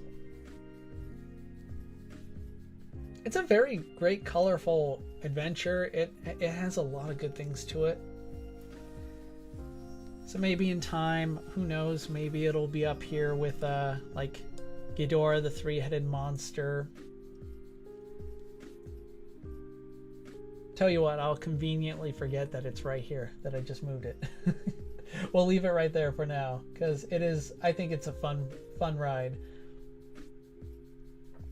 Hey, what are we talking about? I can't remember. I don't see anything wrong with this list, right?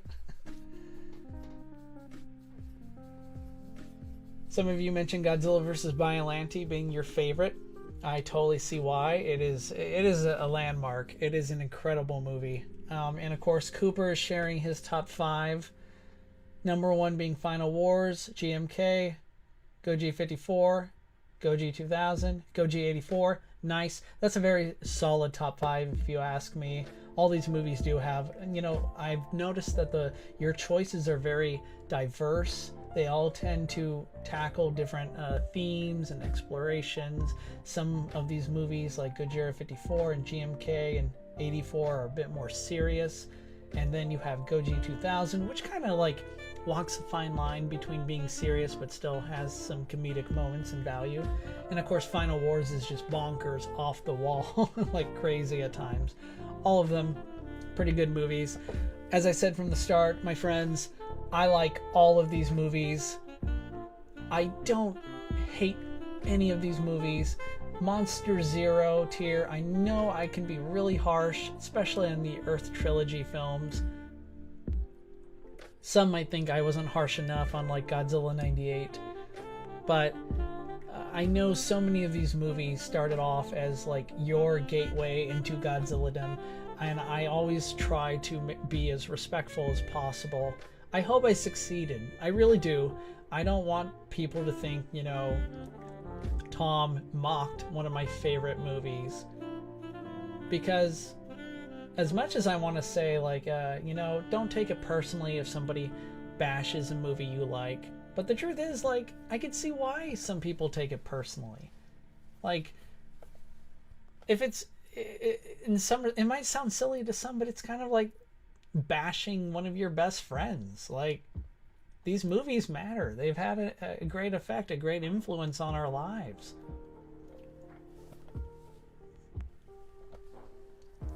That's why I love Godzilla Final Wars. It's just crazy and I love it. In my opinion, it's a great 50-year tribute. Happy for you, Cooper. Happy for you, man. Yeah, you know what? Like I mentioned, I think I mentioned earlier, I definitely am due for another Godzilla Final Wars rewatch here in a bit. Smiley Face Studios, glad that you're sharing your top 5, my friend. You have Godzilla against Mechagodzilla, GMK, Final Wars, King of the Monsters, Godzilla vs. Destroya, or as a Nintendo nerd once mentioned, Destroya. Great list, man. Great list. I love it. Glad to see Mittens contributing as well. His is Final Wars against Mechagodzilla, GMK, those are his top 5. Awesome, my friend, awesome. Great list as well. Again, I really love how these choices of yours are very diverse. Like, there's a myriad of differences in terms of how each of these movies, the sort of stories they tell and how they're directed. Dark John Cruz says, "Hi guys, welcome my friend, welcome. Glad you could make it." So, we have succeeded in ranking all 30, like, I kind of forgot, all 36 Godzilla movies. For a second there, I wanted to say 34, but man, we have ranked all 36 Godzilla movies. And as I promised, we're going to give you some honorable mentions. I'm going to just be bringing up 3 of the Godzilla animated shows that I'm most familiar with. I think they're the only ones. I could be mistaken, but we have the Hanna-Barbera Godzilla movies made by the Scooby-Doo creators, Hanna-Barbera. Then Godzilla the series, which is a continuation of the 1998 Godzilla movie, and then finally Godzilla Singular Point. We're nearly 5 hours in, so I promise if you want more, if you want to know my thoughts, we can dedicate a whole stream to these 3 series alone. They might be 5 hours long, I do not know. But the Hanna-Barbera Godzilla movies, if I were to give it a rank right now, I would probably put it in either Monster Zero or Category 5. Fun for kids. They have actually a really good message. Each episode is more or less self-contained and has a good message. Very educational and instructful. I don't know. It's just one of those aesthetics that I don't get behind. I don't think I've rewatched much of them. Maybe I should. I do have good memories of the Godzilla Firebird episode. Godzuki, of course, is so corny, but I love him. Yeah, I do remember a couple other episodes here and there, but right now, I'd probably, just due to the educational value, I'd settle with the Category 5 right now for the Hanna-Barbera Godzilla series. Speaking of series, Godzilla the series would be an alpha for me easily. It took a lot of the elements that I liked of the Godzilla 1998 movie and improved upon them. It actually really, to those of you who are still hung up about whether or not Godzilla is really Godzilla in that movie, well, Godzilla the series takes good care of that. It expands upon it. It really puts the God in Godzilla, if you ask me. All the characters, monster and human alike, have their own personalities. I love the stories, the animation. I mean, this is the same studio that worked on the Extreme Ghostbusters. It says it all, man. Godzilla the series is just so much fun. It's so memorable. It's like Saturday morning cartoon goodness. It was one of my favorite cartoons growing up as a kid, and it's a show that still inspires me to this day in my writings, in my fan films. Yeah, Cyber Godzilla was cool, absolutely. And the King Cobra was cool. Crustaceous Rex is awesome. I loved Ghidorah, the giant mosquito that could absorb kaiju powers by absorbing their blood.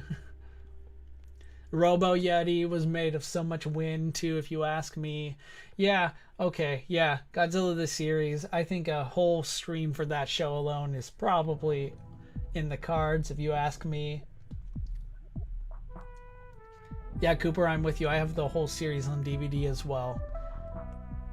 I don't think there's any instant streaming for it. It's a shame. I think the whole series used to have been on Netflix a while ago, but man, it was a good time. It was a good time.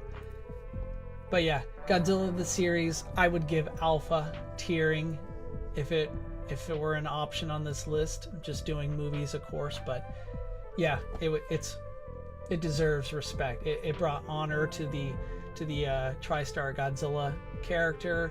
It really is just so much fun. What else can I say?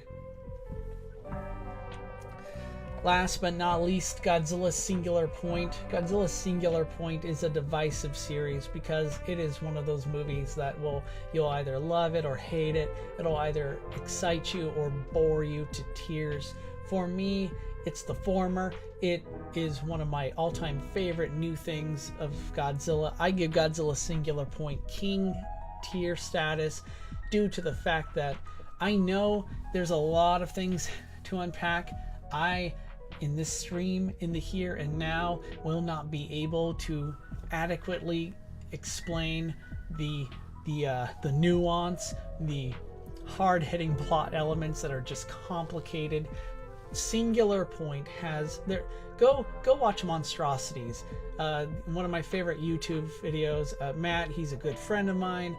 Monstrosities has some of the best videos that just elaborates on just what's happening in Godzilla Singular Point if you're confused. And it's okay to be confused because there's so much happening at once. But I love the human characters. They're so amazing. They all have a huge role to play, and I don't feel like any episode is wasted.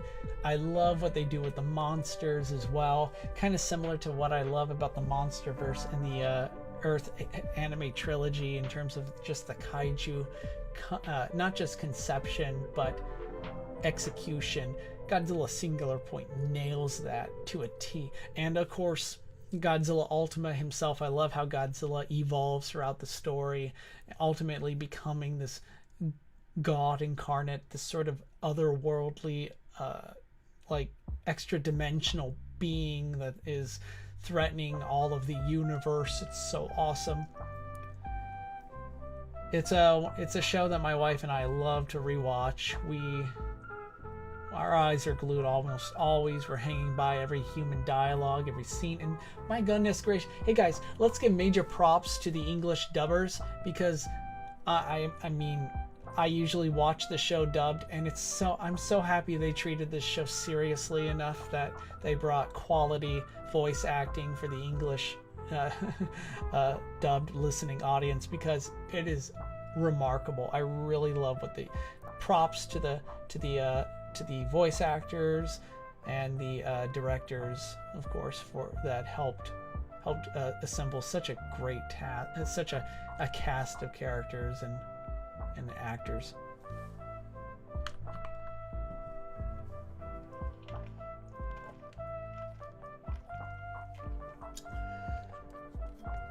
Saw it twice and still have no idea what I watched. You're not alone, Mittens. You're not alone. But you see, this entire ranking, all these movies, how they're ranked, this was like a 30+ year development. If you asked me all throughout, I don't know, if you asked me all throughout like my life, every 3 years, 5 years, 10 years, rank your favorite Godzilla movies. So many of these movies that have king tier, that are my all-time favorites, would probably have fallen somewhere in Titan or even Monster Zero. The same as vice versa. There's a chance Godzilla vs. Gigan would have been number one, maybe even Godzilla 98 at a certain point. It's a work in progress, and the same thing I think applies to Godzilla Singular Point.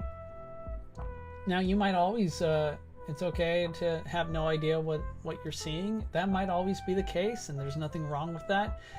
The show is not for everyone, or maybe when you rewatch it, maybe it'll make sense to you. Maybe not. I mean, it's really, who can say?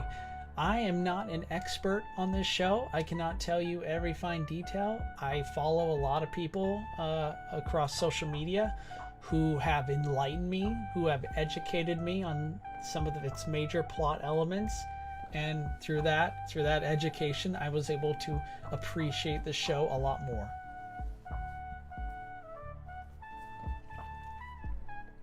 Oh, absolutely. The ring, the atomic breath ring Ultima has, is just so awesome. I love it as well, guys. Very well said, Cooper. Well said.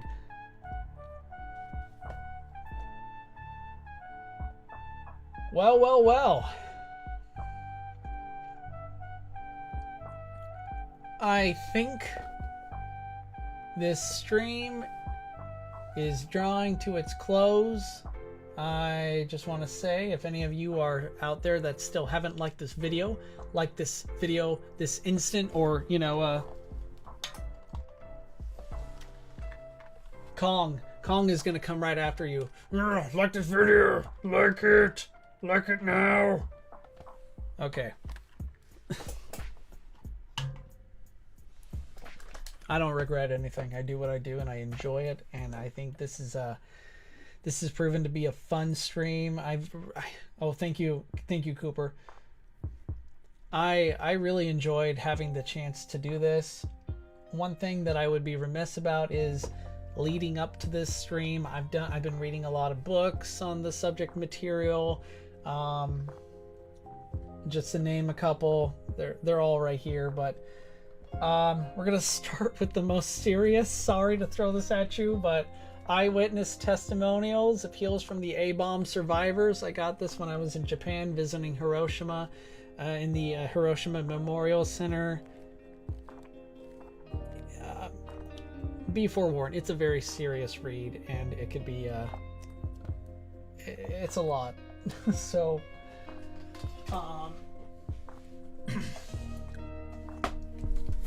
Godzilla fact, frequently asked questions. I don't think this is considered to be like I don't know the specifics on whether or not Toho was all like, yeah, you totally have our permission for this movie, but the information is really astounding. And in prep for these for this analysis, for this ranking, I think it's important that in order to properly rank a video too, it's good to understand what went into its making, what hurdles the filmmakers went through. For example, I mentioned Norman England's book earlier, Behind the Kaiju Curtain.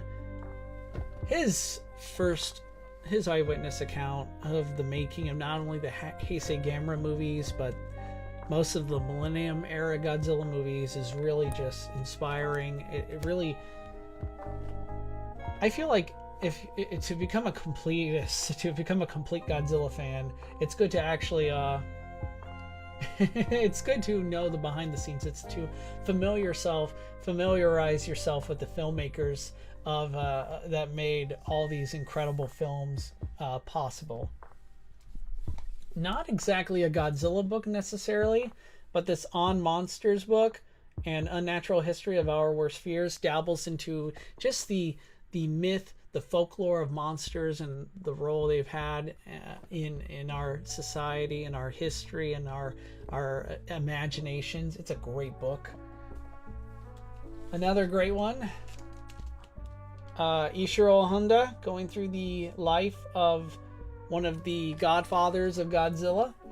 I believe, yeah, Steve Rifle and Ed Godziszewski. Please forgive me for my mispronunciation skills, but I believe Ed G right now is having a live stream on Monstrosities, so be sure to give that a go if you haven't already. That's where I'll be going when the stream is over. We got Eiji Tsuburaya, Master of Monsters. This is an incredible book chronicling one of, if not the greatest, visual effects artists of all time, at least in my book. It's incredible. I can't read this, but I have the Shin Godzilla screenplay. Due for a translation sometimes. And finally, The Art of Shin Godzilla. This is a massive book. It's heavy, but it's got so much good stuff. It goes through the storyboarding elements and everything, and it's even here in the beginning, it jots all the complex DNA of Godzilla as well. It's just an incredible read. By incredible read, I mean I can't read Japanese, so it's more like just appreciating the pretty pictures and the story boarding, the concept art. My friends, thank you so much for tuning in and being with me throughout this entire endeavor. It exceeded my expectations. I'm so happy that this has turned out great. Thank you so much. Let's see my speech. I'm losing it, man. But thank you so much for sharing your thoughts, your favorite Godzilla movie list. I'm just beyond words. Thank you so much for tuning in and being there with me throughout. I can't wait to do something like this again. Be on the lookout for future channel updates. I'm still working on upcoming stop motion projects.